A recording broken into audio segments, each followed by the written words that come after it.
There we go.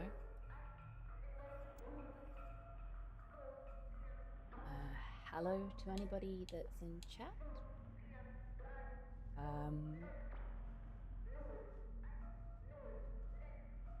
I have tweeted out about this, but for anybody not on Twitter, the Silent Hill tour has been postponed,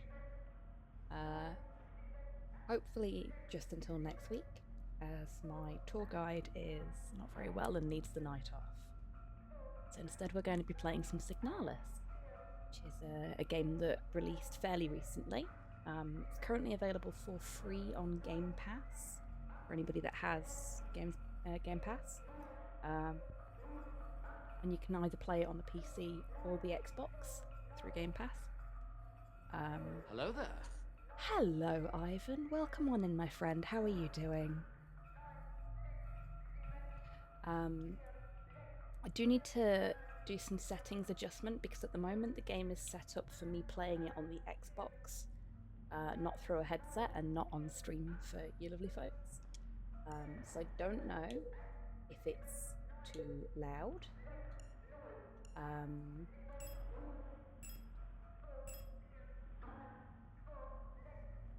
gonna turn the master volume down a tiny bit. I'm actually gonna turn the radio volume down as well because that has been too loud for me in the past, and I think we'll turn the SFX down a bit more as well because this is survival horror. There are screamy things in this game, and frankly the screams make me jump sometimes, so I'm gonna do my best not to make you all jump out of your skin. So hopefully the German that you can hear in the background there is not too loud. I'm good. Deadlines. Oof. You can smash those deadlines, mate. I'm sure you can. I believe in you. You're a very good writer, as you well know from some of the feedback you've already had. I have full faith in you, my friend. Yeah, so if it is too loud, do let me know. We can adjust the audio at any point, so if anything is too loud or too quiet during the playthrough, just let me know. We'll pause, we'll adjust the audio, and we'll go back to it. I'm not going to change any other settings. What I am going to do, however, is bring chat up on my phone, because this game does not like me tabbing out. Even when it's in windowed mode, it doesn't like me tabbing out. So I don't have access to any of my moderation tools, basically. First big essay is due Friday, but I've got this. You do. You've definitely, absolutely 100% got this. You have come so far already, and I genuinely believe that you can do this. We'll keep those settings and go back. So, as a quick reminder, this is a survival horror game. There are horror elements to it. There are what some would consider jump scares. I haven't played a lot of this yet off stream, but so far I've not really come across anything that needs like major trigger warnings.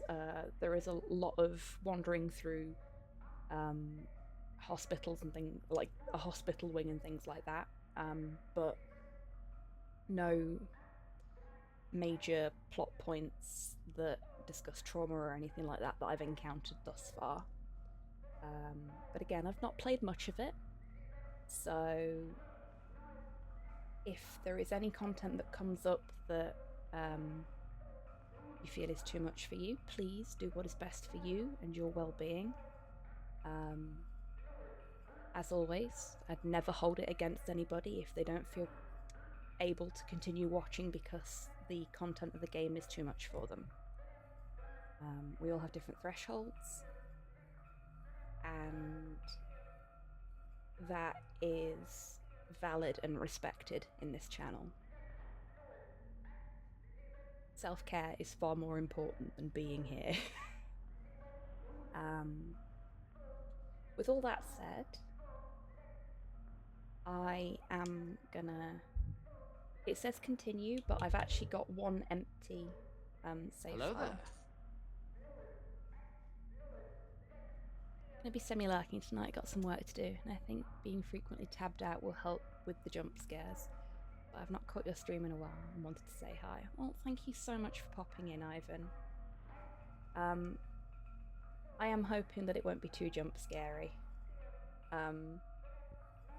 Really, like the first time an enemy does the enemy thing in this made me jump, but hey Panda, thank you so much for popping in to say hello before you go to bed. I hope you rest well.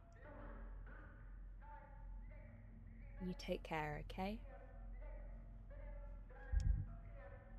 Okay, so no save data in file 4, we're going to begin anew.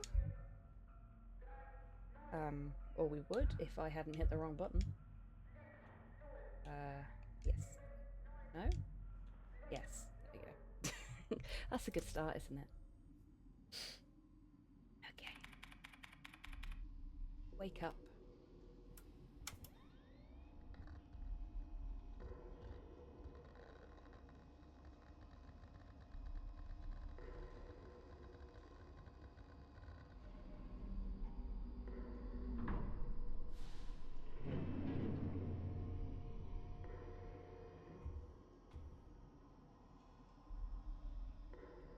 So for anyone in chat that's played the first 4 Silent Hill games, there are things in this that will probably give you flashbacks to a couple of them. I know there's been several things that I've encountered in my off-stream playthrough already that have made me go, oh my god, this is giving me happy Silent Hill feels. Is something I don't think people say very often, but yeah, this is a very, very well crafted survival horror game with a beautiful sort of cyberpunk science fiction twist to it. I'm extremely pleased with how that turned out. Most I ever sculpted on. It's so good, Panda. It really is. It's horrifying. This game, by the way, very good. Yes, what I've played of it is absolutely excellent, and I am looking forward to playing more of it. I actually, after my stream finished last night, I ended up staying up until about 1:30 playing this because I just completely lost track of time. It is a wonderful game, and it's exactly my cup of tea. So the first thing that is very reminiscent of Silent Hill is that we have... The lock is defective. This door cannot be opened. Doors that are literally blocked. Areas we can't go to, for definite. Blue doors, like the little blue icons with the arrows on, they're doors we can go through. This is the door we came through, so obviously we don't go back that way. Can also be ladders. I think some of the sound effects are from the exact same audio bank, like the metal doors.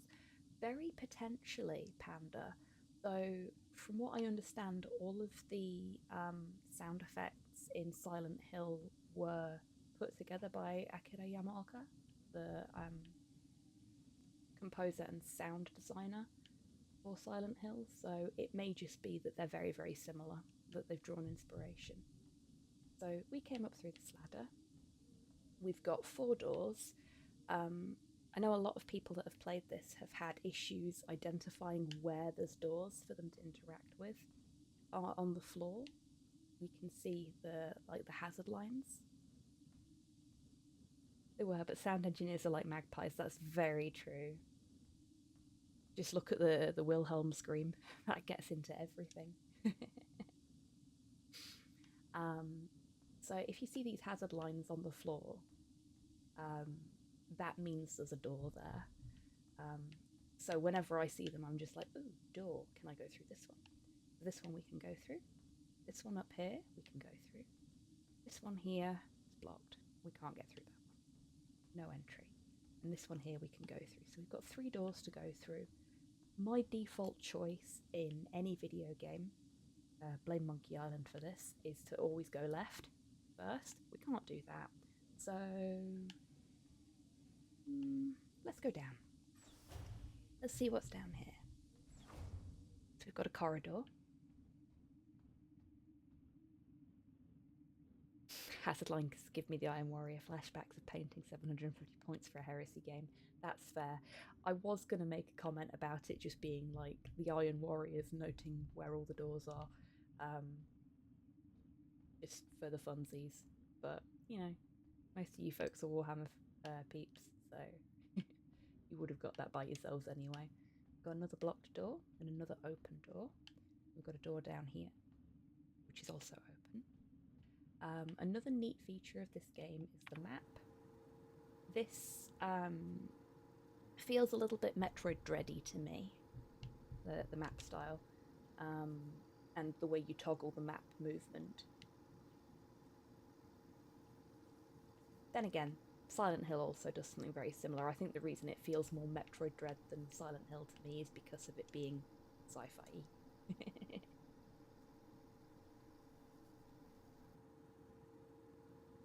Oh, that sounds fun, Panda. I love a good narrative Warhammer game.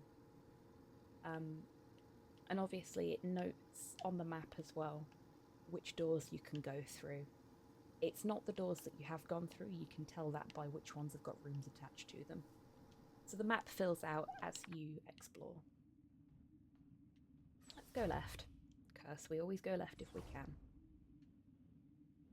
Now this is a really neat feature of this game, and I was quite surprised when I encountered this for the first time. But we've got these sort of, I guess they're 2.5D? They might actually be 3D. Puzzle rooms, for want of a better description, where we can use the right thumbstick to look around. We can use the action button to interact, to zoom in on specific areas.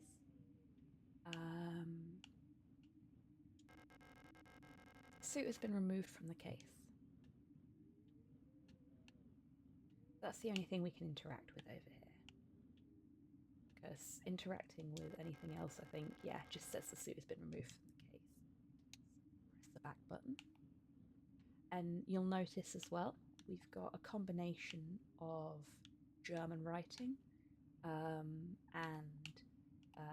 this is either Japanese or could be Cantonese.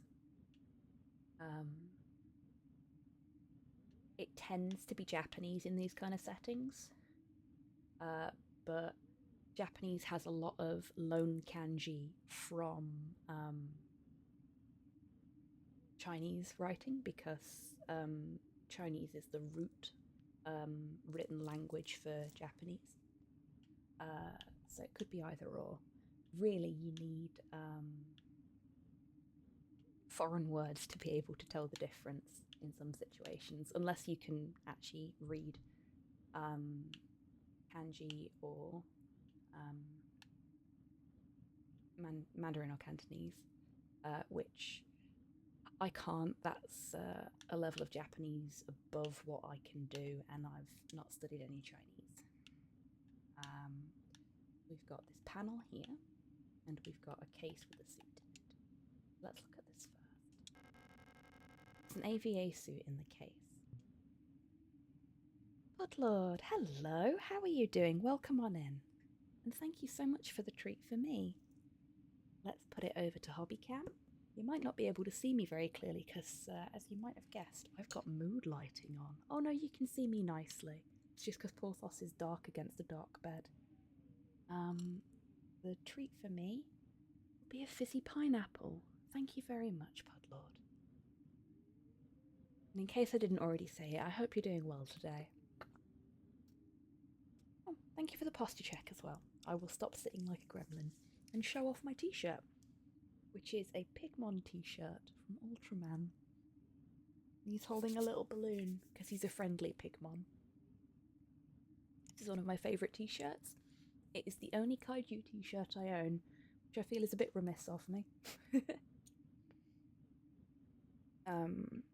There's a company that's doing a Kaiju-themed Christmas jumper that's got Godzilla, Mechagodzilla, Gigan, Mothra, and a whole host of others on, and I kind of want to get that. Probably going to be really expensive though. Christmas jumpers are so expensive.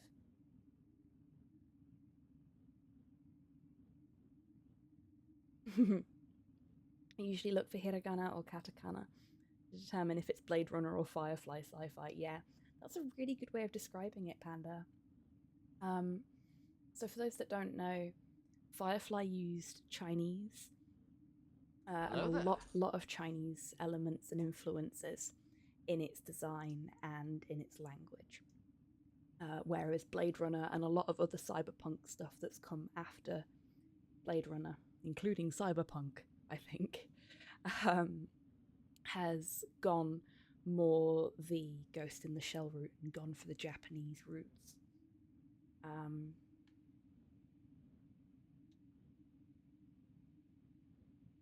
not quite sure why that is. It doesn't bother me. It's just it's an interesting little foible, that one.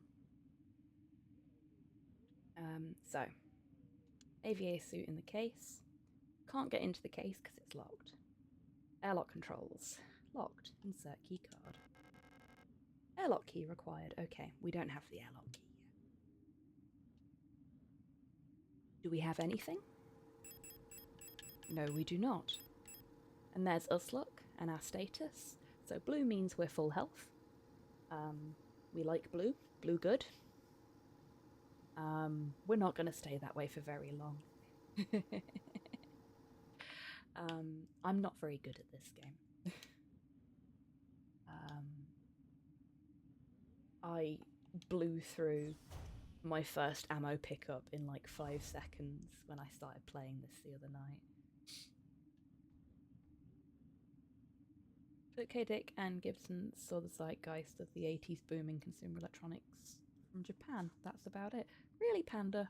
Fair enough. Okay, we've not been downwards, that's right.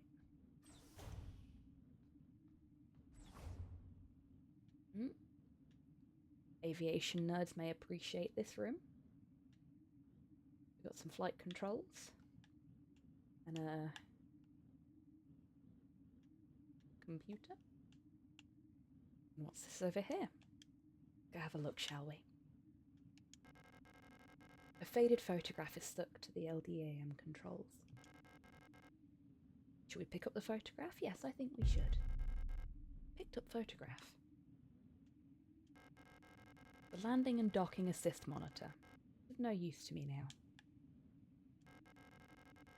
The port controls panel. There has been a critical system failure due to the hard landing. The ship's control panel. It's a lost cause. The starboard controls panel. Controls aren't responding to any input. Probably an electrical failure. Can we get an F in chat for this poor ship that has clearly not fallen with much style on this occasion?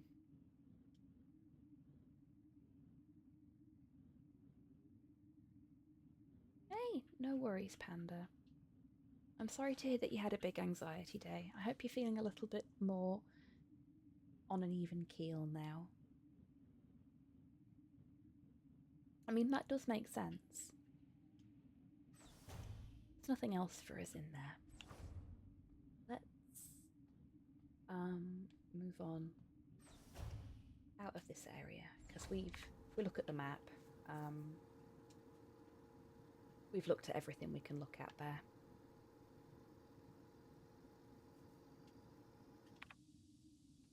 So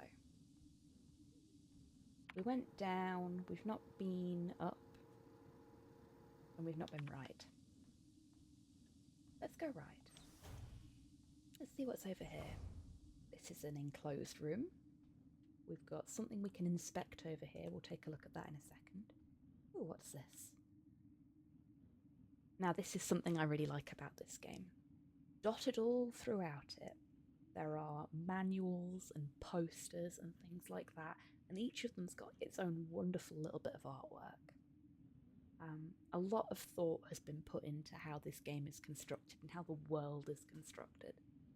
And I'm sure for anyone that can read what's written on the covers, there's probably a little nod there of some description, but unfortunately, I can't. But I am very much appreciating our little corvid friend on the front here. Very nice looking magpie. Lovely specimen. LSTR features. Repair logic module. Serving our great nation as ship technicians aboard the scout vessels of the Penrose program, LSTR-type replicas like yourself are equipped with a specialised repair logic module, RLM, allowing them to quickly and easily repair both themselves and important mission equipment. Accessing the RLM functions, enter the inventory screen by pressing X, select the item to repair with the D-pad. Press A to open the command menu. Select Combine to enter the Combine mode. While in Combine mode, select a second item to repair. Press A again and combine both items. To repair damage to the replica body, select a suitable repair item and simply choose the Use option from the command menu. Sometimes it can be helpful to take a good look at an object from all sides. Select the Inspect option in the command menu to enter Inspect mode. While in Inspect mode, use the D-pad to rotate the item to look at it from all sides. A sound engineer manual. Really panda. Okay, so we've got a screen here that's got some information about Penrose 512. Now, from what we've just read in that manual, Penrose 512 is probably the name of the... I joke, magpies. Fair enough. Penrose 512 is probably the name of the ship that we're on. Oh, look at this, we can pick up the tape. Pick up adhesive tape? Yes, I think we should. Never know when you might need some sticky tape. Let's have a closer look at this. So, a fun thing about this particular screen is that this is nice and clear, so you can read all of the information on it without ever pressing the A button, which is exactly what I did. And then I pressed the A button, and it brings all the information up for me in a text box. Scout Vehicle Status Monitor. Status: critical system failure detected. Location: unknown planetary surface. Crew status: A. Young, Gestalt pilot. No signal. LSTR 512 replica unit. Active. Mess hall. Hard landing on surface has damaged critical systems.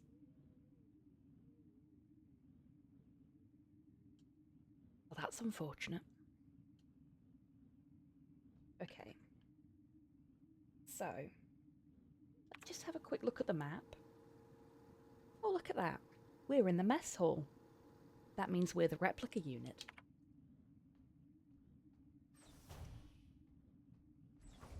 Useful information. So, we've explored below. We've explored to the right.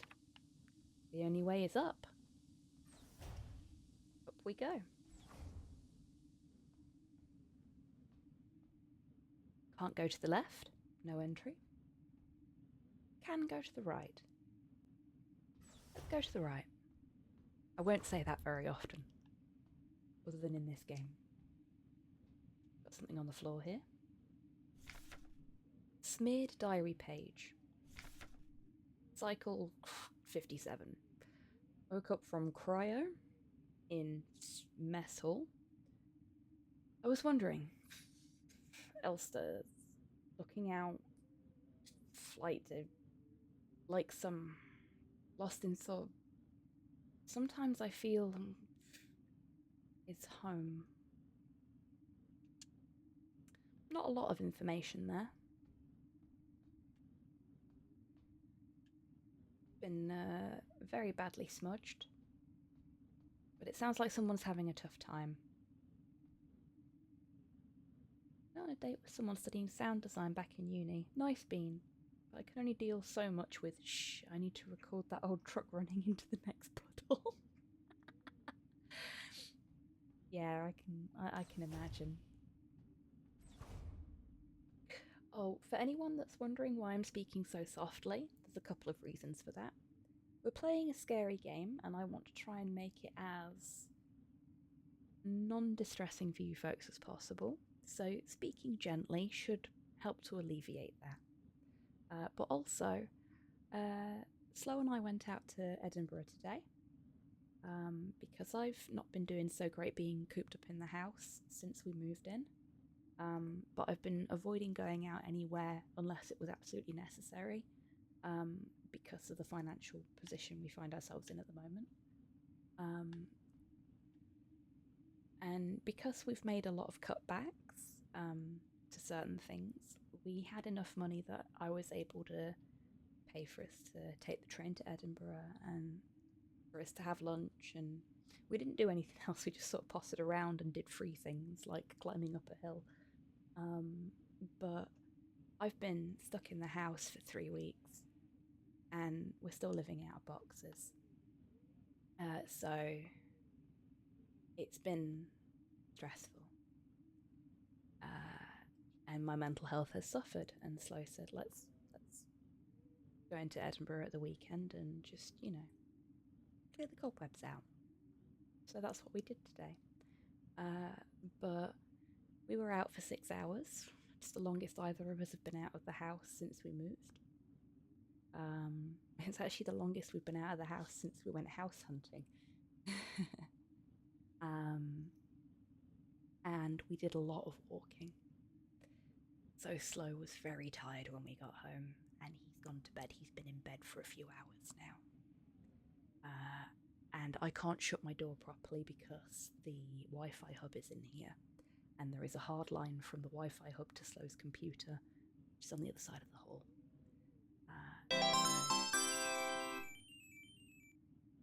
Diponda cheered. X63 to hopefully afford a nice walk. Blue That's heart. very sweet of you. Thank you so much, Dipanda. Yeah, so I'm speaking softly so that I can keep things as relaxed as possible for you folks while we play a scary game, but also so that I don't wake Slow up, because he's been very nice and very supportive through a horrendously stressful situation for the last month, and he's been really, really good today. Like, everything that he's tried to do today has been meals that I would want to eat rather than things he was interested in and stuff like that. Just, proper trying to look after me because he knows I'm not doing so great at the minute. And I don't want to wake him up. I want him to get some good rest under him because he's walked a lot today and he's done a lot today. Yes, that was fucking loud. I'm so sorry. It was quite loud, wasn't it? I don't know why the sound alerts are so loud tonight. They're not normally that loud. I suppose it's a quiet game as well, so that doesn't help. But yeah, so that's why I'm speaking so softly. For you and for Slow, less for me. It's actually taking quite a lot of modulation for me because I'm normally quite a loud person. I'm a gobby fucker. So being my usual chatty self, but quieter and I think probably a little bit more breathy than usual as a result is taking focus. So this is quite a plain cover. I have no idea what it says on it other than I'm guessing TYP would be type, and then Penrose, which we know is the name of Hello the there. Hello Zelda jingle. There was a Zelda jingle.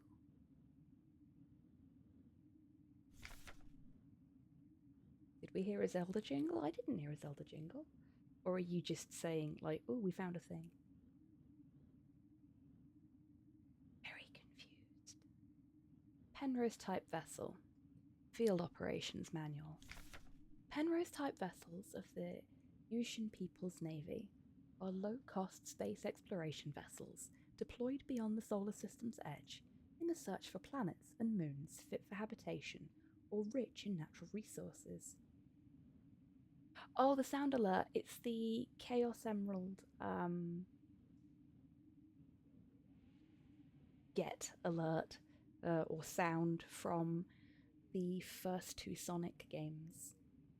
Actually, I think it's basically all Sonic games have the same sound, just, remastered for different generations. But yeah, it's the Sonic the Hedgehog Chaos Emerald sound. To match with the little Hobby Tan holding a Chaos Emerald that goes up on the screen.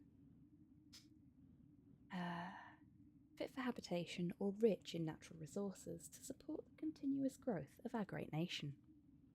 You may get some 1984 type vibes from some of the stuff that we'll be reading as we go through this. I know I certainly did. All Penrose vessels are piloted by a Gestalt Scout Officer supported by a Land Survey or Ship Technician Replica, LSTR. This partner system of Gestalt Replica cooperation has proved successful in countless previous Scout operations. Mutual control and support allow both the Gestalt Officer and the Technician Replica to perform at their optimal capacity. Once the vessel is catapulted towards the edge of the solar system by an orbital mass driver, the pilot may adjust the course from the flight deck, while the replica will take care of mechanical maintenance of the vessel. So that's an explanation of what we're doing here and who the Gestalt is that was mentioned earlier. Oh, that's fair, Panda. I actually only very recently and on stream completed the first Sonic the Hedgehog game for the first time, because I was terrible at them when I was younger. Sonic 2 I was really good at, but I spent a lot of time playing that as a kid. But Sonic 1 I didn't play as much, and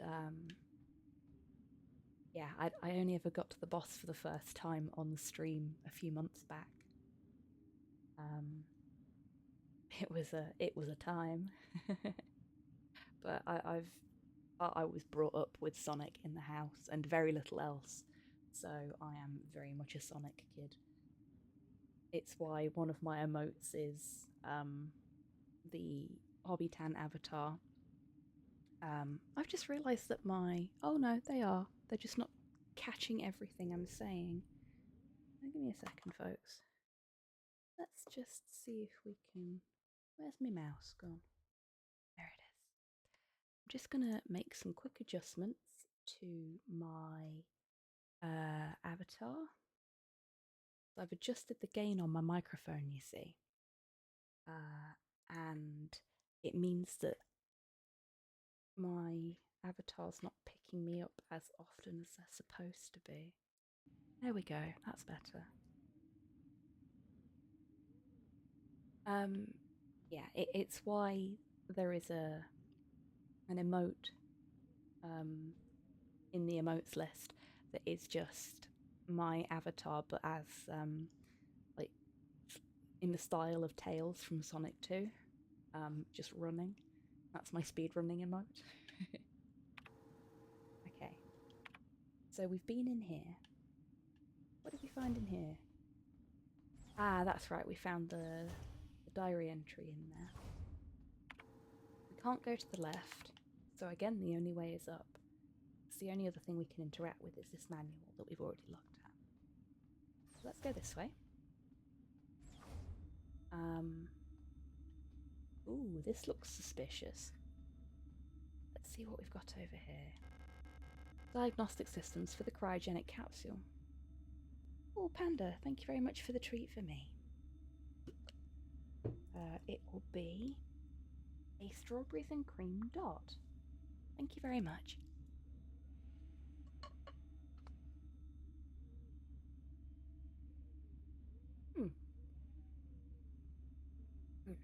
I think they're one of my favourite sweets that you can get in those jars.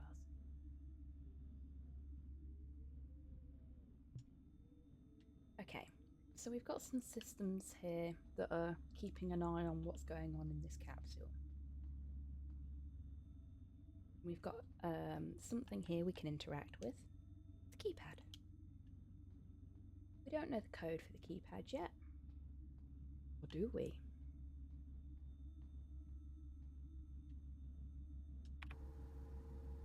For the glory of late night sweets. Thank you very much, Panda. So, let's have a look at the map. We can see there's literally nowhere else we can go. So, we know that we've interacted with everything we can interact with. That means we must, somewhere upon our person, have the passcode.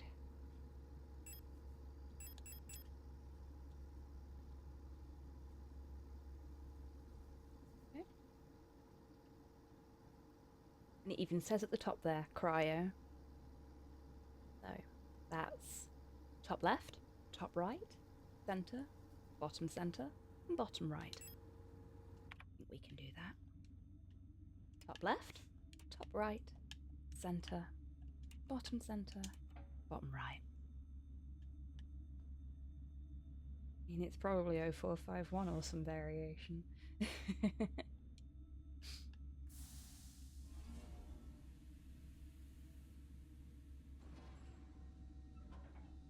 Okay. Well, there's definitely not a person in this cryopod. What have we got? Wait for the fluid to drain out. 2 pieces of a key snapped in half lie inside the cryogenic pod. It is as clever as a Wilhelm scream. It is. Do you want to pick up the airlock key? Oh dear, that airlock key's seen better days, folks. It's a lot of blood. And I don't think airlock keys bleed. I'm sure it's fine. Picked up the airlock key. Okay. Well, a broken airlock key's not going to help us very much, is it? On the plus side, we're a bit of a klepto. So we can repair it. Sticky tape doesn't get the blood off, though. Okay, so we can get into the airlock now. Off we go. Where was the airlock? Down there. My biggest issue with this, in this game, it's not an issue with the game. I think the game's fucking grand. My biggest issue in this game is that I forget how far away rooms are very quickly, so I have to check the map a lot. Now,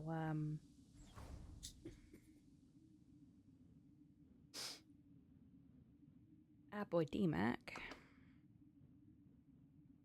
that still works. It does. Has been speedrunning this. Hello, Porthos. Porthos has woken up, everyone. And he is demanding attention because I went out today. Our boy DMAC's been speedrunning this.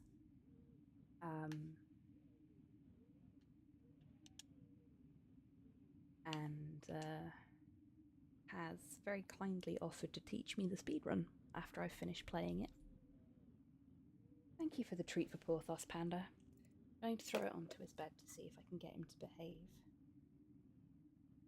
Ready? Go.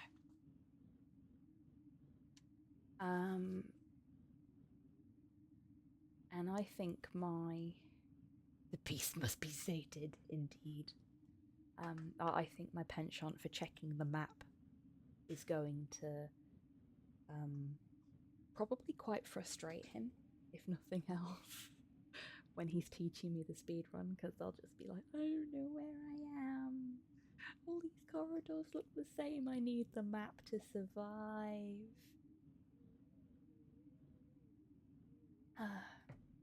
Oh, for anybody that didn't see on Twitter, the One for Your Sen redemption for tonight is a concoction that I have made especially for this game.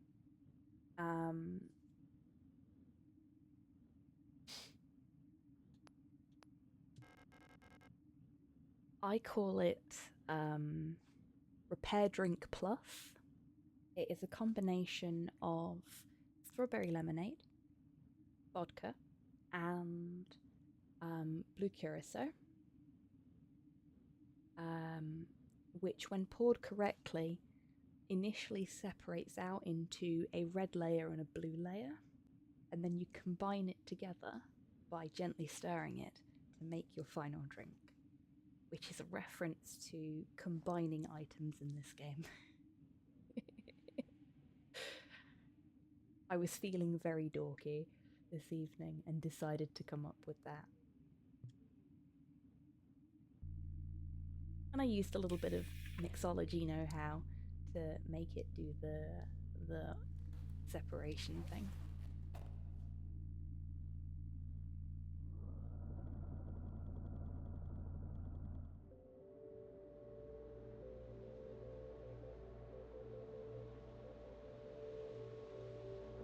So we've got some cutscene now, if I'm not mistaken. To be fair, Panda, I'm not supposed to drink too much because of the meds I'm on, so it's not got as much alcohol in it as I would normally have in it.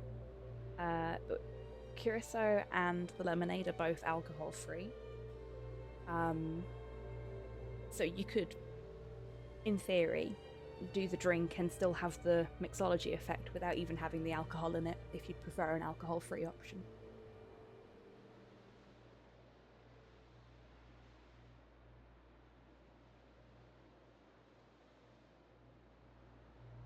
Oh yeah, I'm in control again now. So this is a very, very bright part of the game. We're walking forward. It's very snowy here.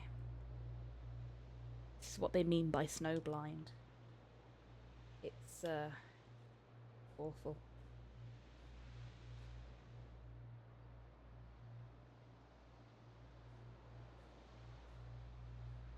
There you go.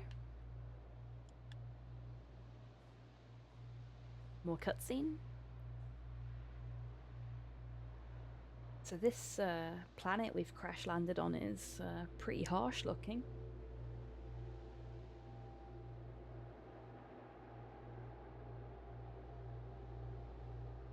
Oh gosh, really, Panda? It hasn't affected my tolerance. I have a very healthy Slavic liver. But I'm very, very wary about putting it to use or using it to its full potential now that I'm on these meds, because they can cause liver issues by themselves and they don't need the assistance. There's a strange hole leading deep into the ground.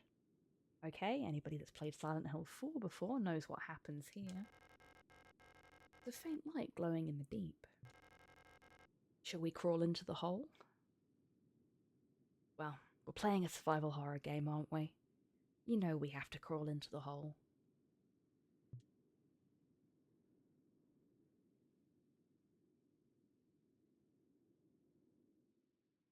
Tetra and lithium, fuck.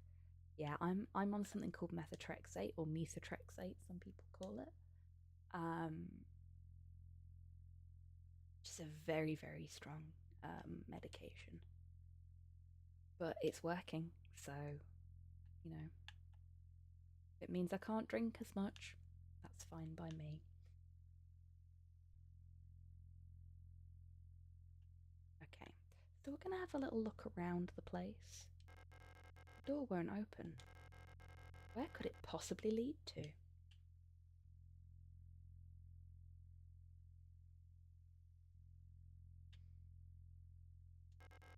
A dusty bed. The sheets have a weird texture, like some sort of leather. Hello there. The national flag. Hello, Hans. Welcome on in. How are you doing? And hello to Grox and Goth and Primeby as well. I hope you're all well, folks. Dark pictures of a coastline and an island. Are they photographs?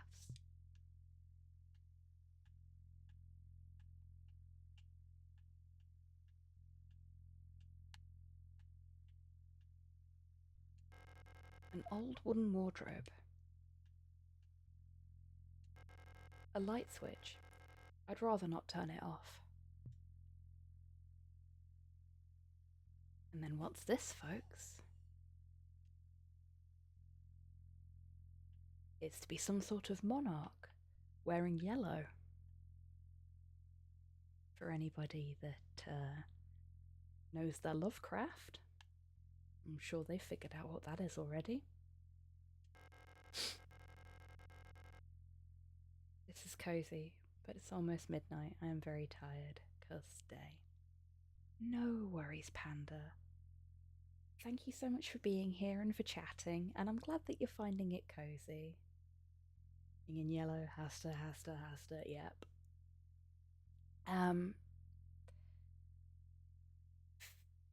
Yeah, thank you so much for being here. It's been lovely to have you. Now you go get some rest, and take care. And thank you again for the bits earlier. Much appreciated. An ancient-looking tome is lying on the table. Feels like it's calling to me. Do we want to pick up the king in yellow? I mean, we should probably ask him first. Picked up the king in yellow. Oh, this might be a bit loud, folks, just to warn you.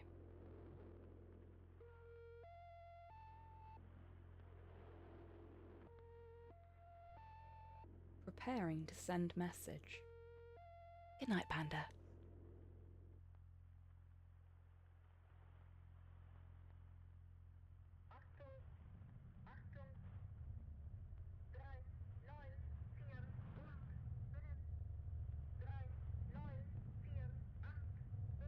Those that were here when I booted the game up and was in the settings will recognise this sound. Never pick up the king in yellow. He says he'll go Dutch, but bravo, Panda. If we weren't in a cutscene, I'd use the good joke command, but you know, atmosphere. Great holes secretly are digged where Earth's pores ought to suffice.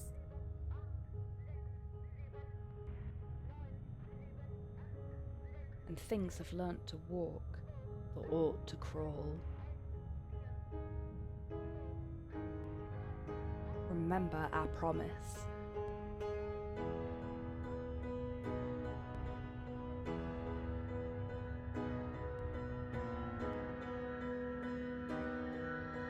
Wake up.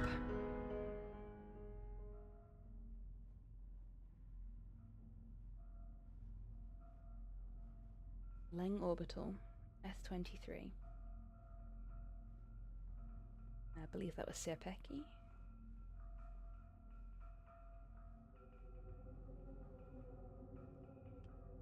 Chapter 1.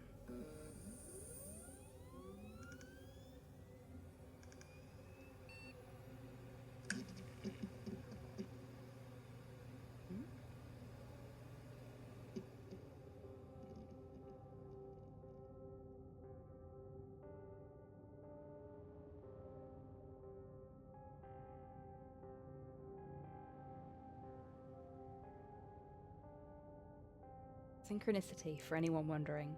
Thank you, Panda. So, this immediately, like starting here, I was immediately transported back to Silent Hill 2, because you start Silent Hill 2 in a bathroom staring at your own face in the mirror. So that was a nice little nod that I really appreciated. Bathroom stalls in various states of disrepair. I came all the way here to find her. There's no turning back now. Doesn't look like there's anything else we can... After a blonde yells at you in a dream to boot. I know, right?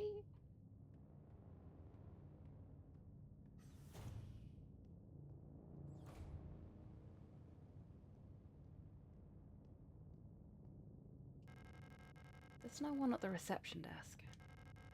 I wonder what happened that caused a staff shortage at a facility like this. The surface access lift. I don't need to go back.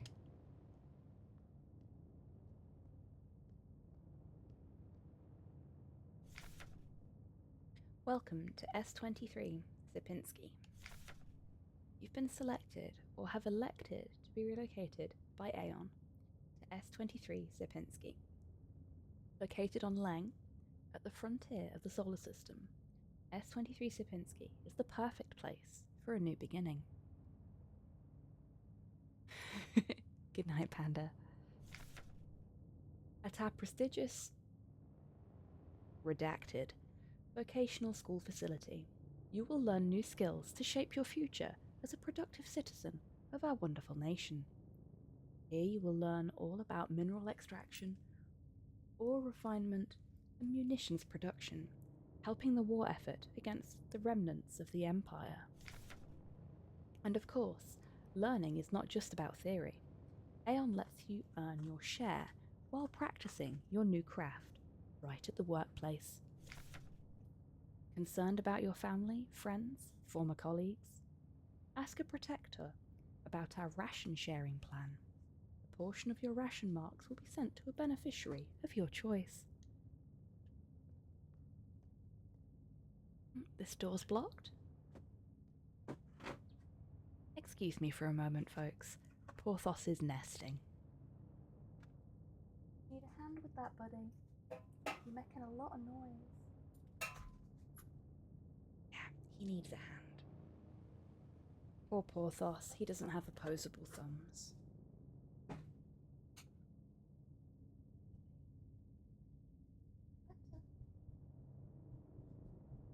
You lay down? Lay down? Good boy. Good boy.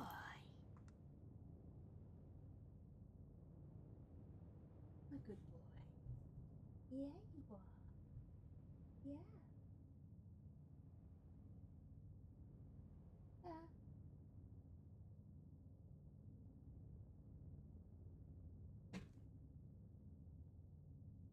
Okay, where were we?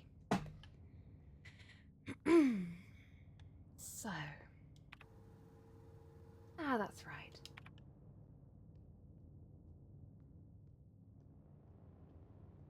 This door requires a key. So this is the other kind of door that we'll find throughout the course of the game. We've got blue doors that we can go through without any issue.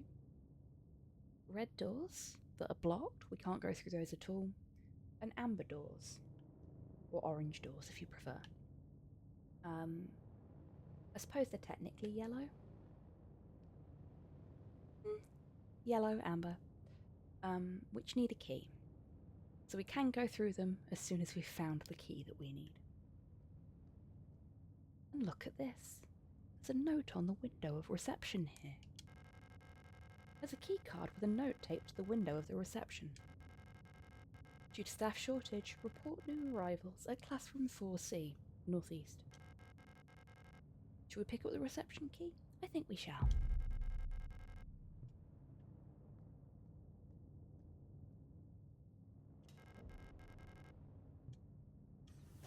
And now that little amber door becomes a blue door.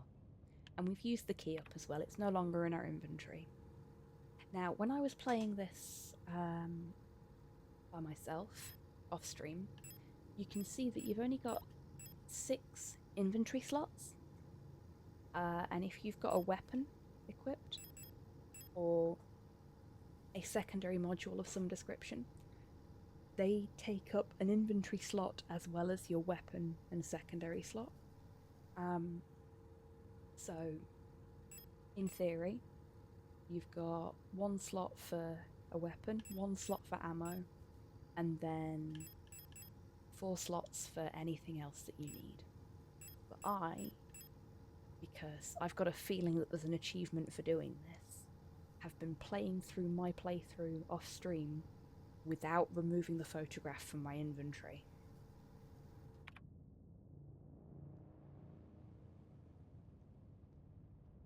I know that's a really silly thing to do when you've got to really manage your inventory carefully, and you don't know if it's going to get you anything, but I don't know, it just feels like the kind of thing that there would be an achievement for doing. And I am enjoying this game. I would like to 100% it.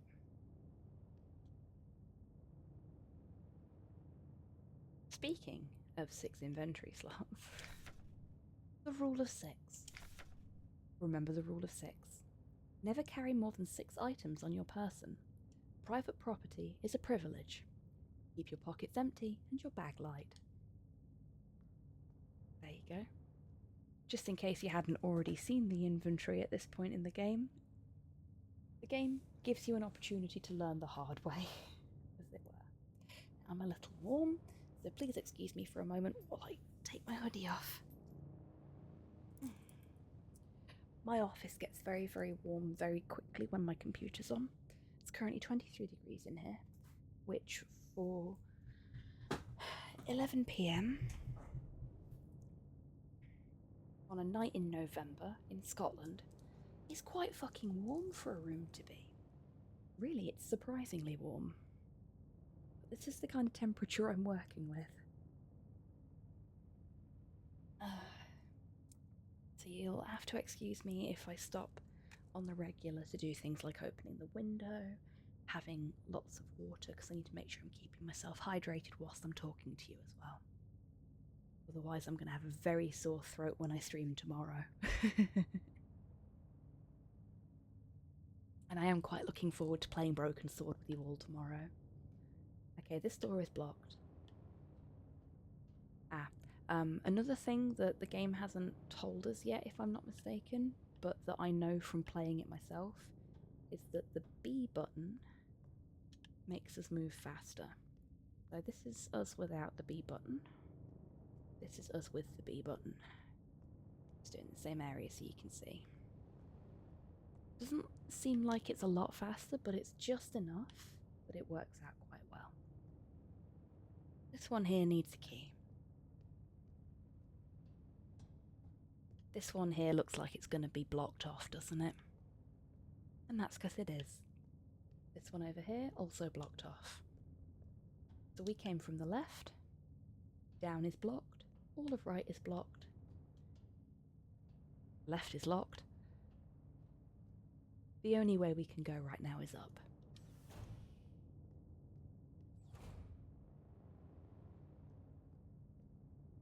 We've got a couple of doors here. What I tend to do in games like this, where the map populates as you're moving through a room, is I case the room first so that I can see what all my options are before I decide where I want to move on to next. So I fully explore a room to the best of my ability before I continue on. And that works quite well for me. A dead Yuli unit. She's in a horrible state. Infected-looking biocomponents are bulging out of her damaged shell. What happened to her that would cause this?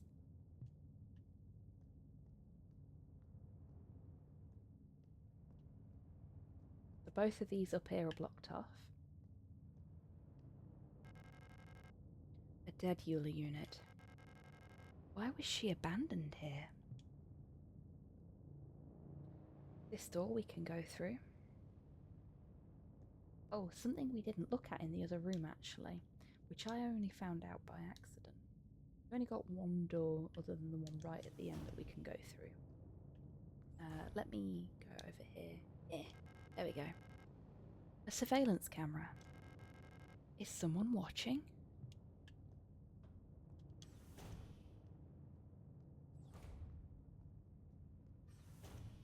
So we'll go through this door first, because it seems pretty apparent that the door right at the end of the corridor is going to be us progressing.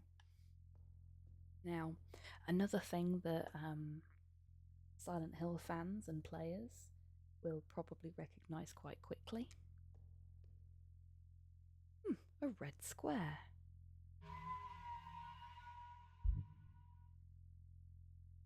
Is our save point.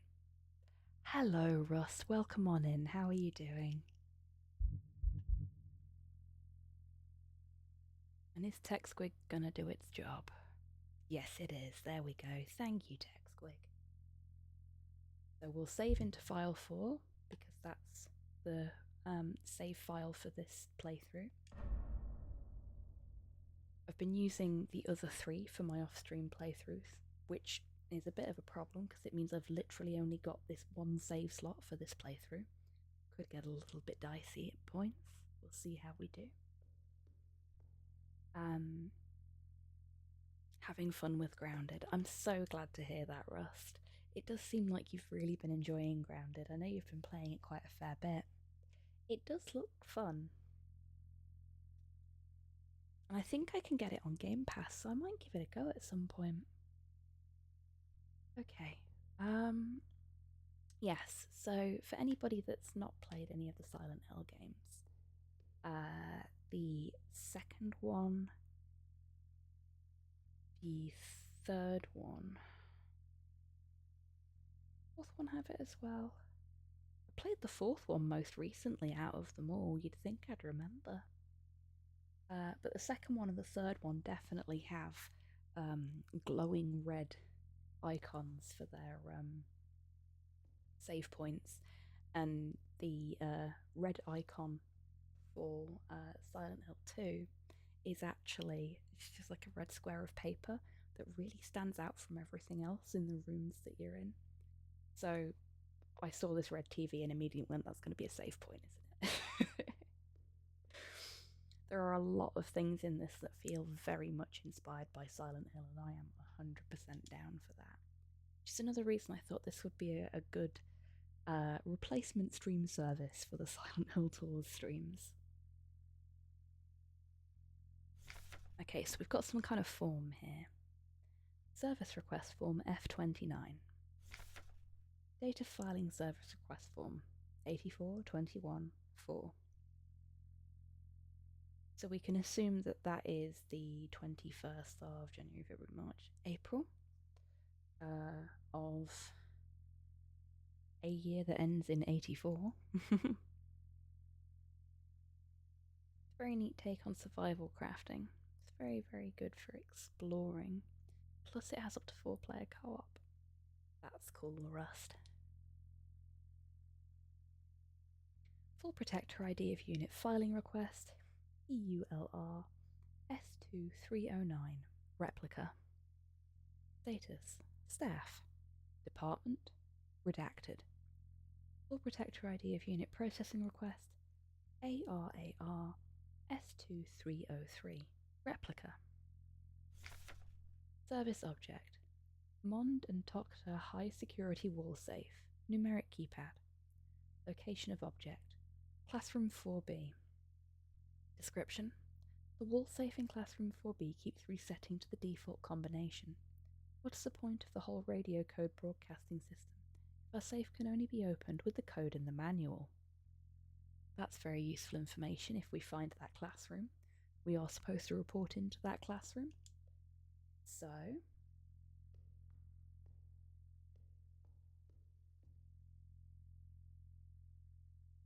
we need to find that manual, don't we? Got another wonderful piece of art here. Another poster. And again, I get very 1984 vibes from the posters in this place. You may feel differently. But yeah, this very much reminds me of the film adaptation of 1984. Keep records. Protocol everything. Remember, if you didn't write it down, it never happened. Get the right forms from administration and save your files frequently. So that's a wonderful little in-world reminder that you should be saving regularly, because otherwise you will lose a lot of progress.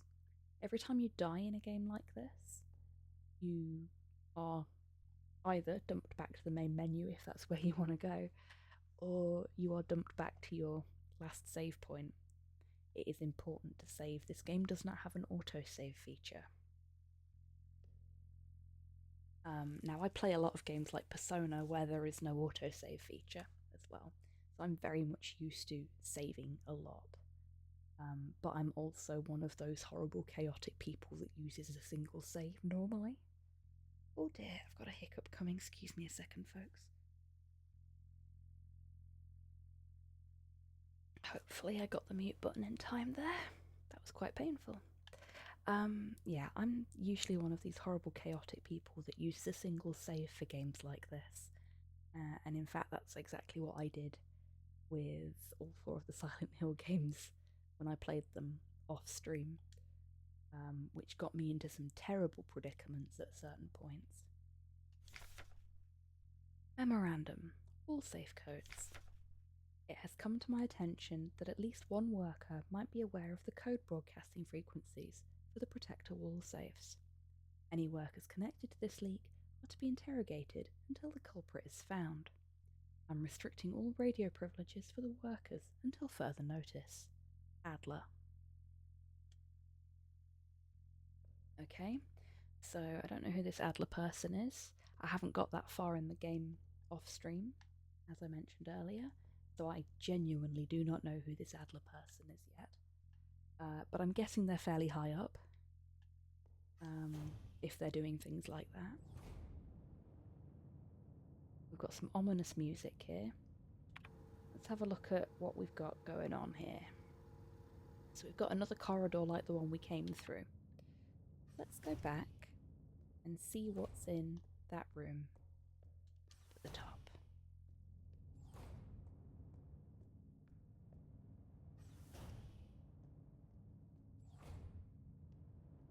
Okay, not much. This is the library. We've got some books over there. That checks out. An aperture card microfilm viewer. If I had an aperture card, I could view its content here. Nothing up there that we can use. Off we go then. So another neat thing about the way this map works, if there is an item that you can use, or something that is a puzzle, anything like that, be marked on the map after you've identified it with a little red sort of pointing marker. Once you've solved the puzzle, or used the item for everything it can be used for, that little red marker turns grey. It's a really, really nice way to remind people of where they've been, what they've got left to do. It's nice and clear, because once it goes grey, it really does fade into the background as well. So even if you're colourblind, it should still stand out more when it's not been utilised. Of course, I'm not colourblind myself, so I can't say with 100% certainty that that's how it works, but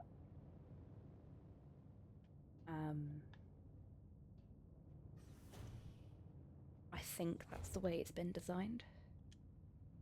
Got another very 1984 feeling poster here, though this one also does give off kind of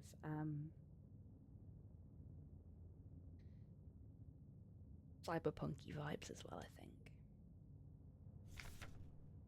No running in the hallways.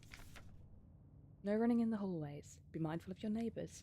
Everyone can hear you run. Doesn't say you're not allowed to run in the classroom, though. Haha. Okay, so we found a wall safe, but we don't know what the code is. We know it's the code that's in the manual, but we've not found the manual yet. So, we may as well leave here for now.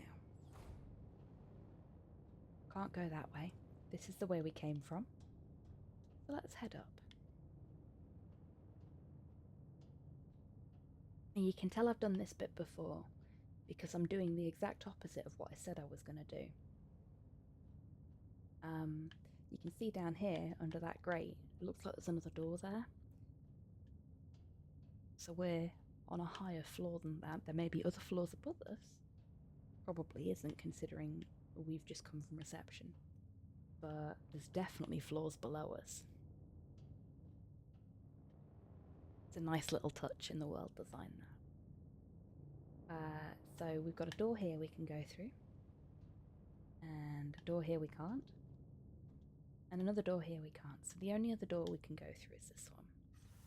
Manual must be this way. Oh, a cutscene. So this person's called Star, an Elster unit. You should leave this place. This facility is lost. Turn back before it's too late. I'm looking for this woman.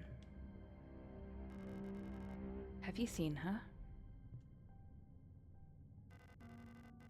I don't know her, but she might be one of the workers.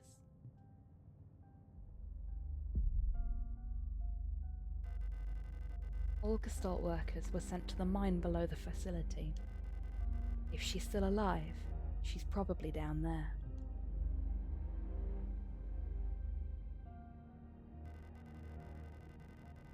There's an access elevator to the mine shaft one level below, but you'll need the administrator's key to use it. Okie dokie then.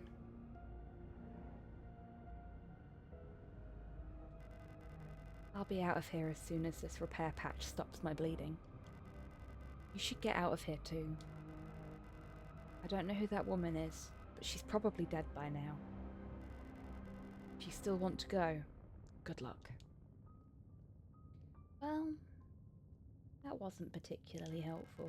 I mean, it was, but, you know, telling us that the person we're looking for is probably dead's a bit rough.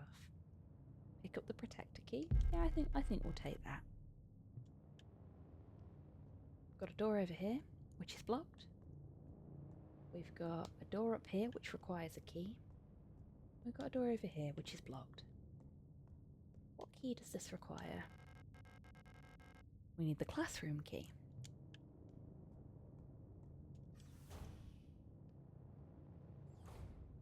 There's only one door we can go through here that isn't this classroom one. That door there. We'll go back this way. And we'll quickly save because we've had a nice cutscene and everything. This seems like a good point to save at. We'll overwrite the save file.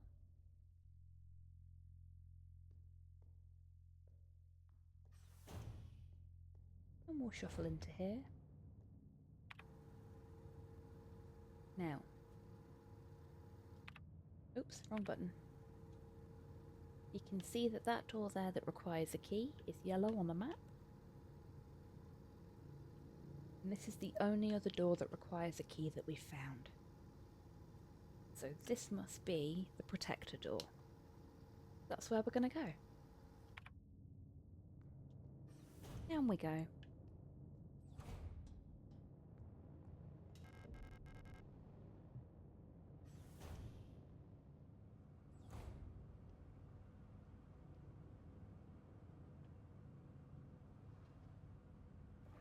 Nothing in that drawer. I mean, depending on circumstances, it can be life-saving for you, but you're a protagonist, so rules don't apply. Oh, rules very definitely do apply, Rust. We're gonna die a lot. I've just got to be very sensible about when I save. Let's take the pistol. Feels like we're gonna need that. And an aperture card. Now we know where we need to use that. that up. And hey, look at this, a manual for the pistol. I really like the way they've done the tutorial elements of this game. They've really embedded them into the world by giving us all of these manuals to interact with. And the really nice thing about it is if I wasn't playing this on stream, if this was a second off-stream playthrough, essentially, I wouldn't need to pick these manuals up and go through them. I'm doing that because it's part of exploring the world with you folks and giving you the full game experience. But I already know how to do this, but for anybody that's playing it for the first time, you've got in-world tutorials. And you're right, Russ, they don't feel forced. They feel completely at home here. And the best thing about them is they're optional. If I don't want to have to go through this, it's not like, for example, in some platformers that you'll play where it forces you to go through the tutorial steps every time, even if what you're doing is completely irrelevant to the game. This, if I don't want to read it, I just press the back button and I can leave. We're not going to do that here because I want to give you guys, like I said, the full gaming experience. So we're going to go through the manual, even though I know how to fire a gun. Type 75 pistol, user manual. The Type 75 pistol is a short recoil operated, locked breech semi-automatic pistol chambered in 10 by 20 millimeters. This reliable, versatile handgun is the standard issue sidearm for Aeon Protector controller staff. Replica users remember to first equip the Type 75 pistol in the inventory screen to designate the pistol as your primary weapon for the targeting module. To deploy the weapon, hold left trigger to disengage the safety and enter targeting mode. While in targeting mode, right trigger and A will both fire the weapon.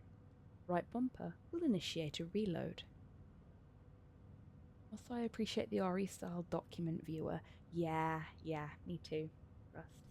There's a lot in here that has very clearly been inspired by Resident Evil and Silent Hill, and I am here for it because they are really, when you look at it, the masterclasses in how to do good, solid survival horror. They're the ones that really launched the ship. And this game takes the best from both of them and puts its own spin on them.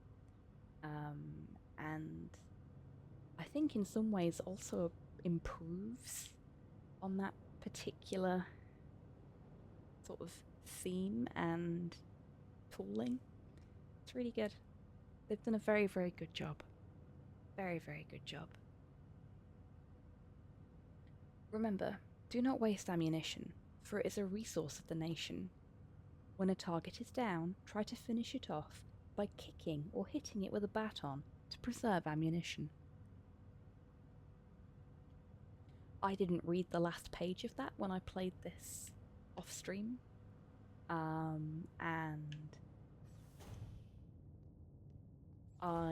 when I first encountered an enemy, panicked, and because I've played the first 4 Resident Evils, automatically ran over to the enemy when I downed it and tried to kick it without having read the manual properly. Because that is a thing you can do in Silent Hill. So, you know, my brain defaulting to those controls really paid off. Okay, oh, we didn't check the top drawer, did we? I was going on about the manual design, and we didn't actually check the top drawer, which was silly of us, because we need stuff out of the top drawer.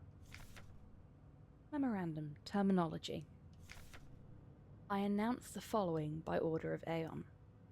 Due to recent events, in accordance with the new Aeon Public Interest Media Regulation, AGM 87, the term redacted which is currently in use in various Aeon facilities, is no longer permissible and must no longer be used. Premises and departments that are currently using the term are to be immediately renamed. Management personnel shall black out the term from all signage and documents until replacement terminology is announced by Aeon. With immediate effect, usage of the term in conversation and correspondence is an offence, obscenity to the state, to be punished with 2 cycles of double work shift. Muscle memory is a weird and wonderful thing. It truly is. Truly is. It may not be easy, but we all have to do our part here. Always remember, our language shapes our world. A perfect world requires a perfect language. When I first read that, it gave me chills. Just that last line absolutely gave me chills. I'm sure folks can see now why I keep saying it feels very 1984 in some ways. So it looks like we've got everything we can out of this chest of drawers. There's nothing else we can interact with in here. Anime villain vibes a little bit, yeah. It kind of has the same feel as Manners Maketh the Man from Kingsman, except when it's said in Kingsman, it feels and sounds badass rather than just really fucking sinister. But that's probably because it's the, air quotes, good guy saying it. And you know he's about to kick some serious ass. Whereas in this it just feels... It feels very, we are thankful for our increase in chocolate rations and we have always been at war with Eurasia. And that makes me very nervous. Okay, so we got a microfilm cartridge from one of those drawers. So the next best option for us is to go and look at that in the library. You know what I forgot to do? I forgot to equip the gun before we went in there, because I was talking. So we're just going to quickly equip that, and then we'll go back in there. Now, I want to tell you folks a little something.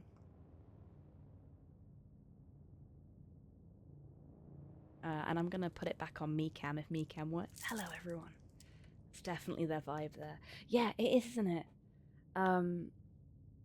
So I was waiting when I saw those corpses initially on my off-stream playthrough for one of them to get up and attack me, and I thought they were going to get up and attack me before I got a weapon. It's very, very nice that they are polite enough to wait until you do get a weapon, but because they hadn't gotten up and attacked me the first 2 or 3 times I'd been through that corridor, I'd kind of gone, oh okay, they must not actually be enemies, it's fine. And when that one got up, I was stood right next to it, and I shouted at the top of my lungs at about 2 a.m, oh fuck, and started firing wildly towards it because it panicked me so much. And I'm not normally that easily flapped, but it got up at just the right time and screamed at just the right moment to really make me jump and to make me forget everything that I needed to do. So I wasted an entire clip into this thing because I was panicking.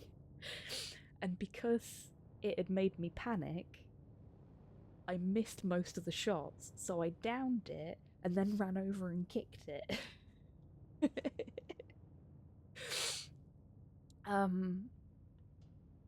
Honestly, it's a pity that I didn't wait to play this just on stream, because you folks would have fucking loved seeing that, I'm sure. But yeah, I appreciate the devs playing the long game like that. Yeah, me too. It's another thing that I found that Silent Hill did really, really well when I first played it, which was only this year for the record. I'm very new to survival horror, other than what I've played of Resident Evil, which is mostly 4 and onwards.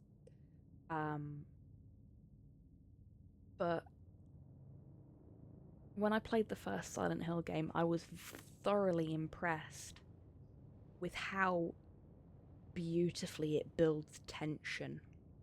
Part of that is camera angles, but part of it is the anticipation of something happening, and this game does that really well as well. Signalis is fantastic for building the anticipation, building the terror slowly.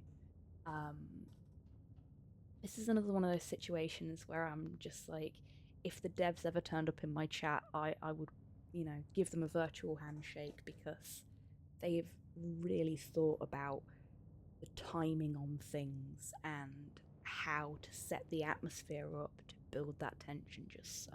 It's very, very nicely done. Very nicely done. Now, I know I love my horror stuff anyway, so I would say something like that, but... Oh, they're not...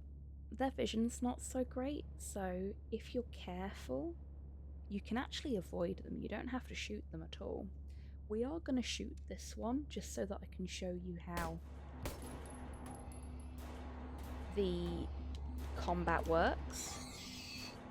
There we go. So, you will have noticed there that before I shot at it, the corridor was silent.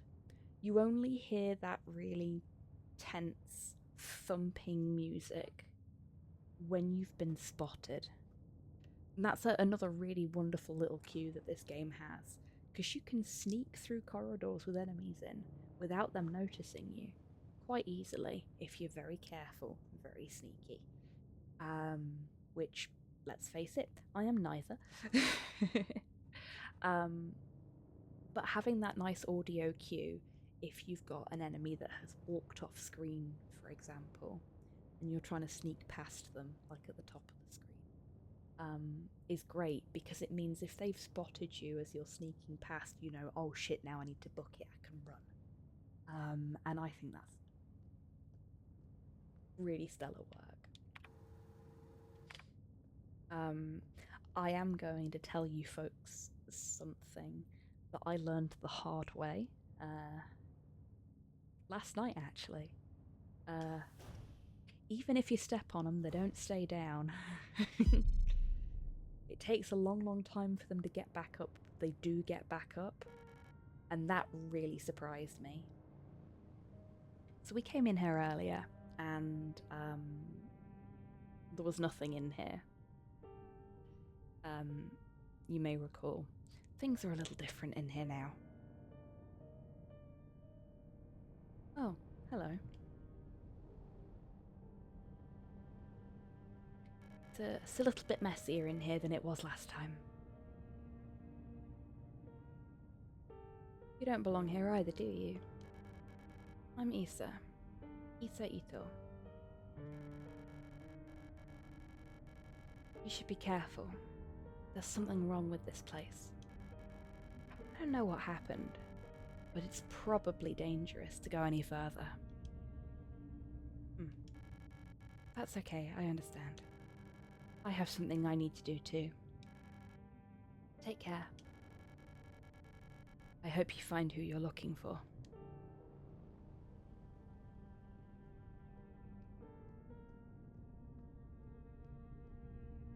So, for all intents and purposes, we can't investigate this, but what we can see here is it looks like another infected unit, and Issa, being a bit of a badass there, has just hacked it to bits and left something on the table as well.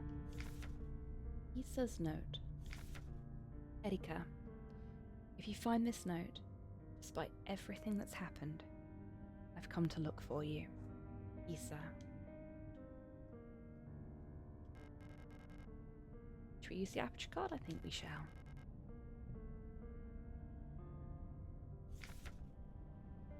Mond and Tokta, high security wall safe. Numeric. This wall safe complies with Yushin Public Safety Equipment Regulations 41 and 43 and features a high-density, crash-style door secured with a numeric keypad. Proudly produced on Heimat by VEB Mond and Tochter Tresortechnik. Please excuse my pronunciation. It's probably horrendous. I'm doing the best I can. Instruction for use. Enter the code using the keypad. Press the confirm key in the lower right corner. If correct, a green light will light up. Rotate the dial on the left to open the door. To clear any previously entered digits, press the E key in the lower left. First time setup. Enter the factory default code 204512 to open the safe. While the door is open, enter the desired new code in the keypad. Press and hold the confirm key for 10 seconds until the green light lights up. So, there's that code we need. That is 204512.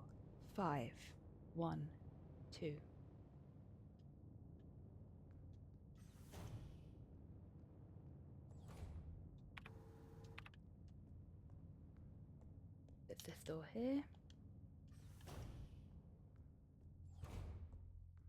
Door here. Actually, let's quickly save. It's important to save regularly.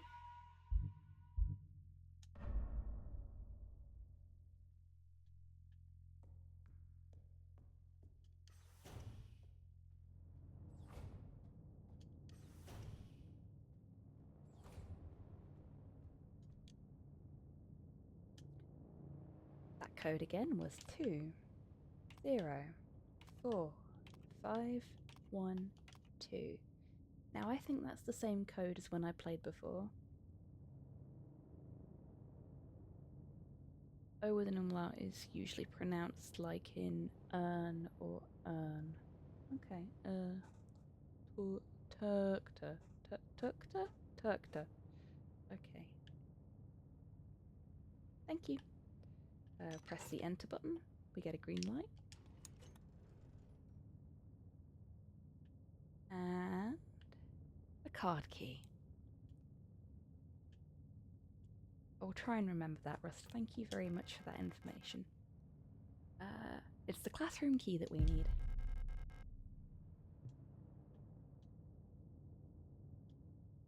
There's nothing else in there, so I think we can leave here now.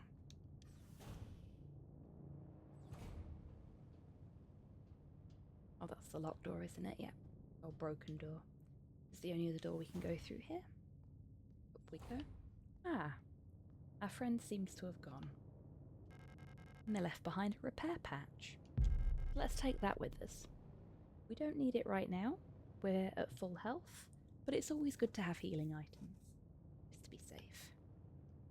And over here, we've got some ammo for our pistol, so we'll take that as well.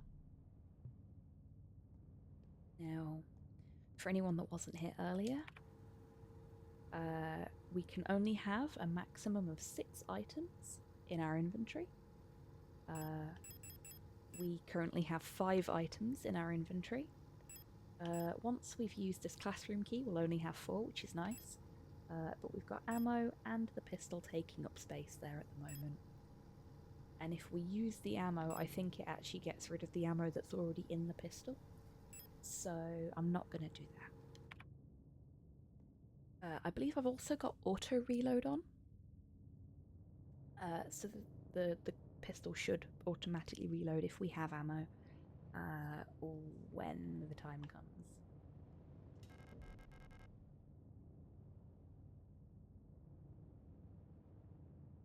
Use the classroom key, and through we go. Hello, Mum. I hope you're doing well today. Thank you for the treat for me. As we go into yet another Silent Hill 4 reference, that will be a fizzy cola bottle. Thank you very much, Mum.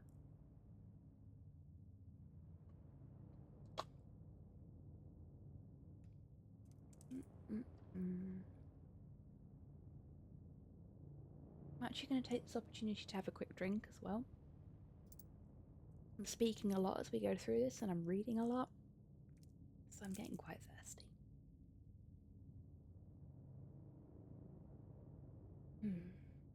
That's better. It's important to stay hydrated, folks. So there's nothing that we can really interact with in here because there's all these chairs in the way. And apparently, we're capable of firing a gun but not moving a chair. There's this very suspicious looking hole in the floor, which we can drop down.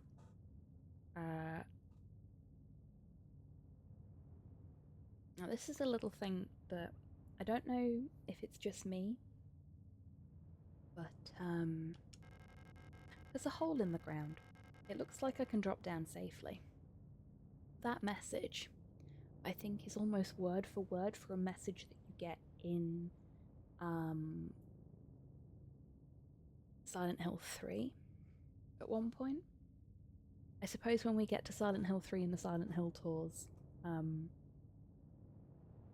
community challenge, we'll have to find out, won't we? But yeah, it feels very much like it's word for word on something from Silent Hill 3, and probably Silent Hill 4 as well, considering how many holes you jump into in that game. Silent Hill 4 is very definitely a Sunday best kind of game. It's all holy.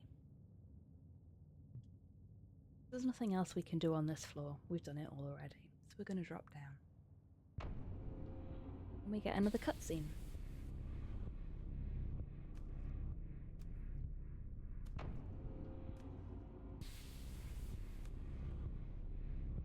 Well, they didn't look very friendly, did they? Hello, Cole. How are you doing? Hero Quest is the best And game Cypher ever made, as and well. anyone who Welcome says in otherwise both. is wrong. I hope you're both doing well this evening. The ceiling is collapsed. There is no way through. Came in at the good part. Well, welcome on in. I think the entire game is the good part, to be honest.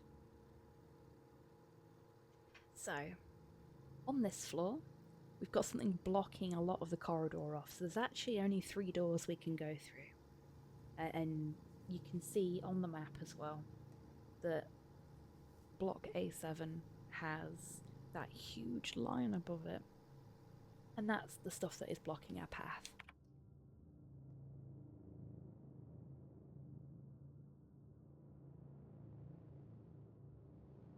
Oh gosh, Cypher.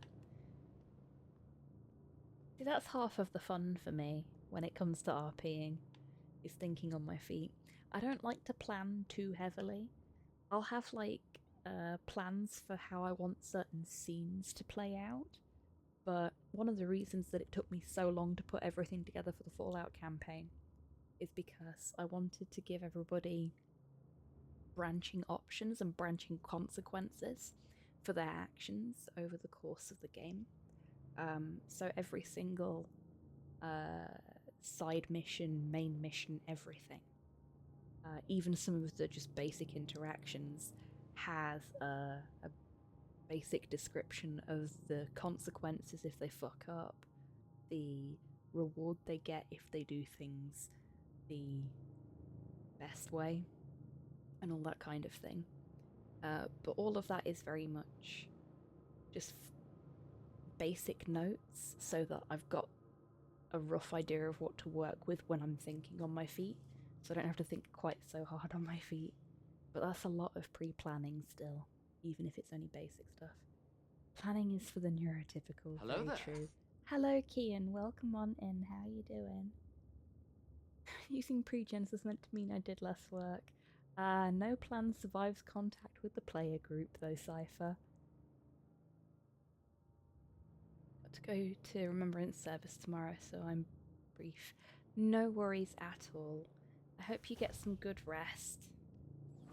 And, I hope the service goes well tomorrow. So... Oh, Mum. Thank you for the treat for Porthos. He is asleep at the moment, He's like properly asleep, so I'm just going to put it to one side for when he wakes up. The van is the MVP. Laying the wreath for the ward, really? Oh wow. Good night, Cypher. Take care. And thank you for popping in and saying hello. It's much appreciated. Now, we've got some corpsey looking things over here.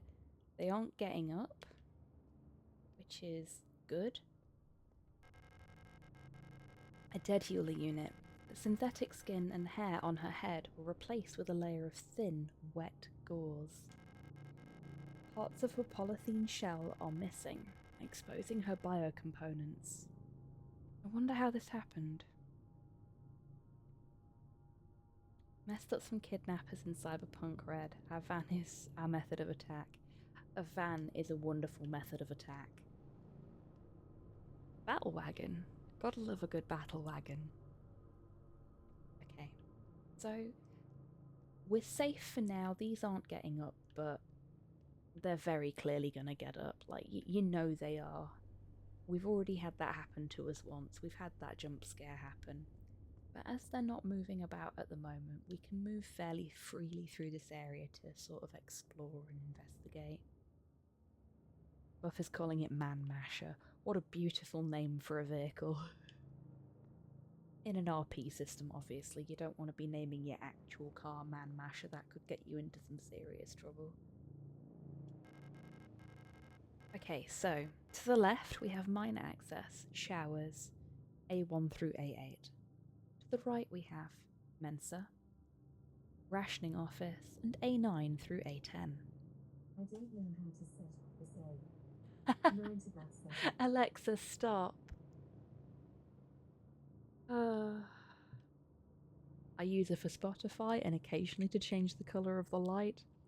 And sometimes she just tries to start the robot uprising. We've got a door over here that needs a key, so we're not going that way just yet. We can go up or we can go left.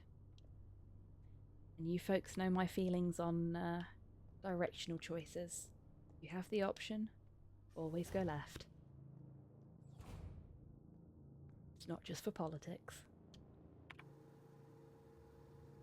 I'm doing quite well, thank you, Kian.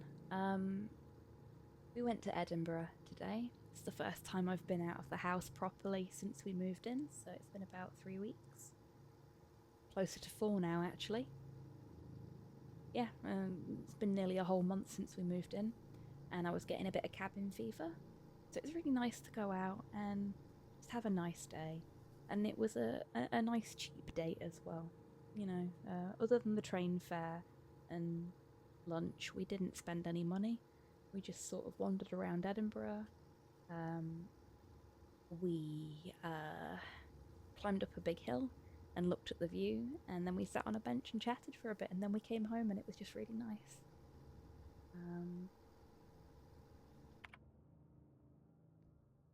So this door needs a key as well.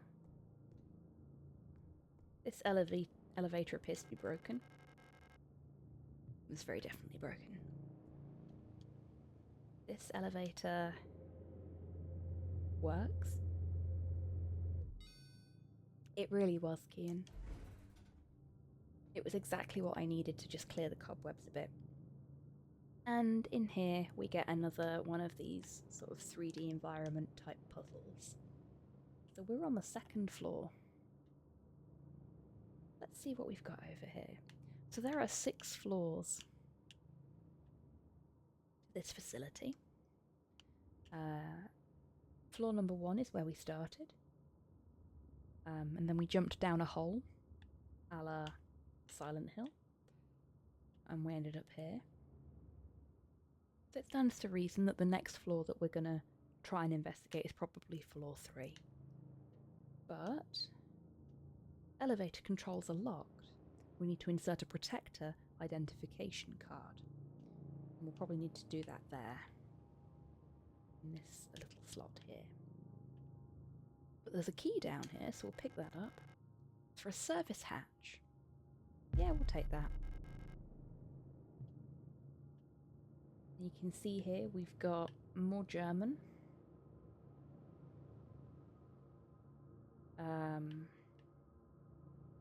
Again, my German pronunciation is absolutely fucking terrible, so I'm only going to pronounce things when I have to. I'm just going to leave that for now. And we're going to go over here, because over here we have an actual map of the facility. Okay. So if you look right at the top there, we've got the Leng Orbital, which is where we started the actual game, from what I understand. And then we've got what I think is the hole that we jumped down initially and crawled into, I assume. I could be wrong there. Then we've got the floor we started on in this part of the game, which has had its name blacked out. It's been redacted. So whatever that floor was called, not allowed to call it that anymore. I've been trying to figure out what the word must be, and the only thing I can think it could be is reception.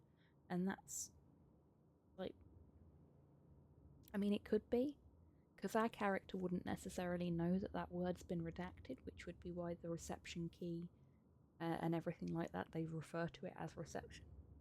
I don't know. Perhaps we'll find out later in the game. I don't remember many specific words anymore, but I remember pronunciation at least. Well, you can assist me if you're willing and able to when I get stuck with my pronunciations in that case, Rust. You certainly earned that VIP badge every time you've come into chat. Vertical map of S23 Sierpinski. The Leng Orbital, the surface, the factory, that's all the stuff on the left-hand side. That's the stuff right up at the top there. And then we've got redacted, workers. So we're in workers at the moment. Hospital wing, which is actually 2 floors. You can see in the background on the map, there's 2 green floors that both say Krankenflügel, is that? Again, might be not pronouncing that correctly, but that's the hospital wing. And then below the hospital wing, we've got personnel, which is personnel, apparently. Then below that, we've got protectors. And then right at the bottom, we've got operational command and then mine access. Words are evil. Never been able to say them properly. You and me both, Cole. You and me both. And again, my dad was from Tennessee and Georgia, and my mum grew up in Quebec and Texas, and my grandparents Welsh. That's quite the combination, Cole. I'm interested in picking up this game. What's it like? Put it this way, Kian. If you like survival horror, you will absolutely adore this. It feels like a love note to the early Silent Hill games, the early Resident Evil games. It builds tension beautifully. It's not too heavy on the jump scares. There's been a couple of them from what I've played so far, because I have played off stream. But it's also very compelling. Like, after my stream yesterday, despite my stream yesterday being quite a long stream, I decided to play some more of it, and I was awake until 1:30. I played this until 1:30 in the morning without realising I'd done it, and then went, oh shit, I should go to sleep. I'm supposed to be going to Edinburgh in the morning. So not as anxiety-inducing as Alien Isolation. I'm not going to pass comment on that because everybody has different thresholds, and because I've been watching horror movies and horror television since I was quite small. Sorry, Mum, I know you tried, but I was a sneaky little shit. Because of that, I have quite a high tolerance for these kinds of things. And I actually find horror movies relaxing rather than anxiety-inducing, and the same goes for horror games. For those that have come in more recently, the reason I'm speaking so softly right now is partly because Slow is in bed and I don't want to disturb him, but also because I know some folks are more prone to anxious feeling when games like this are being played. So I figured I'd try and balance that out a little bit by speaking more calmly than I would normally when I'm gaming on stream with you all. Making the late night lounge live up to its name. I'm trying to be as calm and balanced and soothing as I can. And I hope it's working. I really, really do. So we've got a door down here that is blocked and a door over there that requires a key access. There's not much we can do in here at the moment. Oh good, Kian, I'm glad. I'm very, very glad. I can't remember when these two get up and start causing trouble. And I'm a little bit nervous about disturbing them as a result. Now we couldn't get through that door over there because that one was key access, if I'm not mistaken. Yeah, key access. So the only way we can go is up. We've got another body over there in that corner. I am constantly waiting for them to jump up at me. To be fair, I was watching and reading horror at a very early age as well. I know you were, Mum. And that's probably a big part of why I'm the way I am about horror media. But I know you tried very, very hard to make sure that I wasn't sneaking back downstairs and watching X-Files from behind the couch while you and Dad were watching it, and I was just a very sneaky child. We're going to walk very carefully past that one in case it stands up. I'm going to check these doors here. Hello, Lynn. How are you doing, sweetheart? Welcome on in. Okay, so we've got two doors that we can go through, for definite. This one's blocked as well. We've got a note here. Let's have a look at that note. The only way is up, baby. Indeed, Mum. And I'm glad somebody finally got that reference. Because that's what I say every time that's the only way I can go in a game like this. Service request form F29.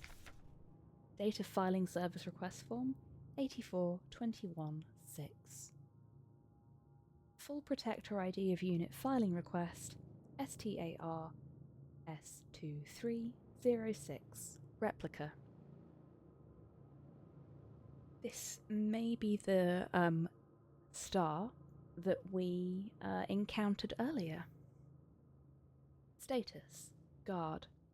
Department: Worker Quarters. Full protector ID of unit processing request ARAR S2305 replica. Service object: Himmel Type D automatic security door. Location of object: Worker block A6 corridor.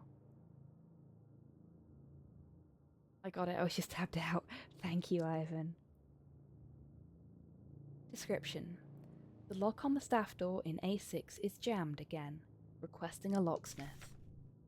Service status: electronics reset key is nowhere to be found. I set up a lockpicking kit, but management bumped the elevator engines up in priority, so next shift will have to pick the lock. It's just trial and error at this point. Find me if you need a key to open the service hatch, or ask management, whatever. Funf. A little stressed. Green card stuff is complex. Oh yeah, you'll be doing that sort of stuff now, won't you? Of course. Yes, I hear that the green card side of things can be quite bothersome. Especially if you have a history of self-harm. Shouldn't be a problem, it just needs a bit more effort, because if you're at risk to yourself or others, or are likely to become one, it can make you ineligible to immigrate. Oh gosh, Lynn. I'll need to prove I'm not and won't become one due to my history. Well, fingers crossed you're able to do that with ease, and other than this little hiccup at this point, the rest of your green card application goes smoothly. wishing you all the best with that, Lynn. And if there's ever anything we can do, you let us know. Okay, so we know what the little key that we've picked up is for now. The nice thing about having gone left first is that we've already got what we need to get through this door. Use the surface hatch key? Yeah, let's use it. The same about horror and gore and stuff in movies and games. I know that's far from how it works for everyone. There's just something in the old brain box that is really good at compartmentalizing and detaching from what's happening. Yeah, I'm the same. It's part of the reason that I was able to be as thorough as I was with my research when Ivan and I were doing our true crime podcast, because stuff like that just, it doesn't faze me. Mum and I have actually been to a simulated autopsy, and that didn't faze me other than the smell a little bit after we'd had some lunch. I am a very desensitized individual, and I appreciate that not everybody works like that. So I try to be mindful of how other people might feel in these kind of situations and what might be helpful for them as we're going through something together, as it were. Pursuing an immigration attorney is the best option. Yeah, that makes sense. If it's a bit more costly, with any luck, I'll be in the States before the end of 2024. Though that is a tad optimistic. 2025, most likely. Well, let's hope we can all go for the vote of optimism there and get you in before the end of 2024 so that you can be with your partners. Considering I love Event Horizon and Halloween, I think I'm the same. That's fair, Kian. That's fair.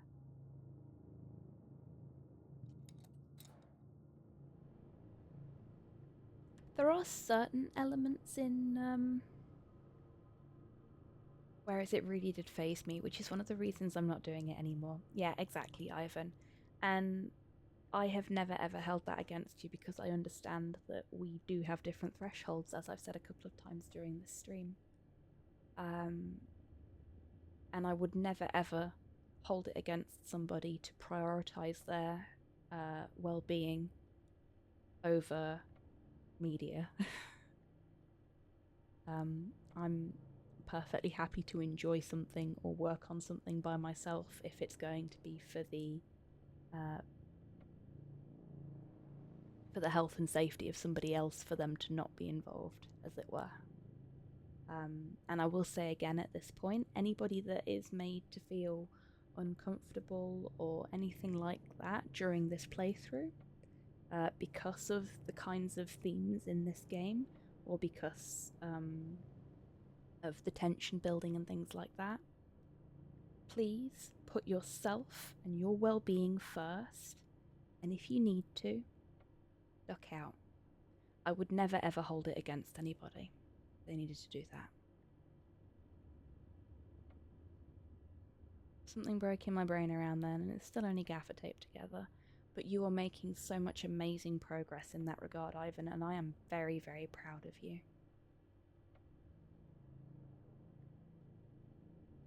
I always forget what they're called, but you're like one of those Japanese pots with the gold inlay. Your breaks are an important part of what makes you you, and you've put yourself back together, and you are just as beautiful now as you were before. You're just a little different. And that's fine, and valid, and completely beautiful. And the same goes for the rest of you. Having any kind of struggle, be it mental health, physical health, anything like that, doesn't make you any less of a person. It doesn't make you any less valid.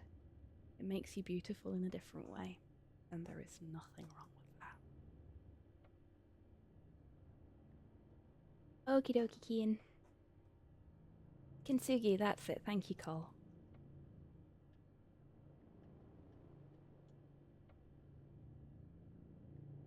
Okay, so this is the lockpicking station that's been set up, and it took me a minute to figure this out because it's not particularly well explained, but it does say in the note that you might have to sort of fudge it a bit. But this is what the lock actually looks like, and this is what the lockpick is doing.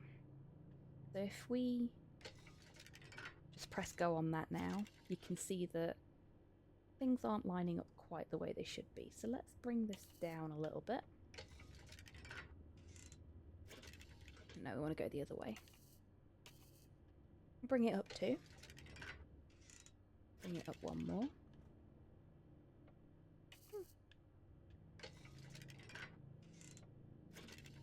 So that middle one, well, the third one is in place correctly now. The rest of them still aren't. I think these two needed to come down one each. We'll see. Yeah, they did. And then this one needs to come down about 3, I'm going to estimate.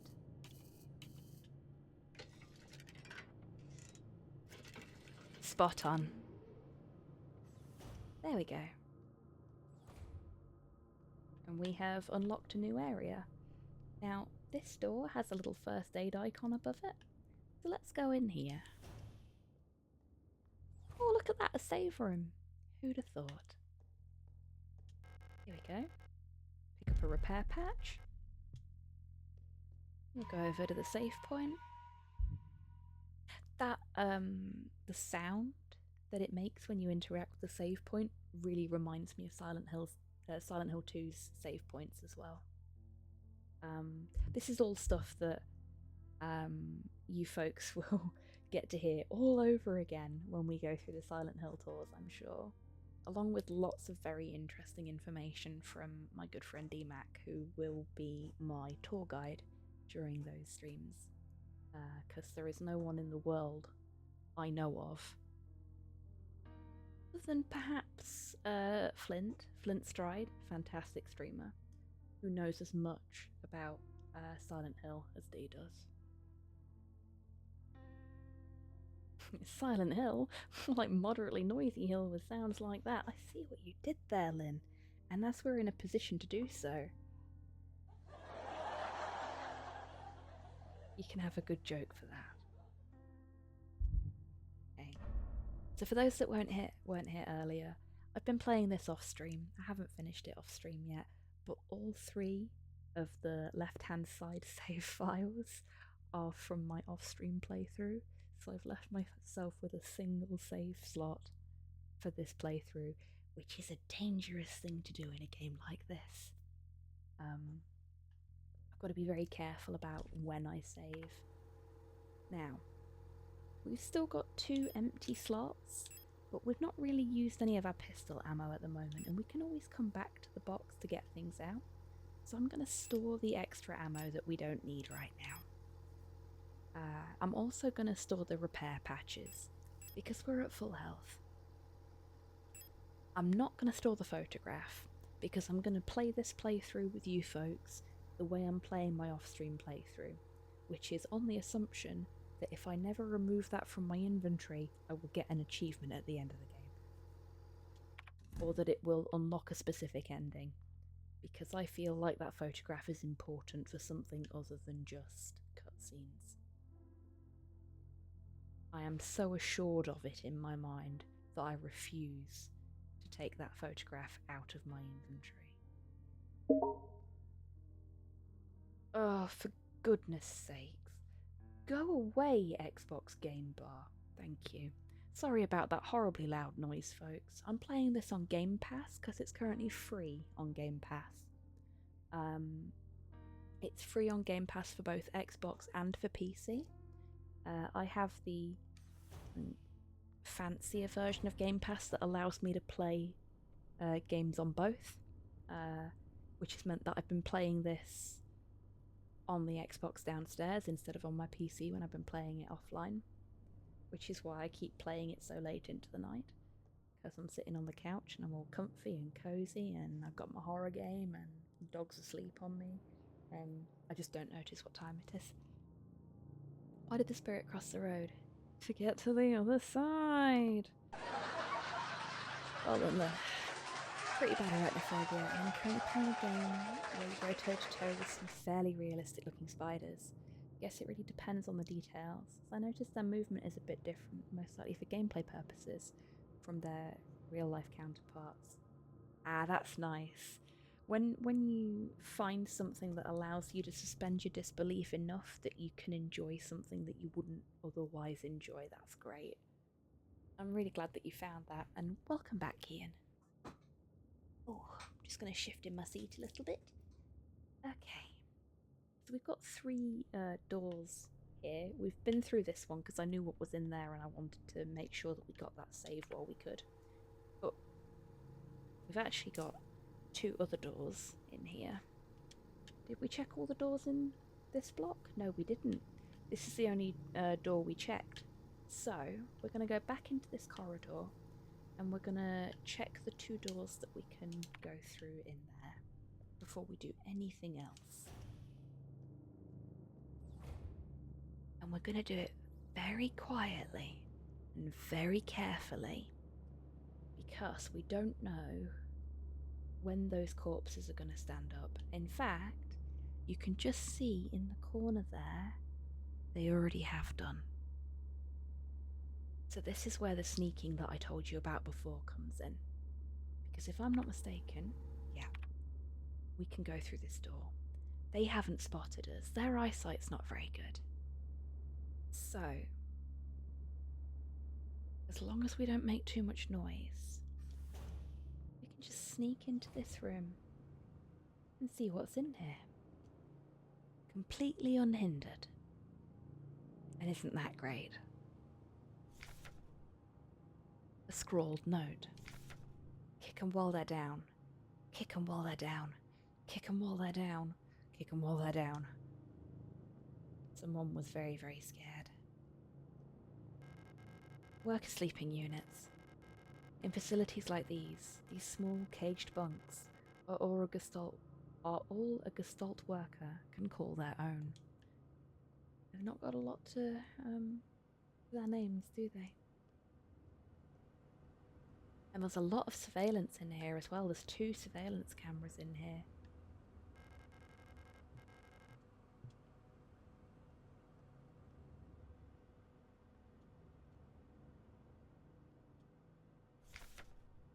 Alina's diary. Feeling a little lightheaded today. I hope it's not that new flu that seems to be going around.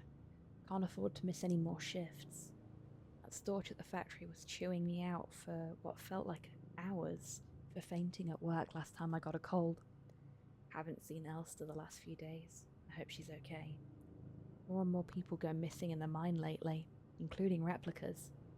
Not even the protectors seem to be safe. That's ominous. Weird part is, as a kid, I definitely remember that I used to love snakes and would even pick up the harmless corn snakes and green snakes out of the yard. Not sure when that changed. Oh, interesting.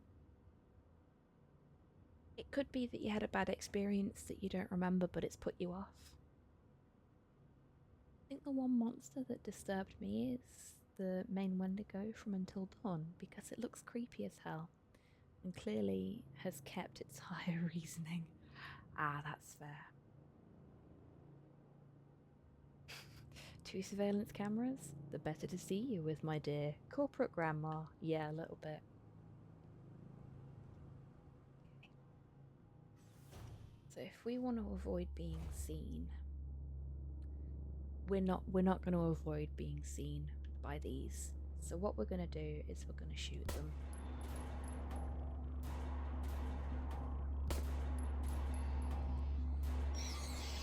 We're going to run over here because we've alerted that one.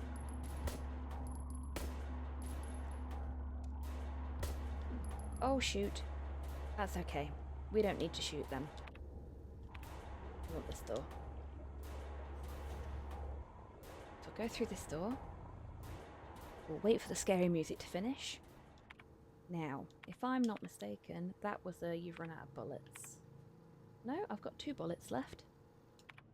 Okay, that's good. You only need 2 bullets really to shoot to defeat an enemy in this game, unless it's a boss, I suppose. I've not gotten to a boss yet in my other playthrough.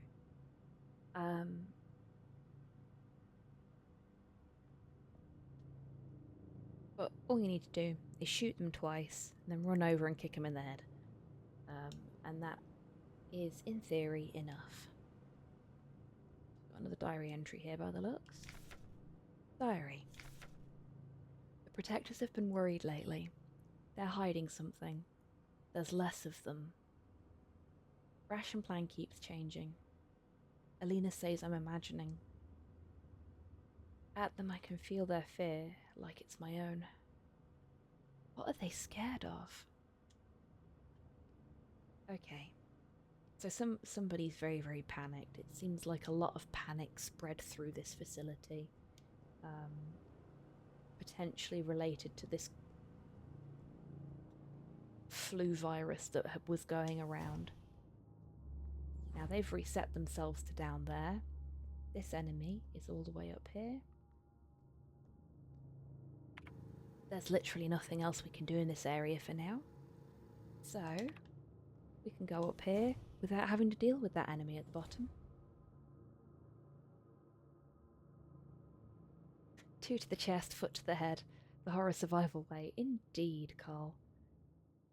Didn't used to be afraid of spiders either. Something that developed in my teens. No idea why. Just sort of happened. Oh. It's interesting. I wonder if it could be a learned behaviour, perhaps? There's all sorts of reasons things like that happen.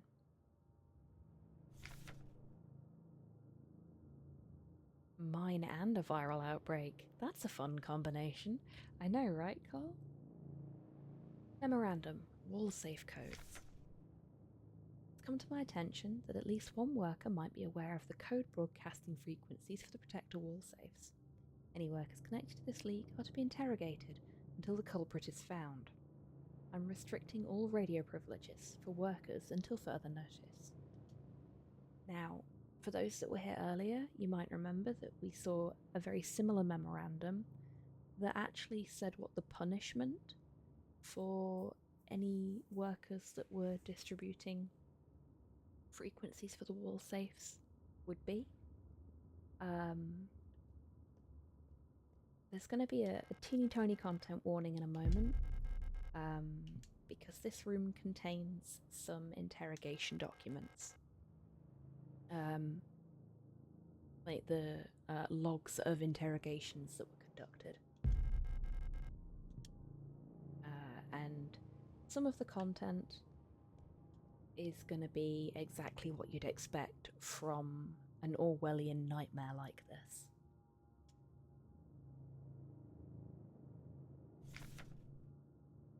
Wunderwaffen. Super weapons of our nation in the battle against the Empire. Falk units.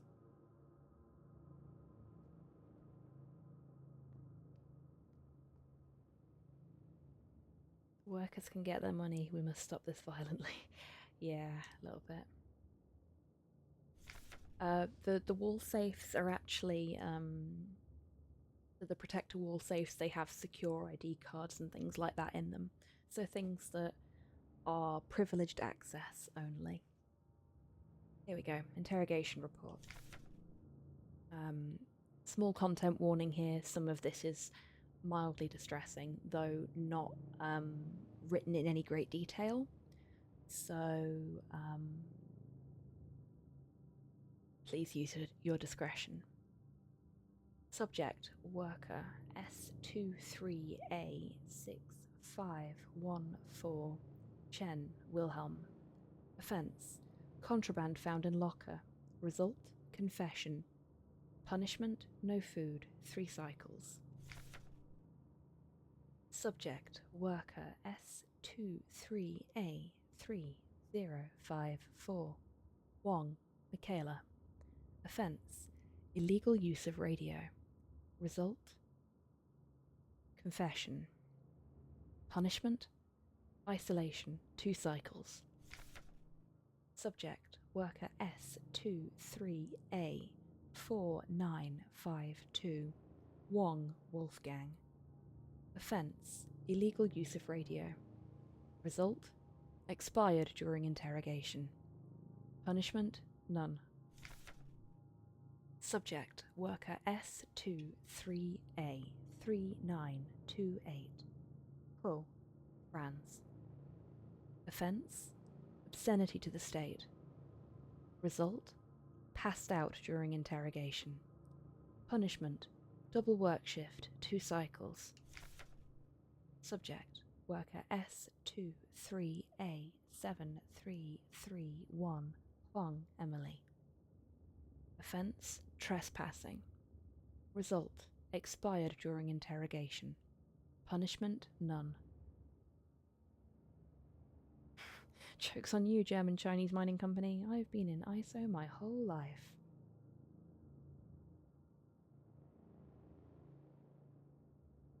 Ah, fair enough, Rust.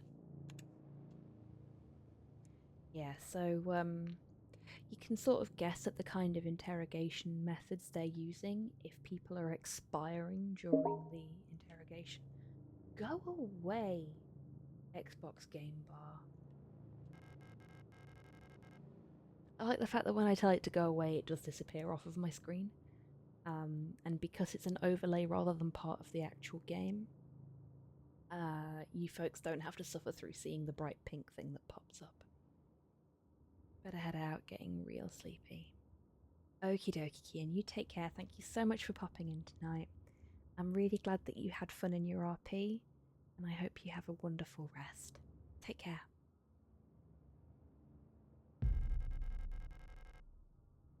So that's 2 disposable stun prods, and another wonderful looking manual. Electro impulse devices. Due to recent events, all facility staff members are encouraged to familiarise themselves with the use of electro impulse devices. We've been supplied with a shipment of EIG-2 disposable stun prods for training purposes. Please refer to the enclosed handbook for more information.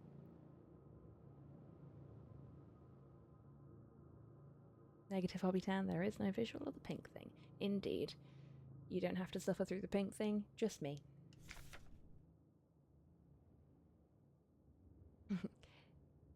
Electro Impulse Agat, EIG-2.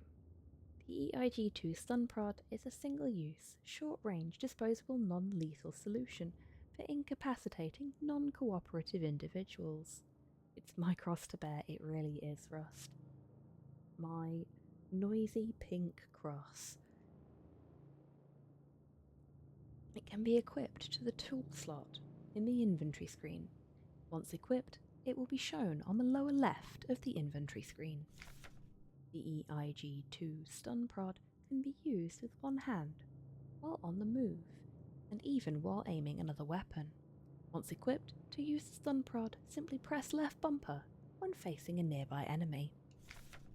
Warning: high voltage electric discharge may arc to individuals close to the target.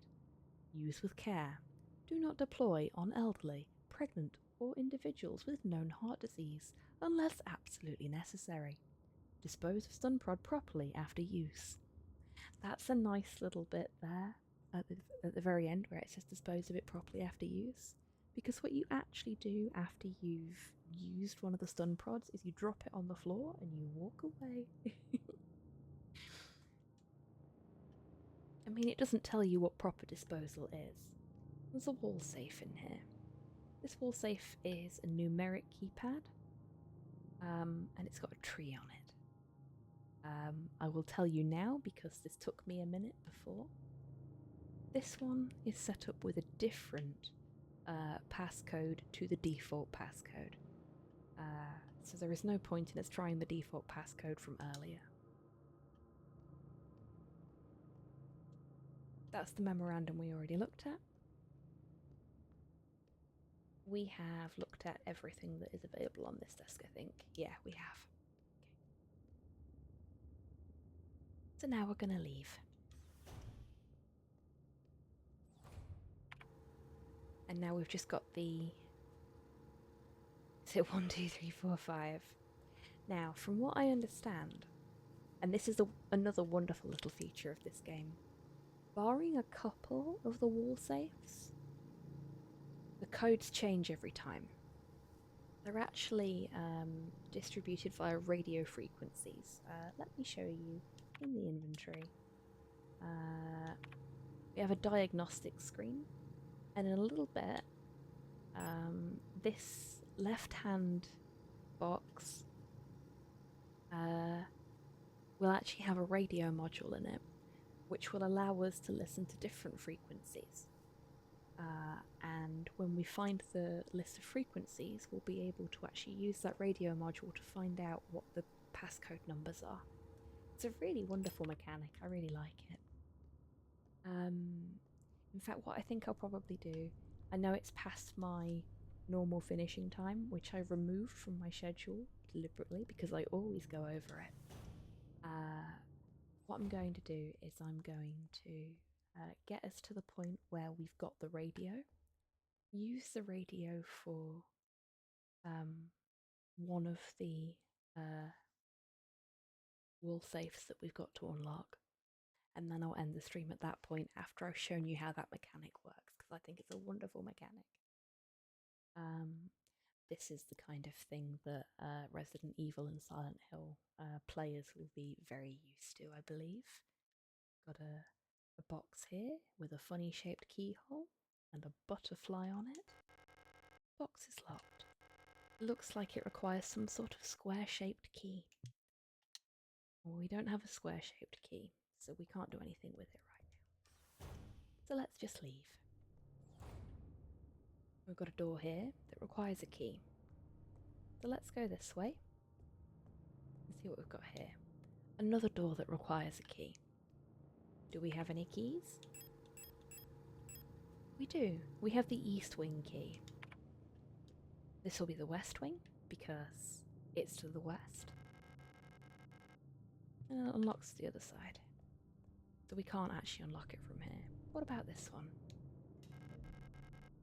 Use the east wing key.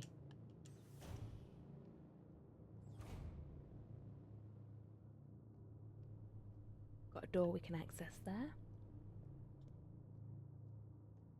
Another door we can access there. And another door we can access there. And over here, this door's blocked. Got 3 doors we can go through.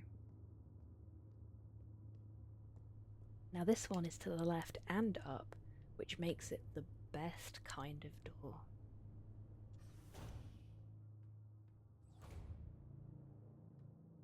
Oh look, it's a bathroom. The stall is locked. Is someone inside? I can't remember where it was or what I was doing, but when I came in here, when I was playing this before, there was a shadow under this door that kept moving, and I was like, oh shit, someone's in there. I was really nervous about opening this door. There was no one in there. It's safe. This one is too. Got a repair patch. That might come in handy. Chef's square-shaped key shows how a good key should be. You're dating yourself a little bit there, ma'am. It's a reference to a rather old advertisement for a cup of soup type soup that came in a square box.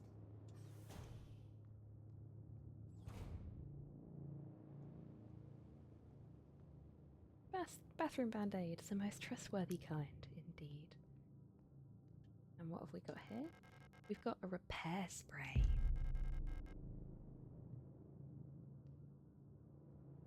Got anything else? We've got this. We've got some ammo. I got very nervous when I came into this room the first time because it's just like, here's a really big healing item. Here's some ammo. Okay, normally in games like this, when you have a room that's got nothing in it except for healing items and ammo, that's a sign that you're going to find a boss soon. Thankfully, no boss, just a lot of arseholes to deal with. What we're actually going to do first is we're going to go back to the save room, and we're going to tidy up a little bit, because we've got a lot of stuff in our inventory again now. We found things to both make and fix holes, indeed. And I'm going to show you folks a little mechanic that the game hasn't actually taught us about yet, but I know about because I've played some of it already. So we've already been taught about the combining mechanic that can be used to repair items, but it can also be used. Let's see if we can do it before we've been told how to combine healing items into stronger items, similar to how you would combine herbs in Resident Evil to make a stronger herb potion type thing. Ta-da!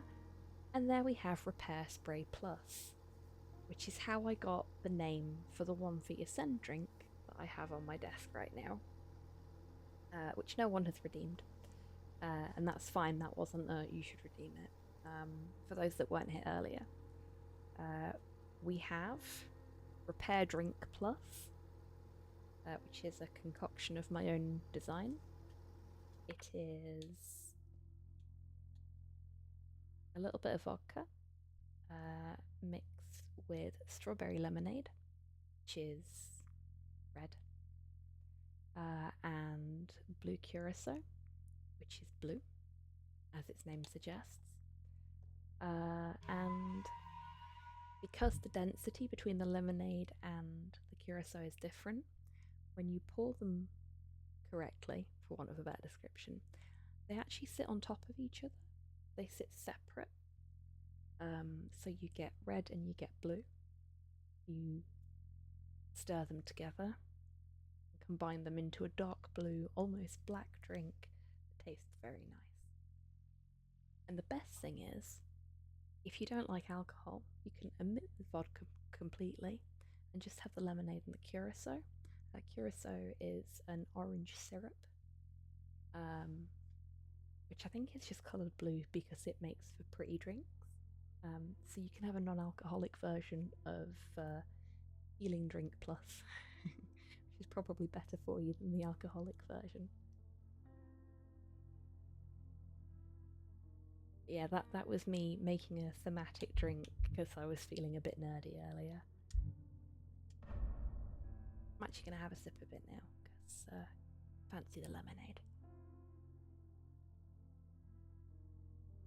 And because I don't want to upset my stomach and whatnot, there's not that much vodka in there tonight.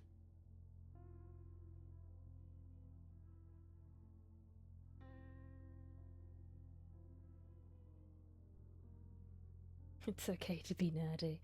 I'd hope so. So we've now got a very strong healing spray there, which I'm just gonna put into storage because we don't need to carry it with us.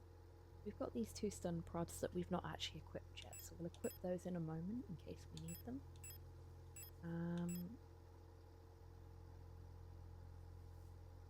I don't mind losing 2 bullets if I'm right about the reload mechanic. So let's find out if I am.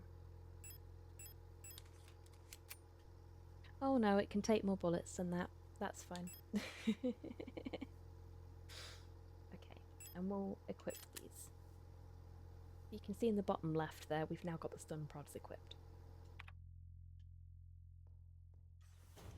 There are things that are, for want of a better description, non-violent that you can equip in that slot as well.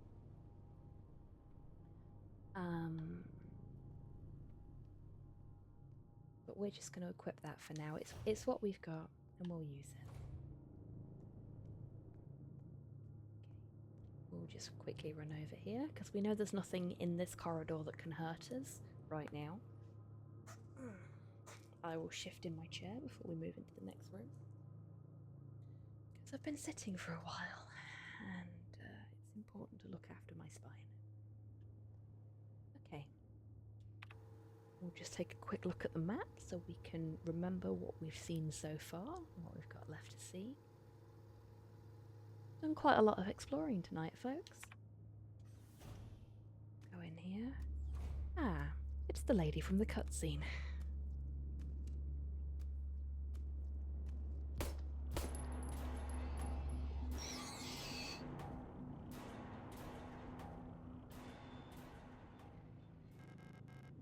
whatever it is, it doesn't seem edible. It's breathing.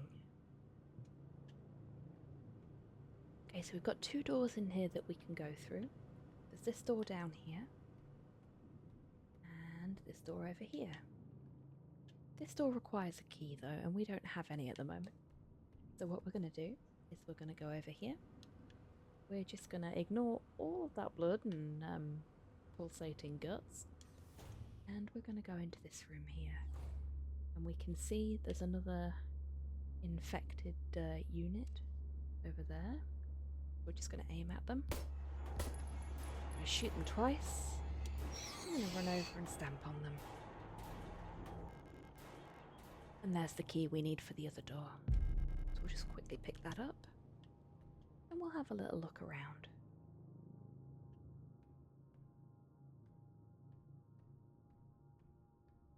You know, I just watched The Thing for the first time like 4 hours ago.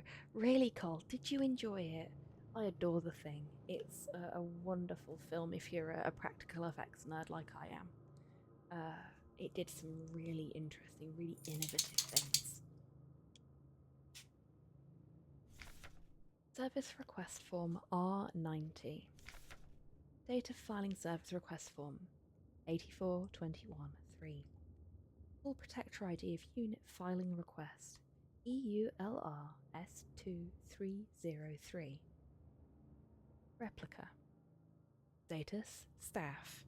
Department kitchen staff. Worker quarters. Object EULR RKM7 Spatial Navigation Module. Note: my mapping module is still defective and won't show any map data. I keep getting lost on my way to work and back. I had to sleep in a hallway last cycle because I couldn't find the staff elevator to get to my dorm. Please, I can't find my way around this place without a map. Mars. Mood, Mars. Mood. I also cannot find my way around this place without a map. This door is blocked. We can't go this way. We can only go back the way we came. There's not a lot that we need to interact with or can interact with in these rooms. They are more about building tension and getting you to react to small amounts of enemies. They're sort of prepping you for what's to come.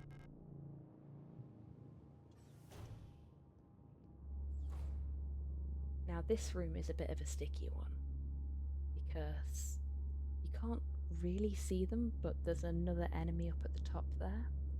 So we're going to have to wait very patiently.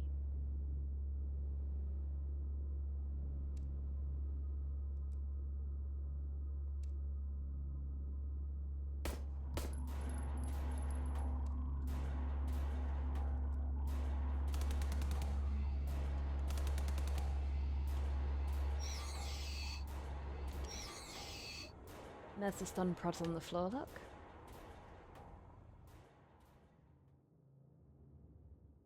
I liked it. Had to look away in the beginning when it first showed up, but that was it. I liked the ending. It's a very, very good film. I'm a big fan of John Carpenter, so I'm maybe a little biased. But I think The Thing is a really well put together film. It's very well acted. And the FX team did a fantastic job on the various different effects. Oh, go away, game bar. Go on, bugger off. Thank you. I love The Thing. Yeah, me too, Rust. It's not my favourite John Carpenter film, but it's very definitely up there for a number of reasons. So when I said that the other 2 rooms were sort of prepping you for the idea of dealing with enemies, this is exactly what I meant. Because you go straight from one enemy that isn't likely to look in your direction, and that you can deal with without alerting it to your existence at all, straight to 2 enemies that are pacing in opposite directions. You've got no way of getting past them without alerting one of them to your existence, and if one of them finds out you're there, the other one's going to find out you're there. It's a very certain spot. Yes, it does. I agree. Hello, Arby. How you doing? I am very, very deliberately speaking softly and fairly quietly this evening because we're playing a spooky game, and I'm trying very hard not to add additional stress onto any of the viewers, but I'm also trying very hard not to wake Slow up. So as much as I would love to greet you in the way I would normally, very loudly, very boisterously, this evening you get a much more gentle greeting. I hope that's okay. In my heart of hearts, I'm very loudly going, Arby. But it's lovely to see you. I hope you're doing well.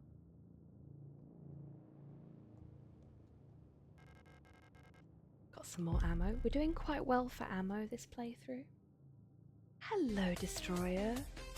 Thank you so much for being subscribed for 31 months. That's amazing. That's such a long time. Didn't realise I'd been streaming that long. Destroyer_ has been a sub for 31 months. Very naughty. Good evening, you beautiful people less than 3. Why on earth is that so loud all of a sudden? Very odd. Very, very odd. I'm just going to turn the alert box down a little bit. And... yeah, that should be fine. That should be fine. I'm doing well, thank you, Destroyer. Lost control of my disc, sadly. Oh no, I'm so sorry to hear that, Arby. I'm in your Discord server, please kick me since the hacker has been trying to scam people from servers I'm in. I don't think you are in our Discord, actually. We've got some pretty hardcore bot detection and removal on our server because we've had a couple of issues with that in the past. It actually stops a lot of people from joining because they don't want to do the verification that's required. But so that we can protect our community, I've got that bot protection in place. Just, you know, for a little extra layer of security. I hope you get access to your Discord again soon. Okay. So there's only one door we can go through in here. Sir Arby messages you, isn't me? Well, thank you very much for letting me and the rest of the folks in chat know. Just to be 100% safe, I'll pop a message into the Discord after the stream is over.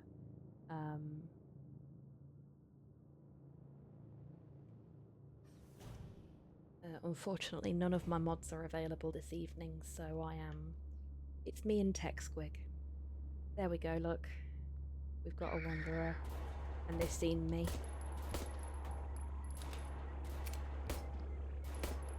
And they do not want to die.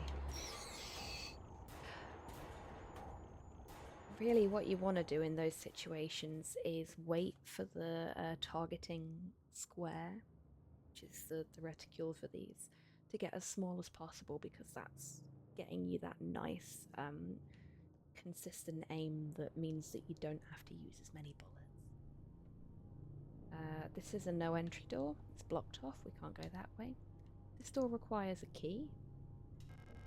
Or does it? So sometimes those doors that have the padlock on them don't require a key. All they require is for you to unlock them from the other side. And this is one of those doors.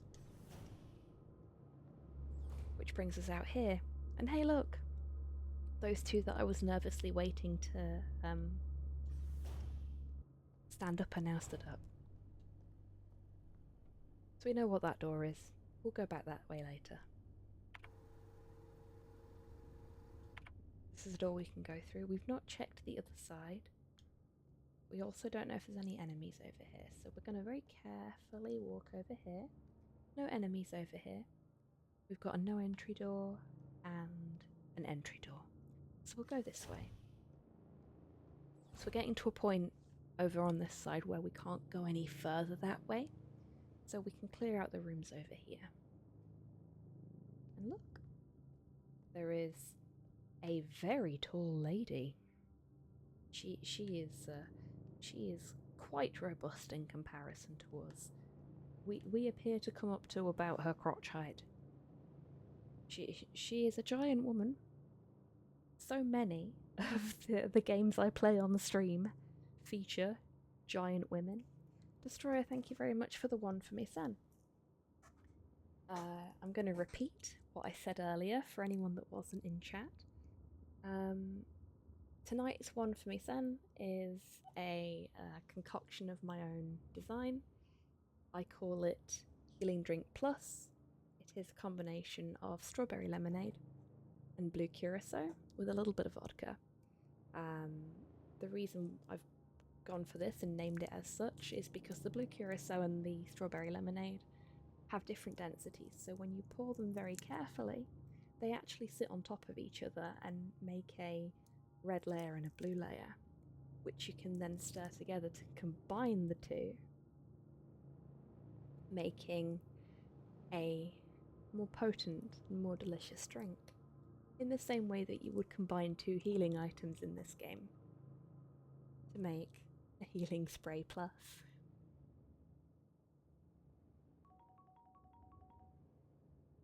Thank you for hydrating Chibi-tan, Cole, much appreciated. Our little raccoon friend is very, very happy with what you've done there, it would seem. Sounds like a nice combo. It's very, very nice. It's not too sweet, and it's a lovely combination of strawberry, lemon, and orange, with that little kick from the vodka, which is actually quite nice quality vodka. I think it might be Slows. He might be a little upset if he knows I've stolen some of it. But yes, it's a nice combination. And were I able to drink more, I'm not because of the meds I'm on, I would definitely put more vodka in it.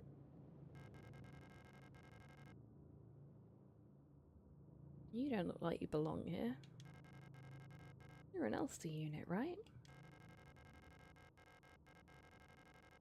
Carl, thank you very much for the treat for me. It will be... got two there. They're stuck together. No. Fizzy cherries. Thank you very much, Carl.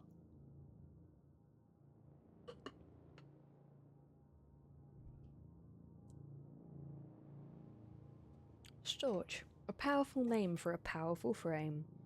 Bravo, Rust. I kind of want to hit the good joke button, but it's not a joke, it's just a really good phrase. So, just take my undying respect there for that one, that's great. If you weren't already a VIP, I'd have VIP'd you for it. There's a tall woman on stream and no titters. I know. Goth's not here right now. That was honestly an accident. It was beautifully put together. You did really well, Rust. This facility is currently on lockdown. You shouldn't be here. Giant lady of few words, it would seem. Oh, we got the West Wing key, though. That is not a healthy looking person. About the administrator. From work shift controller to night shift controller. Due to recent events, some security technicians will be serving both work shifts and night shifts. Affected guard units. STAR S2304, STAR S2305, STAR S2306, STAR S2309. Affected controller units. STCR S2303, STCR S2306. Oh, Danger, hello. Thank you so much for bringing your community here. How was your stream? Welcome on in, everybody. Monologue, thank you very much for the follow. Kristen, thank you very much for the follow. Tazzy Bomb, Frimp, thank you so much for the follow. Hello there. Hello, everybody. Hello, Doki. How are you doing? Oh my gosh. B&M Bandit. Molly Makes, thank you so much for the follows. Wisecrack, thank you for the follow. How are we doing this evening? We're doing very well, thank you, Danger. I hope you are too, and I hope your lovely viewers are as well. Hello there. Hello, Funk. How you doing? Lils, hello. Hello, Tazzy. Perseridedon, thank you very much for the follow. Welcome on in. Welcome on in, everybody. We're playing some Signalis this evening. I am deliberately speaking very softly and very gently. I'm normally quite loud, quite bombastic when I'm streaming. No, I do not, I'm afraid, birds. I have many other sound alert redeems, but that's not one of them. But I already followed, for shame. No shame here, Wisecrack. Sometimes it takes us a little while to follow people, even if we watch their streams or, know about the content they produce. No shame here. Yes, I'm speaking very softly this evening for a couple of reasons. First off, we're playing a survival horror game, and I know everybody has very different thresholds when it comes to horror and things that cause tension and anxiety. So in an attempt to balance that out a little bit, I am being very gentle, very deliberate in the way I'm speaking. But also, me and my partner, Slow, went out to Edinburgh for the first time since we moved to Scotland today. We did a lot of walking, and bless him, he was knackered when we got home, so he went straight to bed. And I have a very bad habit of waking him up with how loud I am when I stream. And after how nice he was to me today, how wonderfully supportive he's been, I really don't want to disturb him, so I'm trying to speak softly and quietly so I don't wake him up, as much as so that I can make things a little bit more relaxed for you folks, for those of you that might be of a more nervous disposition, for want of a better description. This tone of voice is so soothing. I'm glad you're enjoying it. I'm glad it's working out okay. How are you finding this so far? Well, Adam, I've actually been playing it off stream. I'm only playing it on stream tonight because I was supposed to be starting the community challenge that was fundraised to play Silent Hill 1 through 4 with DMAC as my co-pilot, and he was going to talk us through some of the production of the games and things like that. But bless him, he's not very well at the moment, and I basically said to him, "You are not streaming with me tonight, you are getting some fucking rest, my friend. I will play Signalis instead." And that's how we've ended up here. But I've been playing it off stream and absolutely adoring it, so much so that I streamed for nearly 5 hours yesterday after work, and I normally only stream for about 2 after work on a Friday.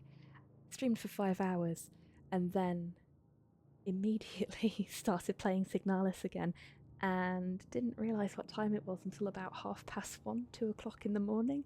And then I went, oh shit, I'm supposed to be going to Edinburgh in the morning. I should probably go to bed.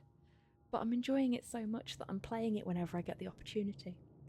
I was planning on waiting until I could stream it for you all, and I just couldn't. I couldn't wait, and I'm glad I didn't. I'm really enjoying it.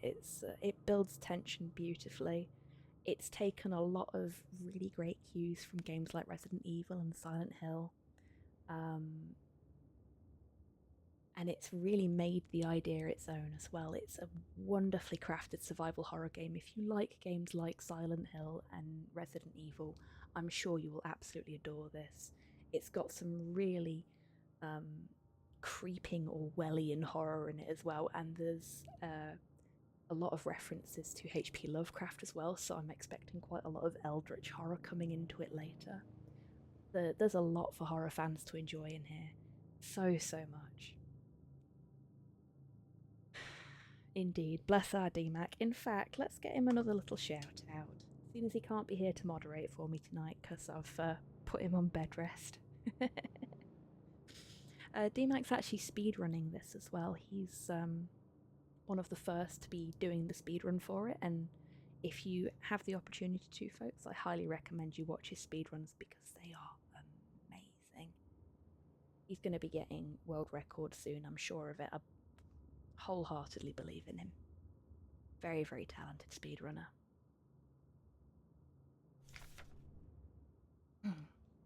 Until an effective treatment is found, or reinforcements are sent from Heimat, we'll all have to stay strong and do our best to keep the facility secure. Failure is not an option. Storch Cybin, STCR S2307. P.S. Keep an eye on the administrator unit. Since the incident, he's been acting stranger than usual. Without the commander to keep him in check, we'll have to ask Colibri for help. Okay, so the administrator unit seems to be this Adler that we've seen notes from.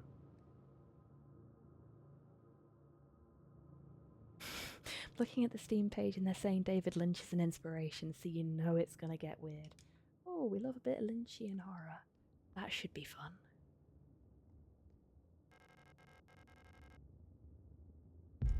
Let's have another disposable stun prod, because we've used all the ones we had before, if I'm not mistaken. Yeah, definitely, because they're not equipped anymore. Let's quickly equip that. Oh, we've only got one inventory slot left. Got anything we can use up? I'm going to regret saying this, I'm sure, but we've not taken a single hit yet in this playthrough. So we've got all those healing items saved up. I'm sure they're going to come in handy later.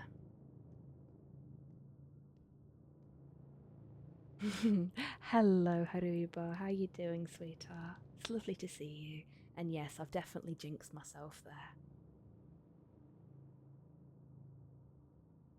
Not sure if you've heard this before, but I'm getting huge ASMR tingles from your voice. Is that a good thing? Nobody's ever described my voice as being ASMR-y before. But then again, I don't normally speak like this on stream, so that might be why. Maybe I'll make this a thing for the late night lounge specifically. We'll make it a nice, chill, horrifying time. Because I exclusively play horror games in this slot. Very good. My head is so tingly. I'm so glad you're enjoying it. Okay, did we go through that door? We didn't go through this door. Let's go through this door. Oh, it's this room. We'll pick up the broken key. We now don't have any inventory space left. There's nothing else in this room though, so it's not so bad. We're gonna head this way, and remember we've got some enemies in this corridor. Oh dear. They were waiting for us. That's unfortunate. Okay. So, oops. We want to go. That's this corridor here, the south corridor that we just tried to go into. We can take the long route through the Mensa, up the kitchen, and this way, because that'll get us back to the save point without us having to deal with those two in the welcoming committee over there. That seems like a sensible option for us.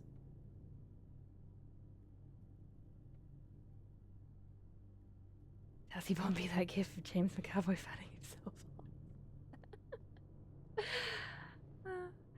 on? Well, I'm honestly quite flattered that I could inspire that kind of sensation in anybody.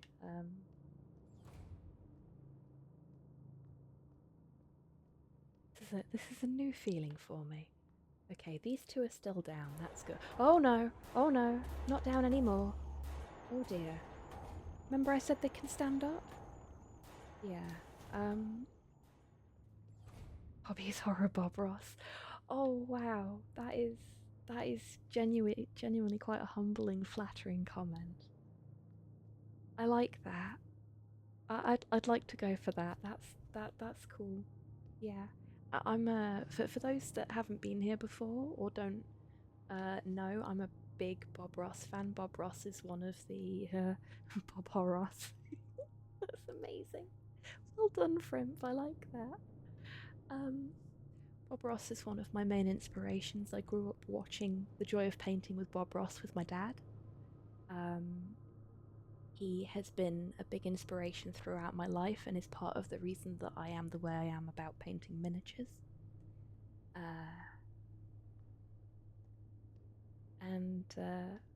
One of my favourite things about him is that he was a drill sergeant before he became a painter. So he was always shouting at people. And when he came to do The Joy of Painting, he didn't want to do that. So what Bob Ross is actually doing when he's talking people through the paintings that he's working on is he's doing pillow talk. He'd sort of designed it in his head that he would talk through paintings as if he was talking intimately with somebody that he was very close with, and that certainly worked because apparently he had quite a lot of fangirls when The Joy of Painting was still airing. Can understand that lifestyle switch. Yeah, me too, Carl. Like, if you spend most of your day shouting at people for just trying to do their best, you don't want to spend the rest of your life doing that. It's a bit rough. A little bit rough. Okay, so we'll put the healing patch in there. Unbelievable, thank you very much for the follow. Welcome on in. I hope you're having a wonderful evening. Or other time zone, depending on where you are. I need to get better about that. We've only got one half of the broken key at the moment, so it seems like a bit of a waste of inventory space to keep it with us. We know where it needs to be used. It's half of a square, so it's going to be the key for the butterfly. But just to really drive that home, I'll show you something before we put it in storage. So if we inspect it,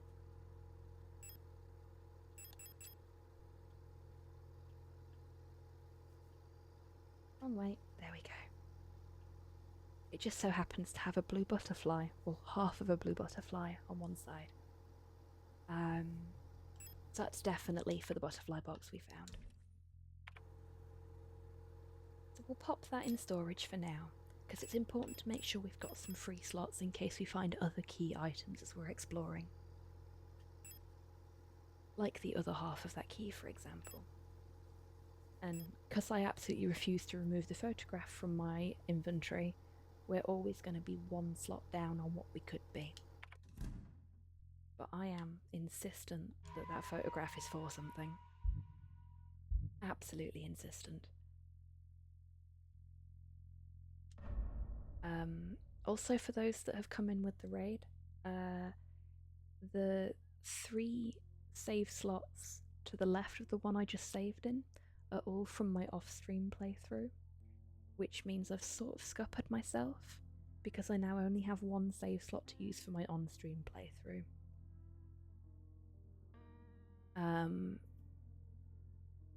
Which, for anyone that plays survival horrors, you know is kind of a no-no, because you may end up putting yourself in a situation where you just cannot get past it, and if you only got 1 save slot, then that will mean that you have to start the entire game all over again. Now, I recently played through the first 4 Silent Hill games for the first time ever, and I did that in Silent Hill 3. I got myself to a point where I just couldn't get past the boss that I was at, and I'd only got the 1 save slot. I'd not saved into separate slots as well as like a backup, so I had to start the entire game again. And I'd been playing it for about 4 hours at that point, so I ended up sort of semi-speedrunning the beginning of Silent Hill 3 to get myself back to the point I'd been at in my original playthrough so that I could get past that boss. That was an interesting time. I was so frustrated with myself for that. Okay, so we picked up a key when we spoke to the giant woman. But it's not for this door, because that door unlocks from the other side. So where else have we got a door that needs a key? All the way down here, next to the elevator. That's a bit of a way to trek, but it's what we've got to do. Now, if you remember, the south corridor is where those two enemies are. So we're going to have to deal with them, or we're going to have to avoid them in that corridor. Thankfully, it's a fairly wide corridor, and we've also got a fair amount of... a lot of the corridors have a lot of junk in them, but this one's got a fair amount of free space that we can sort of dodge and dip into. So we should be okay, I think. Oh, for goodness sakes, go away, Xbox Game Bar. I need to figure out how to turn that off. I don't normally play games on Game Pass, not on my PC anyway. But Signalis has only just come out. I am in a bit of a rough financial situation at the moment because I've literally just moved house. And I can't really afford to be buying every 20 quid game that has just come out. And seeing as I forgot to cancel my Game Pass when we moved in, I went Signalis for free. Don't mind if I do. On that note, if anybody else wants to play this, it is free on Game Pass, both Xbox and PC. So you can get it without having to pay any extra. Oh good, they were both up there. That makes things easier. Oh, that's our first hit. That's not too bad. We've gotten a fair way without getting hit by any of them, and that was a little bit awkward. Because we'd got two of them, one on either side of us.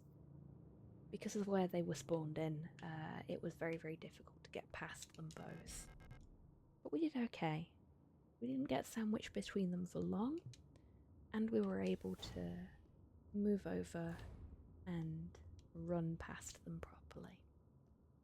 So now we're into the West Wing. Just notice we don't have feet. Yes, we do not have feet. We are not technically human. None of the characters we've interacted with so far, to my knowledge, are actually human. We're all robots. Robots? Is robots alright? Androids, perhaps? We are mechanized beings of some description. We do have some biocomponents, as has been mentioned in some of the notes that we've picked up throughout the course of the game, but we are mostly machine. Okay, so we can go through this door. We cannot go through this door at all. This door here, again, is blocked. And this gate is locked and needs a key. So the only way we can go is this way. Do we have any ammo? We have 6 bullets in our pistol. We haven't found any other weapons yet. We don't have any more ammo than that. Which is fine.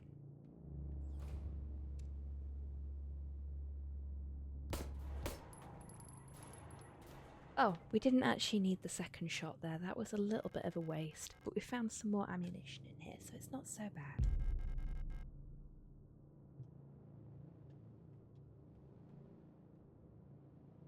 They fell over very quickly. I don't know if that was they were already injured or if I just got a really good shot on them the first time round and that was enough to stun them. But in my rush to double tap them, I wasted a bullet. Which is something that seasoned horror game players will know is a dangerous thing to do. There's the other half of our broken key, so we can go back and open the butterfly box now. We've also got a door over here. Does it need a key? No, it does not. So let's go and open the butterfly box.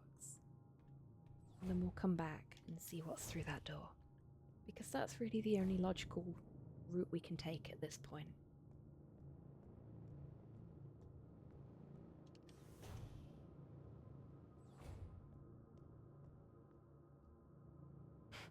We have the wings of a butterfly, like the hymn song. I was actually listening to that song earlier. Oh no, that's an unfortunate place for them to have spawned. It's fine, it's fine. This one we're gonna shoot. Oh, they're dead. Okay. We'll stun this one. There was no way we were getting past those two in that setup there. Because they were just too close to us. It would have been too difficult. So, we go this way. Back into the save room. We've got enough space for the other half of the key and for a single healing item. So we'll take... I think we'll take the repair spray plus that we made earlier. Because that will do more healing than just the repair patches. And you can see we're injured because we're holding our stomach. So we must be... Yeah, we're in the orange zone. That's not a good zone to be in. It's not red, but it's far enough away from blue that we shouldn't be happy about it. So let's get some healing going. We've gone up to yellow. Are we staying in yellow? We're staying in yellow. Okay. Let's combine those keys so we get the butterfly key. And we'll get one more healing item. Let's try and get ourselves back up to the blue zone. We've got 3 repair patches. That's a good amount of healing to have at this point in the game. I had none at this point in my first playthrough up to here. Because I got hit by every enemy on the way over. It's just sort of embarrassing, really.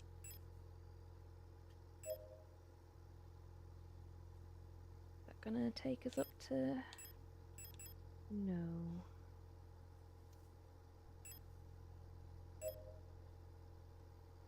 Can we not get past yellow for some reason? Guess not. Okay, let's not waste the last one. We might need that. Got 3 bullets. Let's get some more bullets going.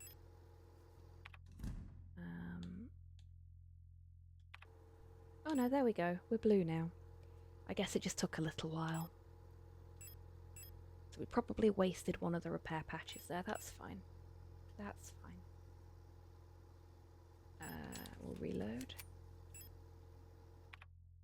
We'll put the other 3 bullets in storage so that we've got that extra space, and we'll quickly save.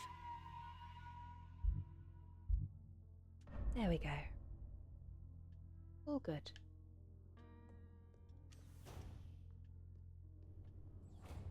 Okie dokie. So, we still don't have the frequencies for the wall safes.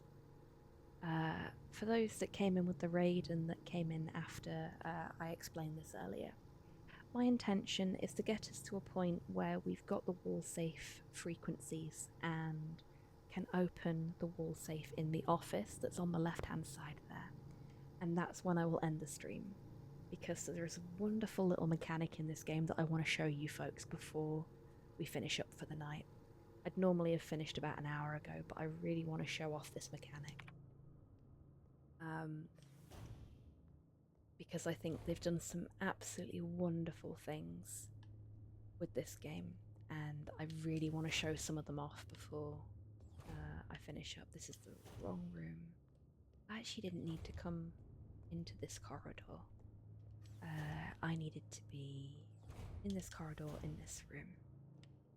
Got that very suspicious looking box in the corner there. We'll use the butterfly key. And what's this? A mysterious artifact is placed in the box.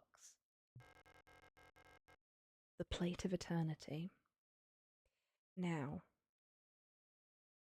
people that are used to their Eldritch Horror probably went mysterious artifact. Oh no, I don't like the sound of that. We've got strange pulsating flesh thingies. We've got people getting sick with some sort of flu-like virus that turns them into angry zombie people. And we've got a mysterious artifact in a storage cupboard. Oh, and a cutscene.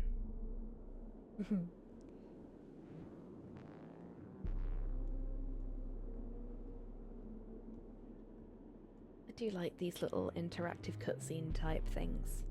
They're neat. Like I said before, there's a lot about this game to love. They've taken a lot of different ideas and melded them very, very seamlessly, in my opinion, into something that is just wonderfully terrifying. Now, here's a nice little reference for any Kubrick fans. It's the same carpet that's in the Overlook Hotel in The Shining.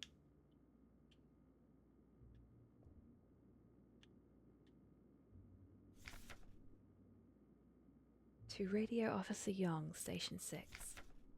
Dear Iris, I hope you and Ariane are both well. I've spoken to the officials at Aeon, and they agreed that it would be best for Ariane to attend school in Sector C. I have a spare room she can stay in until she graduates. I know you two are inseparable. We both know that this is best for your daughter. She receives a normal education in the city. Love, your sister, Camilla.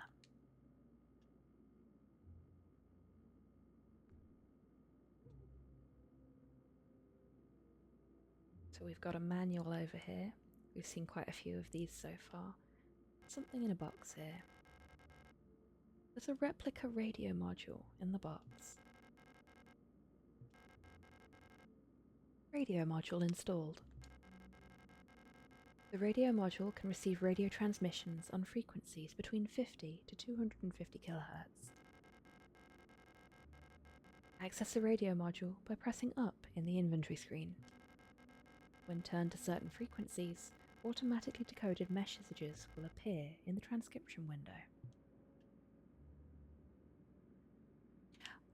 I've mentioned this a couple of times already during this stream, but I absolutely adore the designs for all of the documentation in this game. So on top of being able to explore the game itself, all of the tutorials are built into operational manuals that you can pick up throughout the game. There's also a bunch of posters and documents that provide lore and padding for the world itself. And the graphic design that's gone into them is, and this is going to sound very, very strange, but delightfully Orwellian. There are posters that feel very much like they could have been in a film adaptation or a game adaptation of 1984. Everything is just very perfectly crafted in this game, in my opinion. It's done very, very well. They've really thought about what they were doing with every little detail. It's a real delight.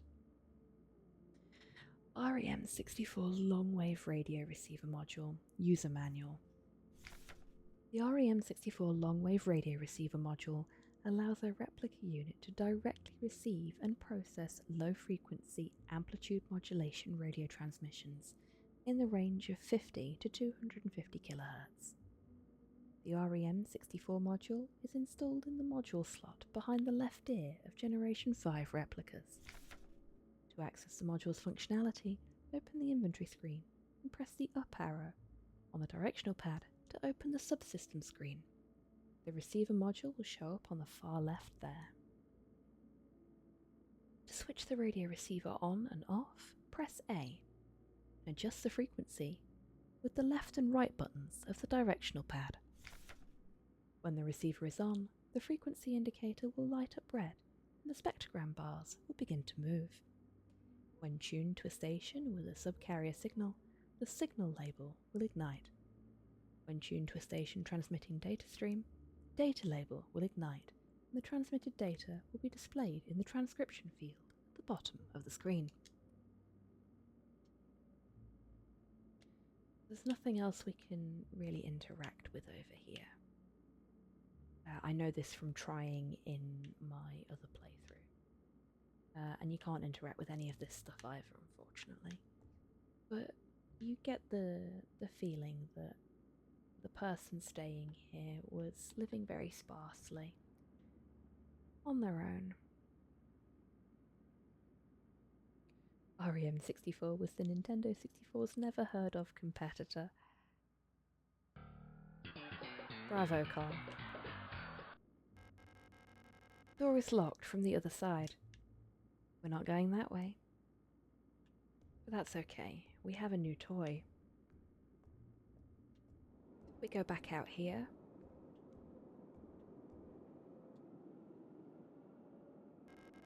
Some kind of special locking mechanism. Some sort of speaker or microphone on the front. And the number 160. So we go into the inventory screen, go to the diagnostics menu, and there's our little radio. We'll turn the radio on. This might be a little bit loud, just to warn everybody. I have tried to make things a bit quieter, but some things in this game are just louder than others.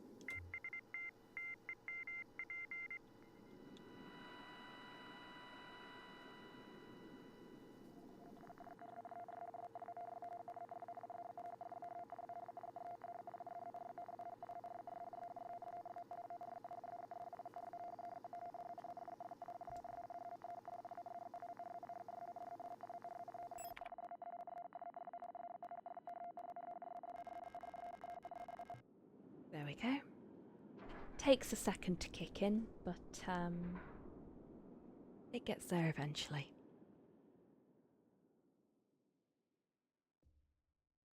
So obviously we've not left that storeroom. So I'm thinking either what we're currently playing here is a flashback, or the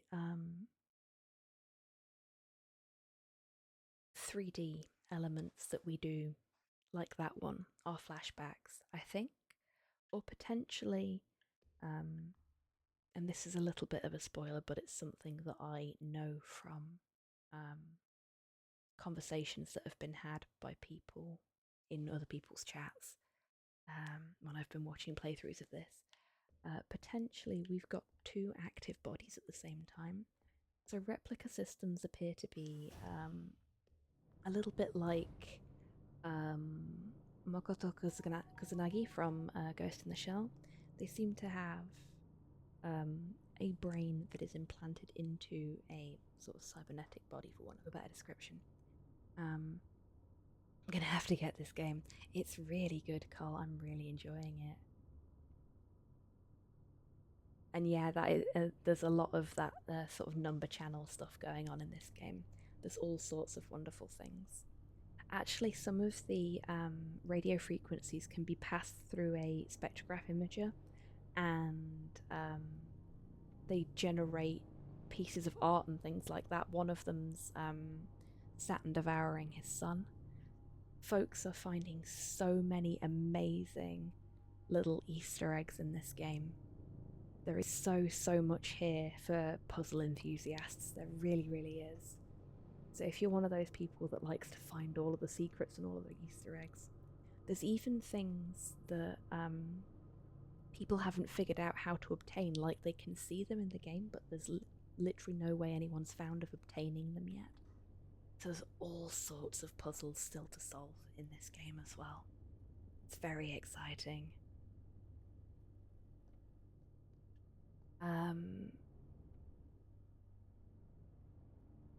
You're an Easter egg. Hello, D-Mac.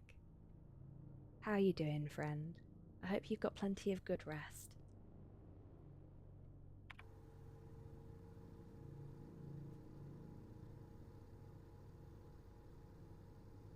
You know, I was talking about you earlier, and this game, obviously.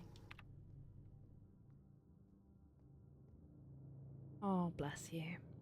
I'm so sorry to hear that, mate. I really do hope that you manage to get some rest soon, and that you feel better. Not least of all because I'm really looking forward to playing Silent Hill with you. Never seen this game before in my life. Yeah, sure, I mean, when you run through it as fast as you do, that's no big surprise. It must look very different when someone as slow as me is playing it. Did we pick up a key? No, we didn't. I remember now. I got distracted. Okay. Oh, I should probably explain, Dee, because you're not used to me talking this softly. Slow is asleep. And we've got folks in chat that are of a more nervous disposition, so I'm being very, very gentle. In the way I speak. I have been described as the Bob Ross of horror this evening, which is possibly the best compliment I've ever had. So perhaps this is a voice that's going to stay. Okay, so what do we need to do?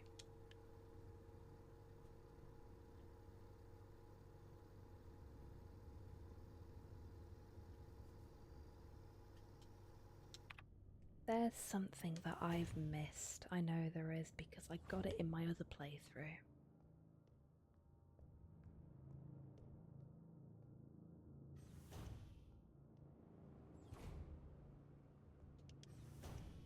Where was it?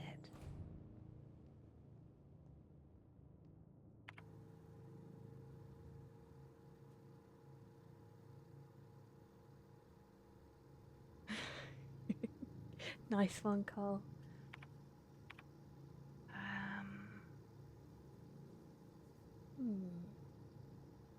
I've done things in a slightly different order to how I did them before.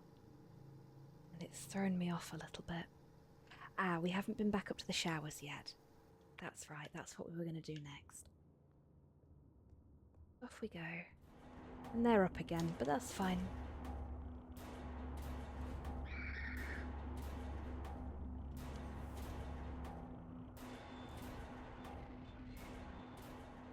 Go on, Mendy. What's the secret?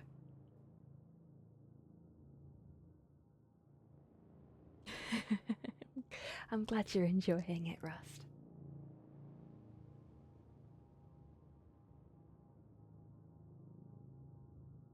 I'm gonna wait here to find out what the secret is. So that I don't get murdered. So, come on, Dee. Spill it.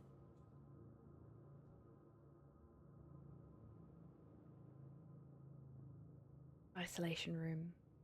Radio over to 96. Awesome, thank you very much. Gotta remember where the isolation room is now.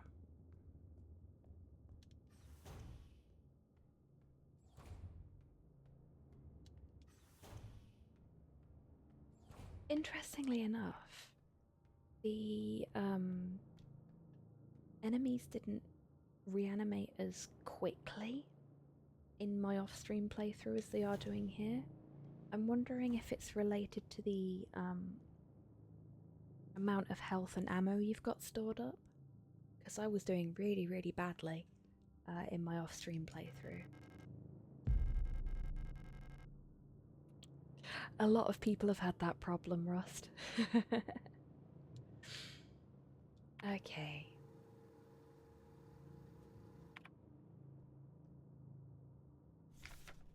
Search protocol. Seems to be random, does it, Dee? Okay, well, thank you for clarifying that. Game knows you're being watched. Yeah. Protector controller on duty. STCRS2303. Oh, fair enough, Dee. That's really surprising because I re-entered some rooms a lot in my off-stream playthrough, and they didn't reanimate for ages. Guess that's the 4%, isn't it?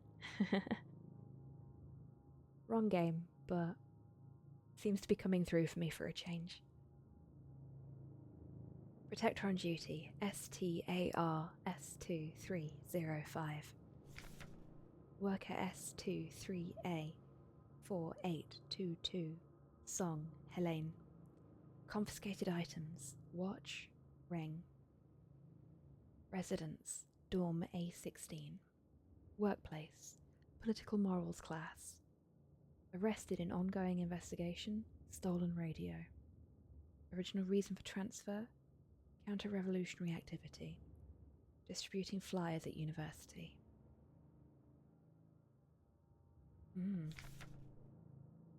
Worker S23A3582. Hong, Julia. Confiscated items. Medication. Residence, dorm A64. Workplace, mining operation A. Arrested on suspicion of bioresonance. Confiscated hydroxycarbamide. Carbamide, there we go. Pills have been sent to the medical wing. Special supervision request has been forwarded to Calibri. Love me some Red Vash. Yeah, it's a bit rough, isn't it?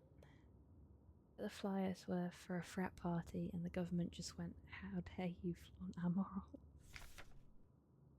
Worker S23A0512. Zio, Alina. Confiscated. Cosmetic box with butterfly inlay. Locked. So that was Alina's. Residence, dorm A61. Workplace, factory. Collapsed at the workplace from exhaustion. Bunk was searched before transfer to medical wing. Worker S23A2367. Fukuyama, Heinrich. Confiscated, fountain pen. Residence, dorm A22. Workplace, mining operation A. Recent transfer from factory. Arrested on suspicion of conspiracy against the state. So this door is blocked. We won't be going that way. This door, on the other hand, is not.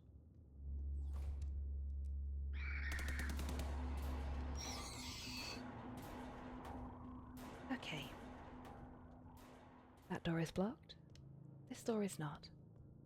This door is not. This door is locked. It's at a...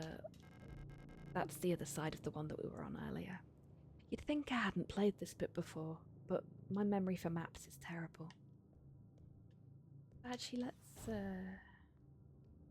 just go through here.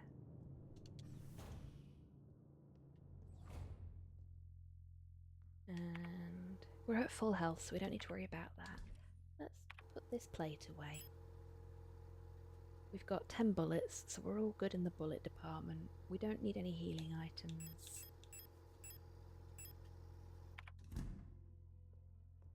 And we'll quickly save.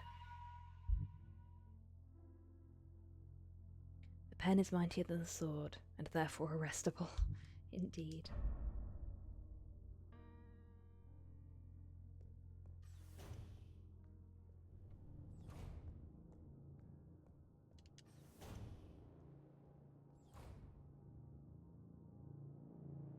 I don't think I have, D. Let's find out what happens.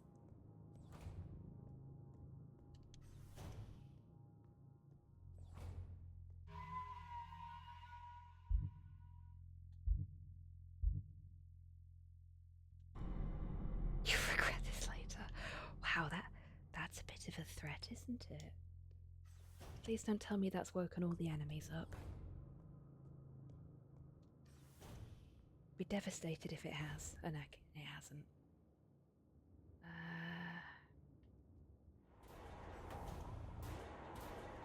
Then again. So if I recall correctly, this room is... There's only a healing item in here.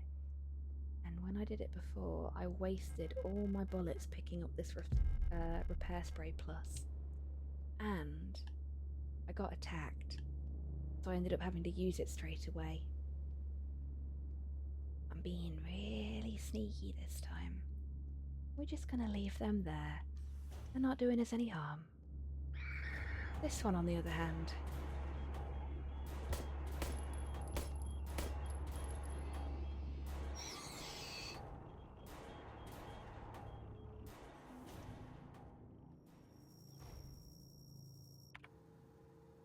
Ah, that's the isolation room, I see. Okay. Well, I'll pick the thing up from the interrogation room first. Because we need this. And now we have the frequencies for all of the wall safes. So I will be ending the stream very, very soon. Now, I haven't bothered to write any of those down, because something I hadn't realised when I played this off stream is that it saves all of the documents so you can read them later. I forgot to check if there's anything else in here. There's not.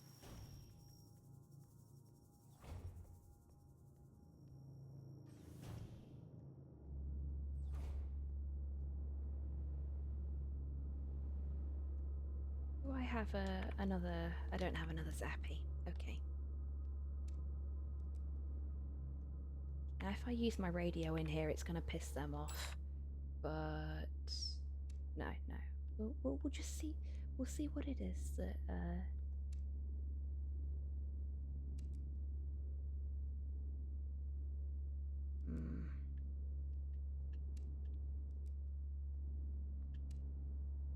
I want to give myself enough room to maneuver.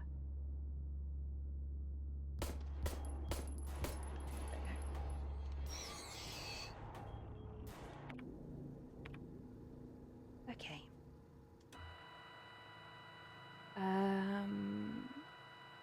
95 was it you said, D?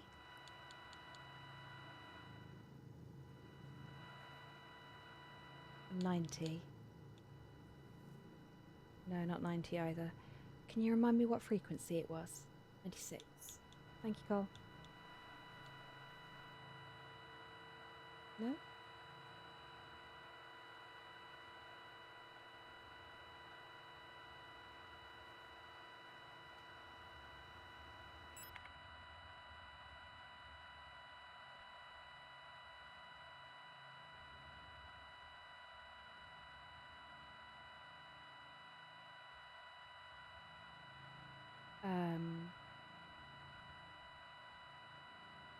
Should I have not killed the enemy first?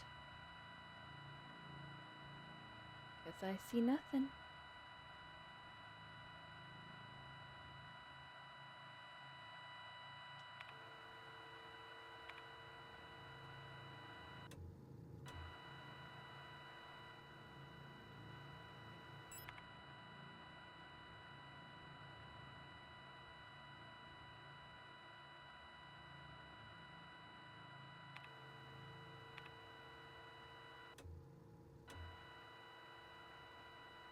Should be there. Okay, I'm gonna turn that off because it's a bit of an intense noise to listen to for a prolonged period. And I'm gonna go about my business, as it were. Let's have a look at the map. So we've cleared out a lot of it now, look. Still can't go down there because that's all blocked off. That's fine. But we've actually cleared out this entire floor, basically. Other than that one little room there. Bottom right cage. 96 at the bottom right cage. Okay.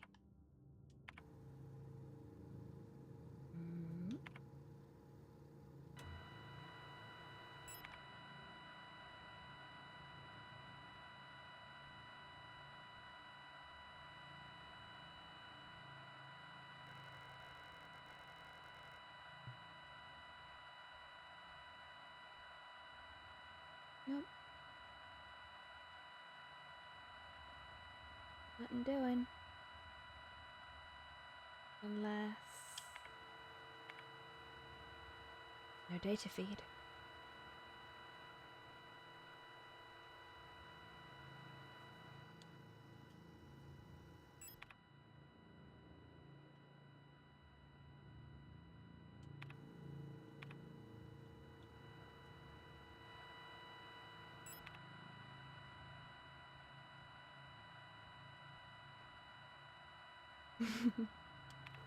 Did I break it?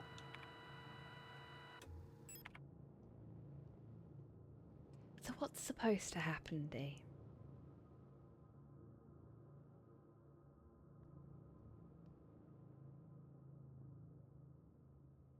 Perhaps it's a random number. Perhaps it's not just always 96.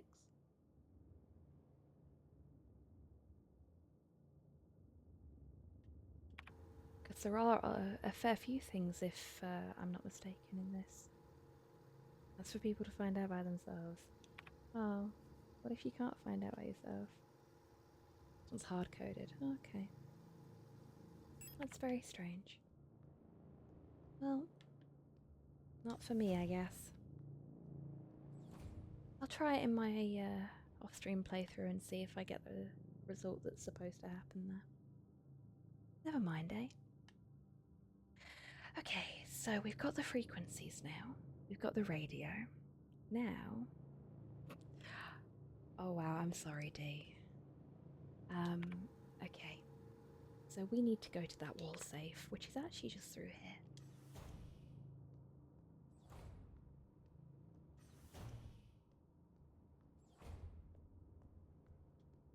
So, this wall safe has a tree on it. We go into our inventory and we go over to our diagnostics, our memory module. All of the documents that we've looked at throughout the course of the game are actually stored here, so we don't need to worry about trying to remember what's in documents. And as you can see, because frequencies is the last document we picked up, that's the first document we can see here. So we want tree. Tree is 178. Go back over to the radio module. And we'll go all the way up to 178. There we go. 20. So they're the last two digits. Begins again. 70120.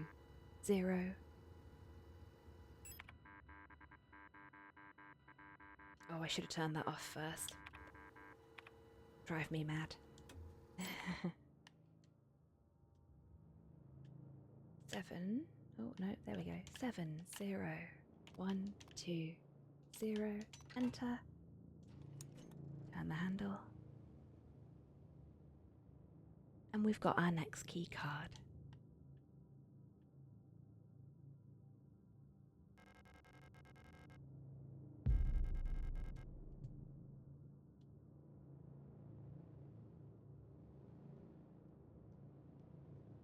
So, I did say that once I'd showed you how that mechanic worked, I was going to end the stream. What I'll do, seeing as we've cleared this floor out, I'll quickly save, take us to the elevator. We'll head to the next floor, and then I'll finish up.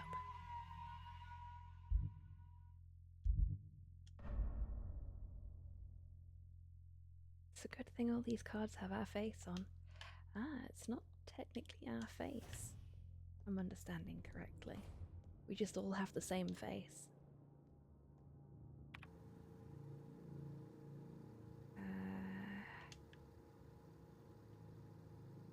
We've got that door there as well. I think is what we need this key for, actually. Down here.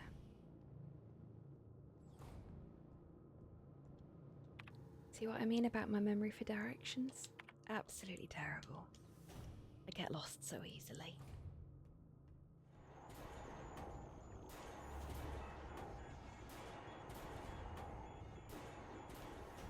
Give them a wide berth in case they decide to stand up. Ah, yes, okay. I don't think we've got the key for this. Yeah, we've not got the admin key. So we're just going straight to the elevator. Just one more checkpoint, I can quit any time. I do kind of feel that way with this game. I'm enjoying it so much. I just want to... I want to see more of it. I want to see what's coming.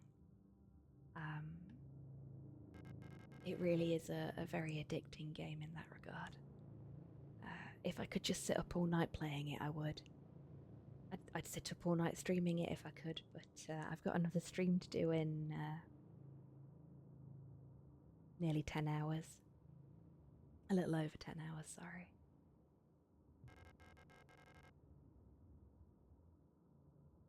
Well, if he is, he best hurry up.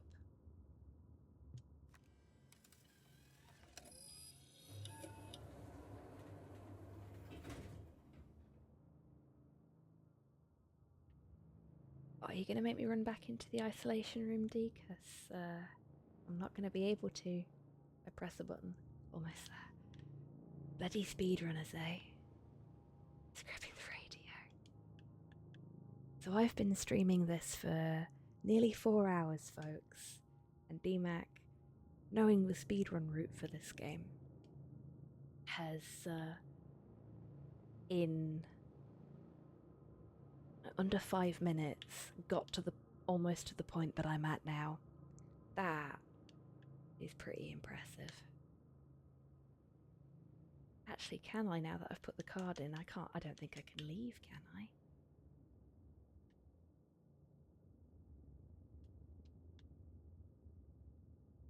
Oh no. I may not be able to leave because I've put the card in.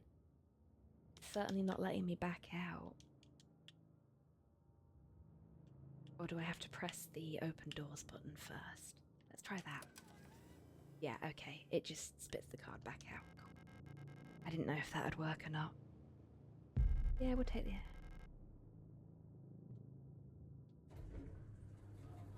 Can I?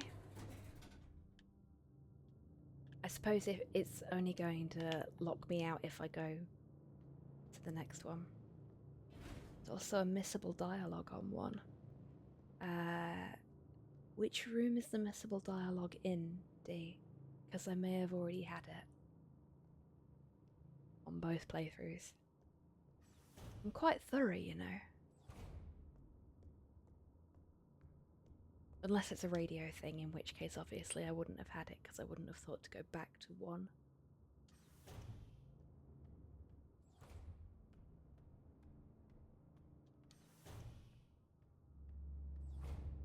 Oh, they're up again.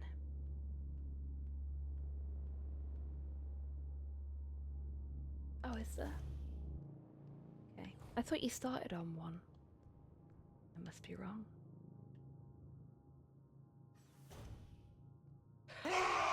Oh, you fucker.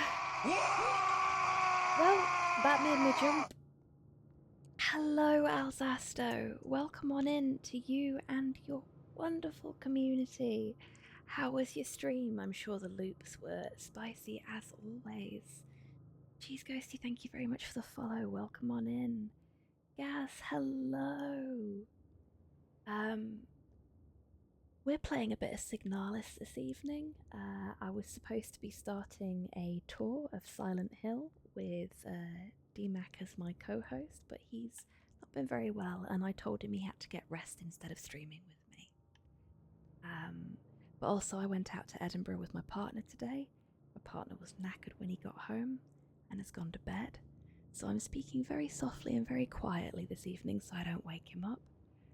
And also so that if we've got any folks in chat that are of a more nervous disposition, they've got something a little bit soothing to go along with this very spooky, very enjoyable game. I am absolutely adoring Signalis. Becca, thank you very much for the follow. Welcome on in. Feels like an ASMR stream, lovely for the ears. I'm glad you're enjoying it. I'm normally quite boisterous and loud when I'm streaming, but people seem to be really enjoying this as a late night kind of vibe, so I might do this again in future. We're currently waiting for DMAC to tell me what the radio code I need to use in the isolation room is for a little Easter egg.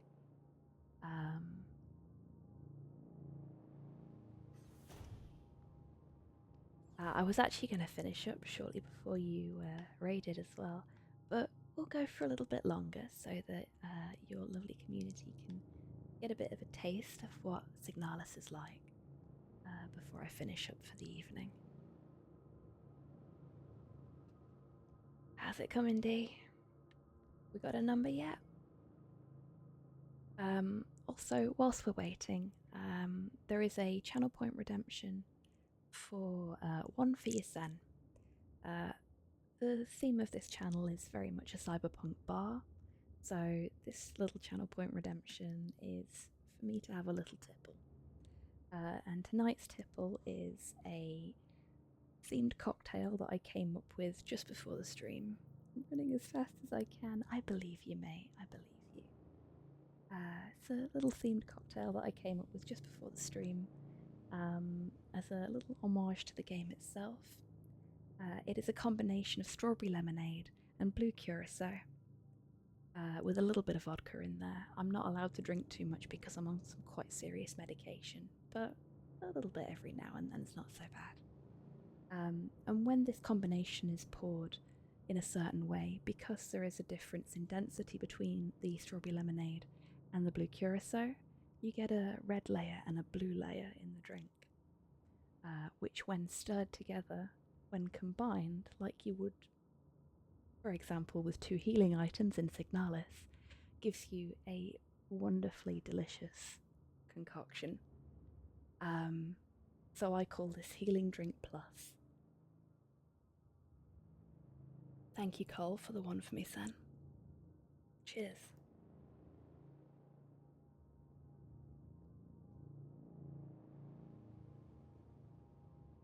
Okay, so 96 works. Okay. Let's see what happens. And you said outside of the room.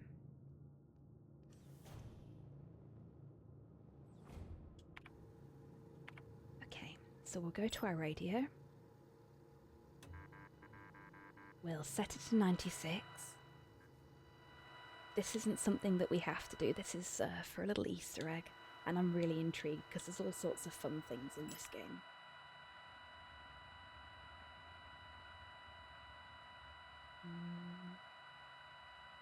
Nothing happening at the moment.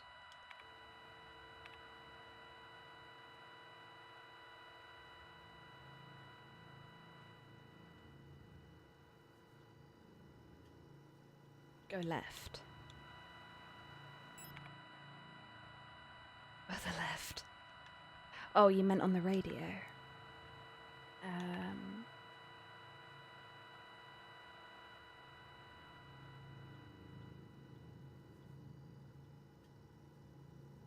No, that must be a frequency one. Yeah. That was me going right. Because I went left the first time and it didn't work.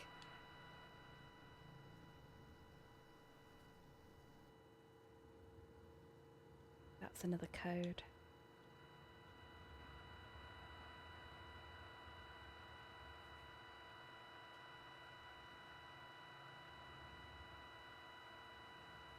Oh, I see. Left door. Okay.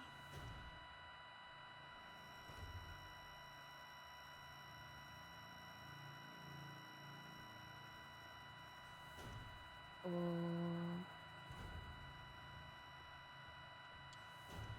right through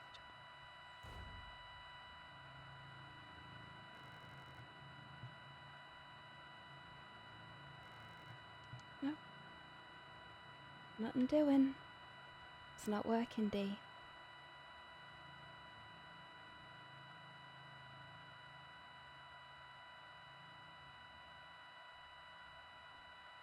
Sorry, mate. I tried. But it does not want to play.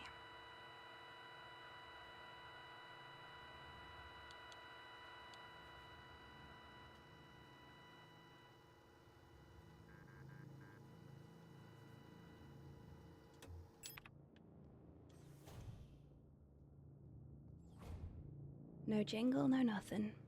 Didn't work, I'm afraid. I'll have another crack at it off stream.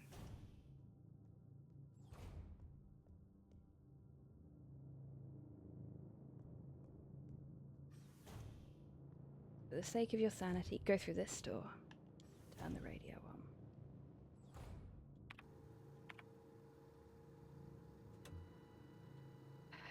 Uh, 96.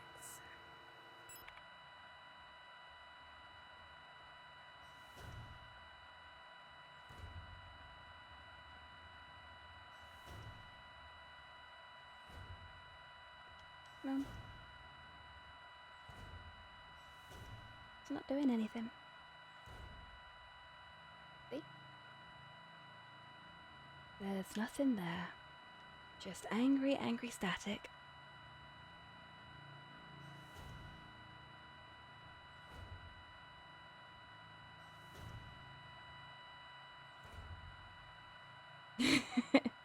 When am I not an anomaly, D? When am I not an anomaly? Okay, I'm going to turn the radio off now, because that is a very angry noise, and we want some nice, chill vibes whilst we're being spooked. Okay, down we go. So we were heading to the elevator. Be very quiet here. Oh no! Oh good, we got past them. Give this one a wide berth in case they stand up. And we're into a safe corridor here. Off we go. Off we go. And here's the elevator.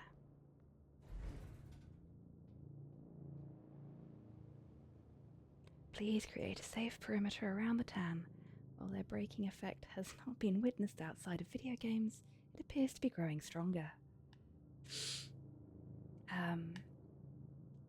As a fun little tidbit for those that haven't been here before, I have an off-stream playthrough of Dark Souls 1, my first ever playthrough.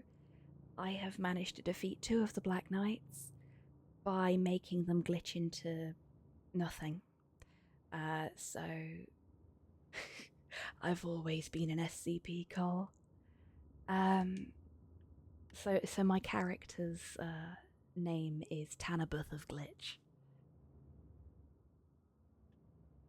I really want to get like a family crest type thing done for her at some point. I think that'd be really fun. But yes, Tanabeth of Glitch wins most of her battles by just making the enemy be in the wrong place at the right time. Okay, so we are gonna move to the next floor. We'll do a little bit of the next floor and then I'll finish up. Because I've got another stream at 12 PM UK time today. So I need to get some rest in between them. Okay, so... Oh, Dee, you said there was something that I could miss on floor 1.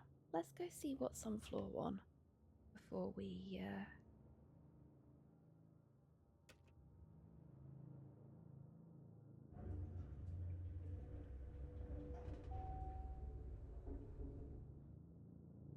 I'm hoping it won't eat our card, because I've done that. Oh, we need to press the open doors button. Of course, of course. Silly me. Good, it won't. We'll just take the ID card back. And we'll have a little potter into the redacted zone. Oh, no, we've not been here. And hey, look, it's our friend from before. Hello. Actually, before we do that, let's pick this up. Ooh, shotgun rounds. They're gonna come in handy later. Hello there. Looks like you've been killing again. How you doing? Hi, Issa. Ah, it's you again. I'm glad you're still okay. Have you found who you're looking for? No, I have not yet, Issa, but I'm glad you're doing well. You seem to be surviving quite nicely in this little survival horror situation we've got here. I'm pleased for you. Please don't stab me. Can't go that way. This elevator doesn't work. Can't go that way. Black Irish, thank you very much for the follow. Welcome on in. I hope you're having a lovely day. Okay, so now we're going to progress the story a little bit. Pop that ID card in.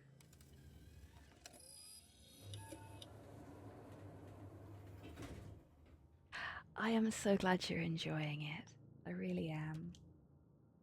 Like, I hadn't thought of pairing like a soothing voice with a game like this, but I'm glad it's working for people. I really am, and it's kind of working for me too. Okay, we're gonna go to the medical wing now, the hospital wing. There are actually 2 hospital wings in this game, though the way we access the second one is a little unconventional, shall we say. Oh, thank you very much, Black Iris. That's very sweet of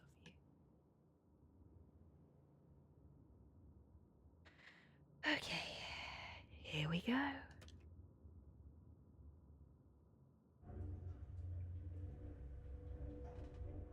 I'm a little disappointed there's no elevator music in this place. Oh, a little bit of a cutscene.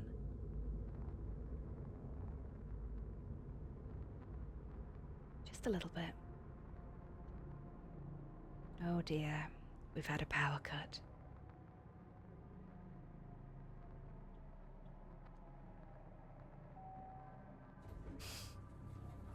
So that was, yeah, there you go.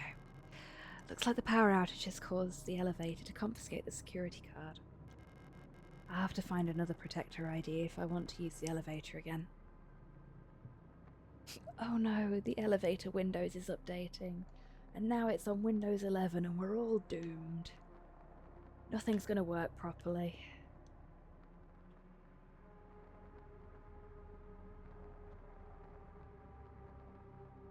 Okay, I think we're good to leave now.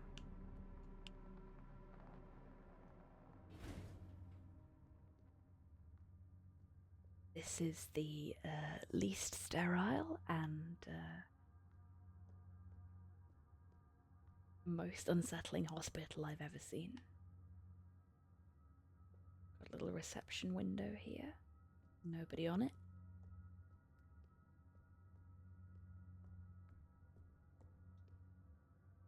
Got a door here that is locked. And a door here that is not. So we'll go through this door. Now, you can see we've got an enemy down there. They can occasionally spot us while they're pacing, even if we're up here and can't see them. But we want to be in here because this is a safe room. So we'll just do a little bit of looting. There's that shotgun that we found some shells for. We are running out of inventory space at the moment, so it's time to put some stuff in storage. We've only got a few bullets for the pistol, but I wouldn't advise swapping to the shotgun just because we've got a shiny new toy. Because to me a shotgun always feels like it's more of a boss fight weapon. So what we're actually going to do is we're going to put the shotgun in storage along with the shotgun rounds that we found. Put the repair spray in as well. D-Mac, thank you very much for the one for Miss N. I'm actually really enjoying this drink, so I don't mind people redeeming that at the minute. Yesterday's drink was wholly unpleasant. But this is very nice. I don't tend to praise my own work that often. There's a pistol. What are we gonna do with you, D?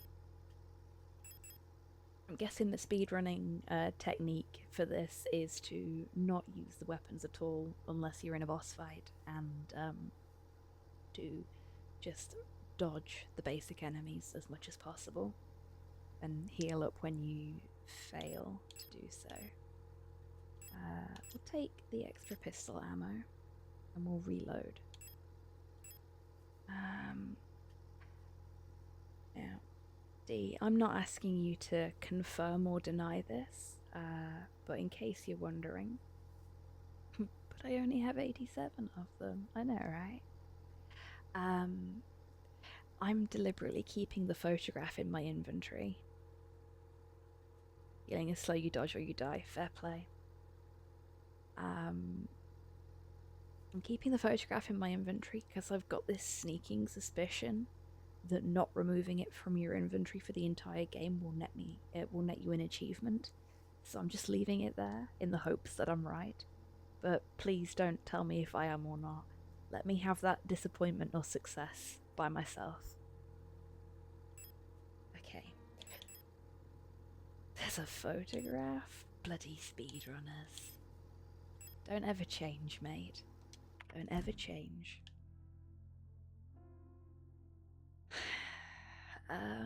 So let's free up an inventory slot by putting those bullets in the gun that they're for.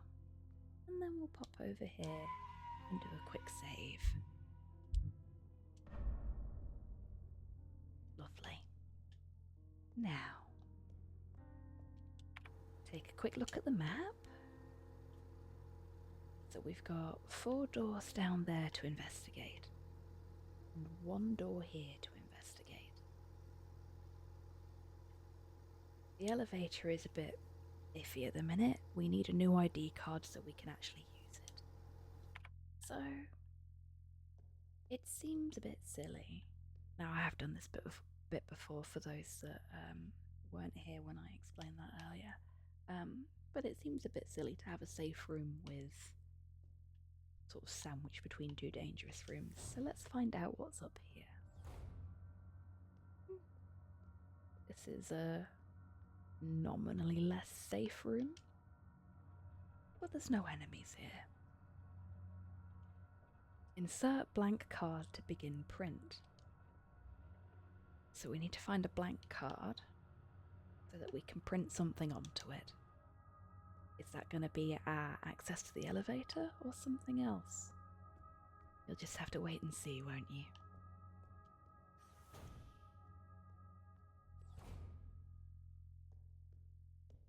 I don't think there's anything else in here we can interact with. I think it's just the normal safe room stuff.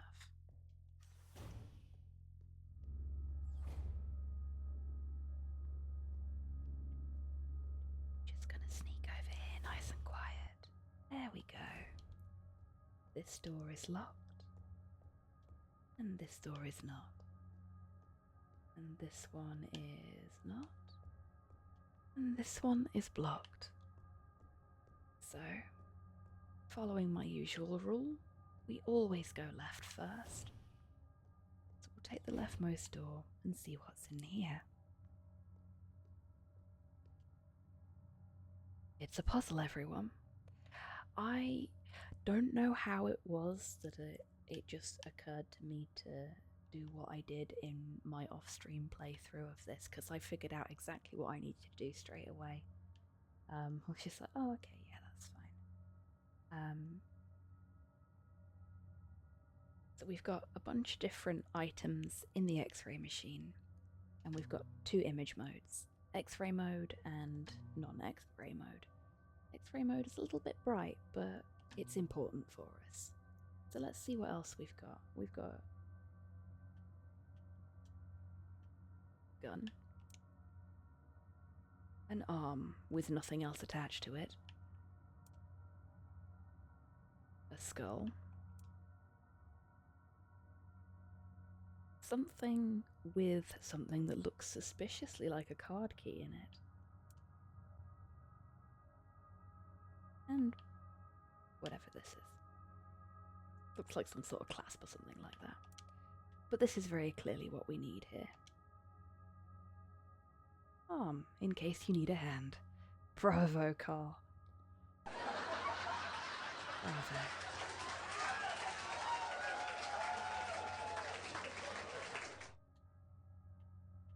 There we go.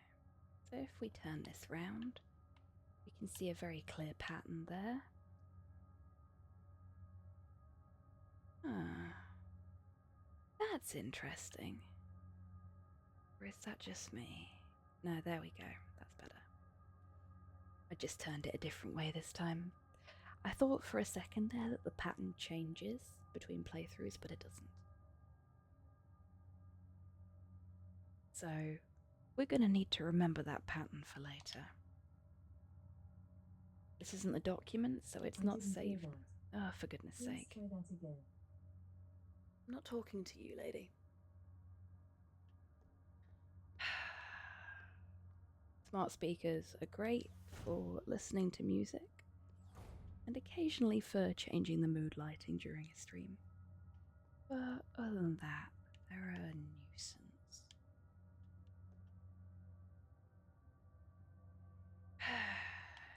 Especially when they hear everything as their name. Okay, where were we?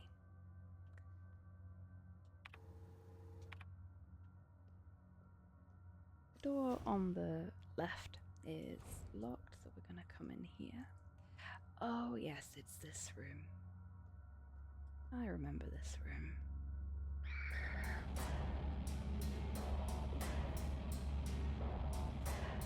No, DMAC, you're just a nuisance.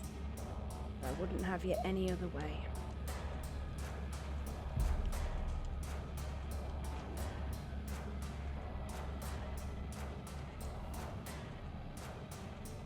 So,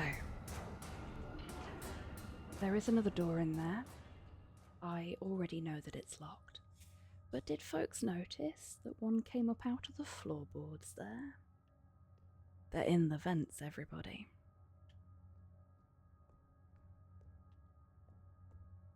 That was a very nasty shock for me the first time I played this bit. Very nasty shock. Because I went into one room having not realised that when they spawned in that room for me on my off-stream playthrough, they spawned behind the beds that are in there, so I thought they were just laying down behind the beds. But in another room later on, they just climbed up out of the vents after I'd already, I'd walked through the whole room. And I was like, oh yeah, it's safe in here. There's no enemies in here. And then they climbed up out of the damn floor. It's a good job that I'm not easily startled most of the time. Oh, that would have been a rough one. What I actually did in that room was go, oh no. A little bit like when I fell really far in Jump King the other day. Oh no, not again. They're in the walls, etc. Yes, exactly. Exactly. Okay. So that was the morgue. Androids of Amontillado. Bravo, Carl. Bravo. Oh, that's a little bit too close to for comfort. It's a good job they don't see so good. We are going to have to get that one out of the way, though.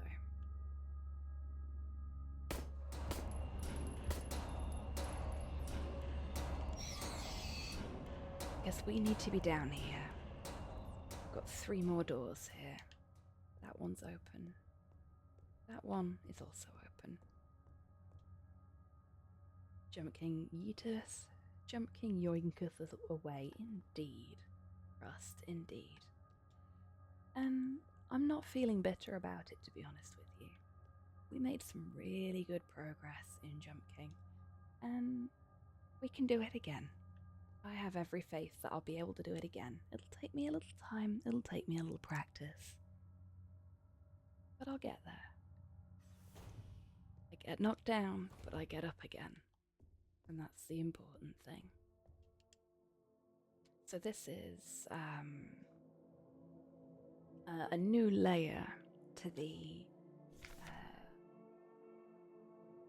radio frequency puzzle. It's all about perseverance. Exactly, Rust. Anything in life is about perseverance, really. Including this. So, we've been getting numeric codes from the radio frequencies, and that's going to continue. And now we've got a sheet of paper that says sword on it and has a number pad and a letter pad. Some of the wall safes have letter pads instead of number pads. So we have to translate the numeric codes that we get from the frequencies to alphabet codes. It's actually fairly easy to do, and if you are, like me, very tired when you're trying to do it, you can actually brute force them fairly quickly, which is probably not optimal for a speedrun day. But I'm not speedrunning this right now, as is achingly apparent. Okay, so they're coming towards us, so we want to go this way and see what we've got down here, see if we can avoid them. We cannot avoid them. Not truly. We can go this way though. That was a nice little dodge, if I do say so myself. This is fun to do at any kind of pace. It really is. It's very, very enjoyable. Fortunately, it appears one of our comrades has lost their life here. But we're going to take the pump room key. Something that occurred to me when I picked that up is that every survival horror game has a pump room or a water treatment plant or something. There is always a water level in survival horror. Don't know if that's a call out to a specific kind of Looks to me like a marginally volatile hostage have. situation, Max. Ooh, does this mean we get to kick some puffy white mad scientist butt? Can't think of a reason not to. Black Irish, thank you so much for subscribing. Blackerish 818 just joined the freelance police. Great to have you here, little buddy. Welcome to the freelance police.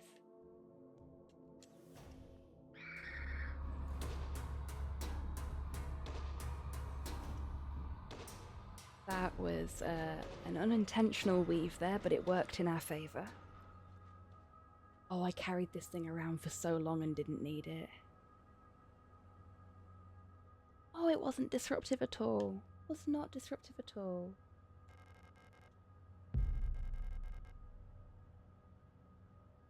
It's lovely to have you as part of the community, it really is. No need to apologise for wanting to join in at all. Okay. How are we doing for inventory space? Not great. We should probably... BMAC, thank you very much for the one for me, son. Cheers. I mean, we could probably use a repair spray, because we're in the yellow zone. We've been hit a couple of times. We have got 2 of them.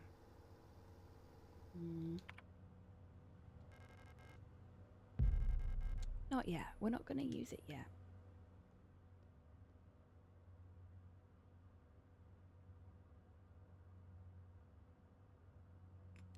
I just like how this game is like super chill with horrific background. Discordant chase music and back to the super chill. Ooh, a tall woman. Yeah, it's great, isn't it? It's wonderful. And yeah, I am deeply amused that this is added one to the giant woman on stream tally. This is going to be like the Psycho paintbrush counter. I'm just going to end up with a bunch of different counters for things like this.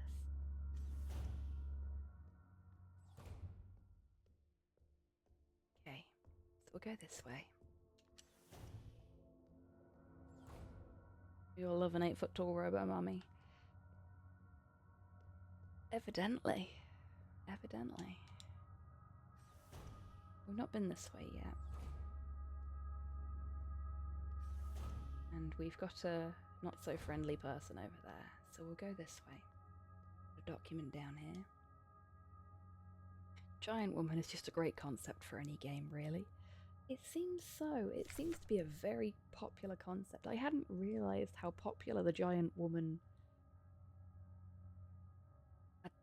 I hesitate to call it a trope, but I hadn't realised how popular giant women were in video games until I started streaming. Listen, we all know why everyone played Resident Evil 8 and never beat the first boss. Yeah, that's fair. Actually, no, I know somebody that beat the first boss. He's in chat right now. Oh, sorry. Alina's diary, too. Something is wrong. Nobody will tell me what's happening, but ever since I woke up, everyone has been behaving strangely. As the first boss, for fuck's sake. Bloody speedrunners. The protectors won't let me leave my room and return to work, even though the wound from my fall is already healed. I think there must have been an accident in the mine. I overheard two Eulers whispering in front of my room. They're running out of staff. I'm worried that something has happened to Elster. Haven't heard from her in a while. I can't just sit around here any longer. Alina Sale. Okay, so we've got a document over here. Patient EULRS2321. Patient complained about severe nausea and headaches. Admitted to hospital wing after vomiting oxidant fluid during work. Clinical picture in line with other recent cases among protector staff. While we still have no indication what causes this syndrome, we've observed similar developments in all patients. Most puzzlingly, development of the syndrome seems to progress similarly in both replica and Gestalt patients. Initial admission tests showed hypertension, high fever, dehydration, internal hemorrhaging, strong cognitive decline within first cycle, alopecia, and purpura. Within 5 cycles, skin will begin to peel in large patches. Decline of vision quality and ability to communicate may follow. Gestalt patients will usually expire at this stage due to infections, while results for replica patients seem to vary. We are, Cole. We are. The cutscenes are anything to go by. We are. But are we? I know just enough to know that I don't know enough. Oh, they're dead. Oh no. No, we just don't have any. We'll go back this way. And hope that they haven't stood up. Let's use a repair spray.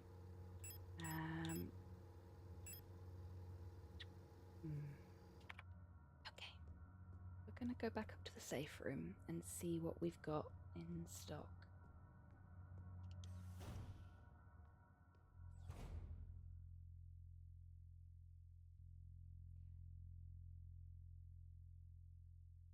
She has psoriasis and diabetes like me. I only have one of those two things, but I know that pain to an extent. So a game could be a single Stellaris pop-up that gives 400 research and minus 80% population for 12 months. It really could. But I'm glad it's not. I'm glad it's more than that. I don't think we need this right now, so I'm going to put that in there. I'm also going to do the same with that because I carried it around for so long when I couldn't use it before in my other playthrough. Put the shotgun rounds in there too. We don't have any pistol ammo, and we don't have any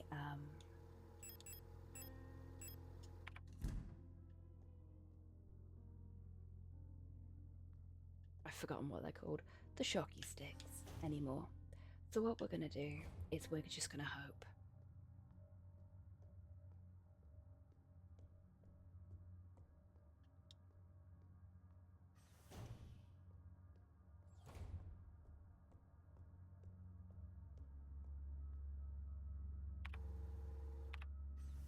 Go this way. Oh yes, this room. Okay. So this is mostly healing items and ammo. I think there's a thing we might need over in the very corner, but I'm not ready for that yet. I'm gonna very carefully, very quietly go over here and pick up this ammo. There we go. Then we're gonna stand in this corner and we're gonna reload. We've got 4 bullets and 2 of them to deal with. If we want to get what's in the corner.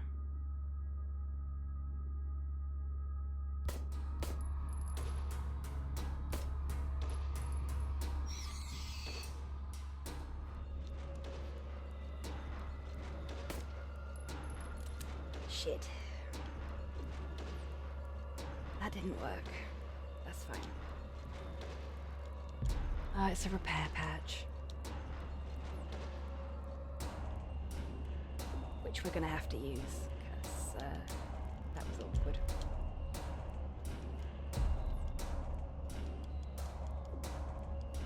Come on. Yeah. Not really worth it at this point, but I don't care. It's fine. Run back this way. Please don't stand up, please don't stand up, please don't stand up. I don't know where she's gone. Okay. We've got healing items in here, and we've got some in our inventory as well. Sort of wasted those bullets, which is a shame.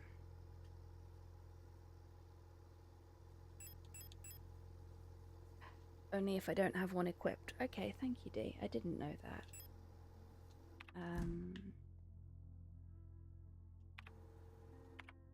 In that case, what we want to do right now is unequip that. We're going to combine these two together and get ourselves some health.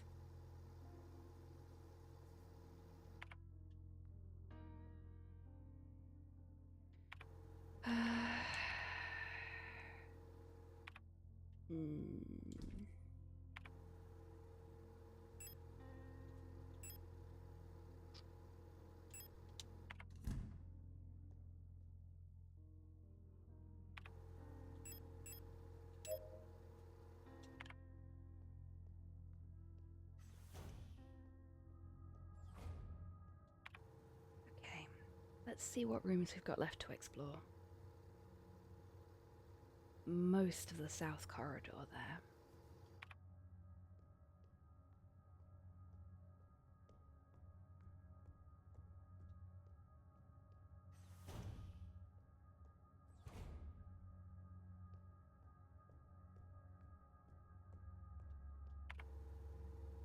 That's the one we've just done.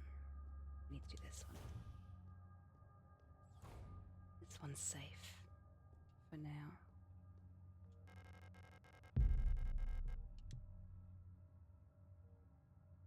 Another tutorial. Replica KL Stim N. Soft the Life.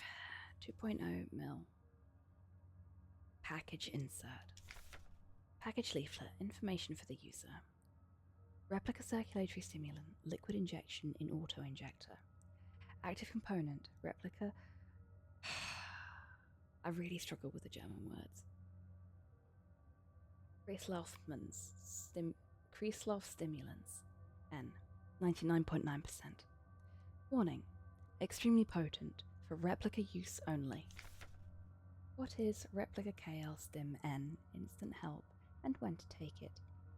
KL Stim N is a sterile solution in an auto-injector pen for emergency injection.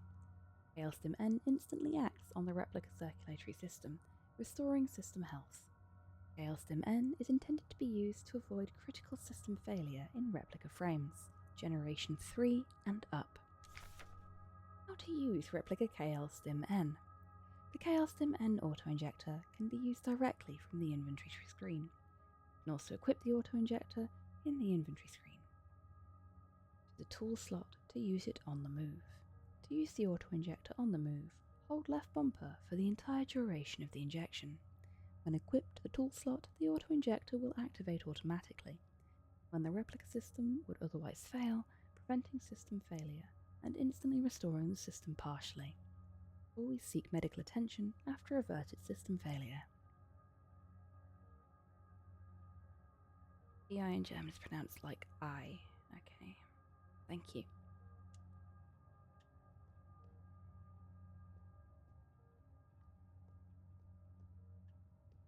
Oh yeah, like in try. Okay. Don't think there's anything else in here that we can interact with. There's someone inside the oxygen tent. Other than that, apparently. It's hard to look at her. Oh, that's rough. Don't think there's anything over here. No.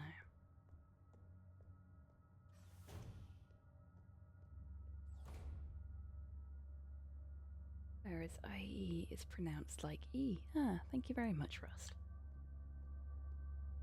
EpiPen for replicas, yeah, basically. Okay, so we've got 3 more doors to look at over here. And 1 enemy there. Oh, look, a friend.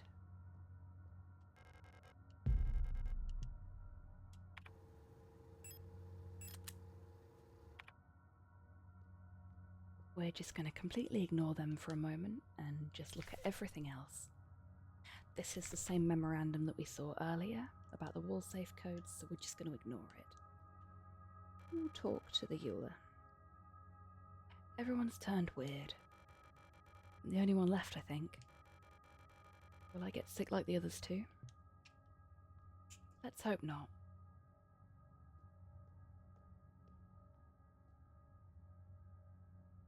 And here is the wall safe with the sword. So we're going to go into our inventory.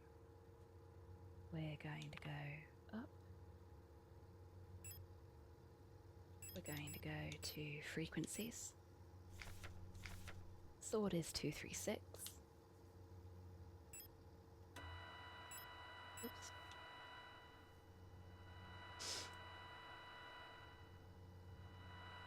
All the way at the end there. This only goes up to 250. 236. There we go. We'll wait for the transcription to begin anew so we make sure we get all the numbers. 36385. 36385. And we go over to memory. We go to sword. That is B R B something S. And it's whatever the letter that is missing from that lot is.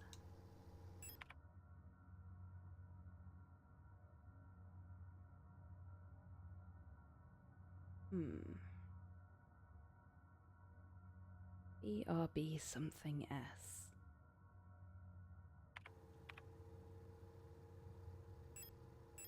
Ooh, wrong button.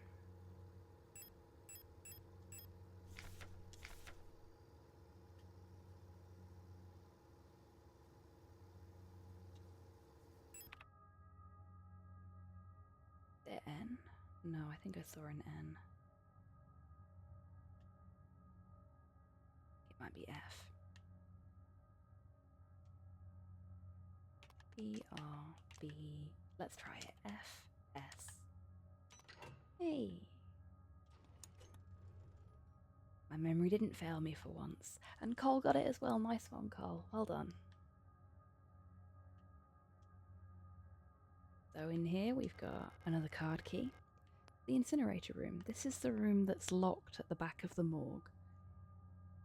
No worries, Rust. You take care. Thank you so much for being here this evening. I hope you've had a good time. It's been so lovely to have you and to have your knowledge on German pronunciation. I've really appreciated it. Thank you very much. And an eyeball. An eidetic module. So this is a camera function. This is very neat. I'll show you how this works in a moment. Actually, that might be a nice place to finish up for the night. Because we are catching up to where I am in my off-stream playthrough. So, we go to the inventory. We equip the eidetic module. And then we use left bumper. We can take selfies. We can also take photographs of documents and things like that. But we can take selfies if we really desperately want to, which we don't. This isn't the kind of setting that you want to post on Instagram or Mastodon if you prefer. So let's head back to the safe room and we'll finish up for the night. Need to go back to storage for a selfie. Unfortunately, we can't because we're on a different floor now and we don't have an ID card to get us back there. If I could, I would though, just because you asked. What we're gonna do though is we're gonna go up here. On by the door. We're gonna save.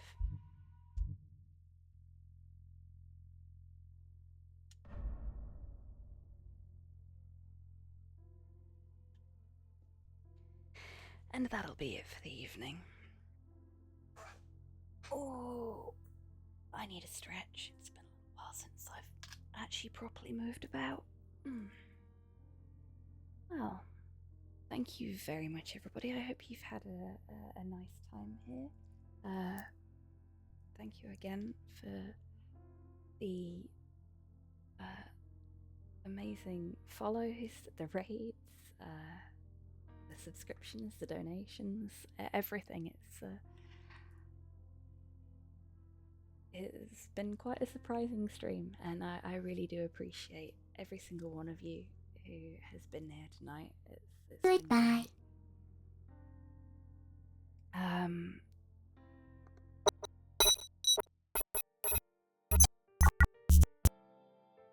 Oh, it didn't like that. Thank you so much, everybody. I will be back in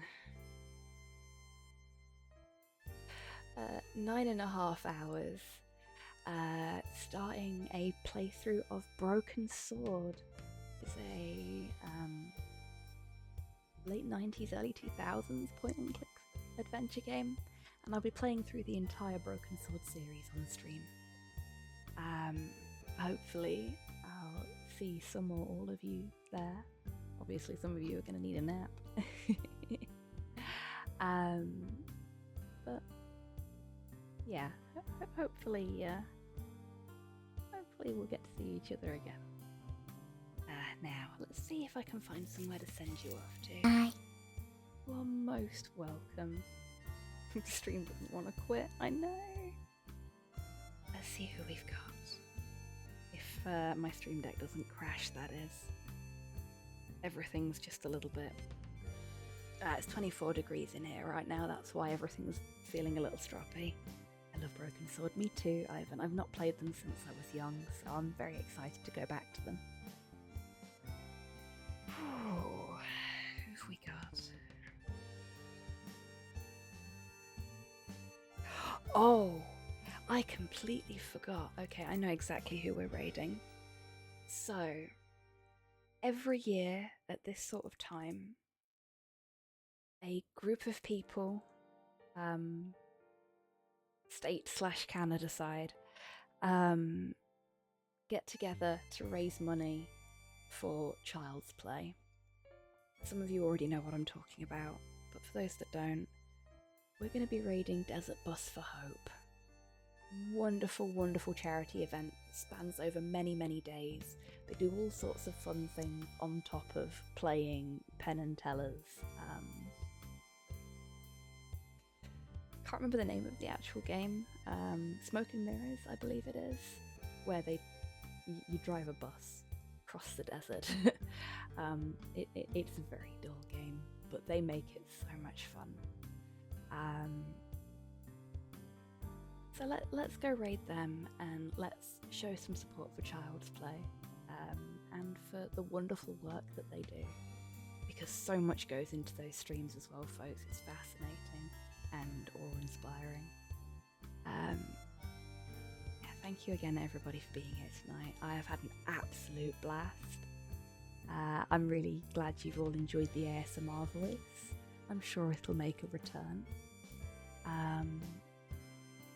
This time next week it'll either be Silent Hill or more Signalis, we'll see.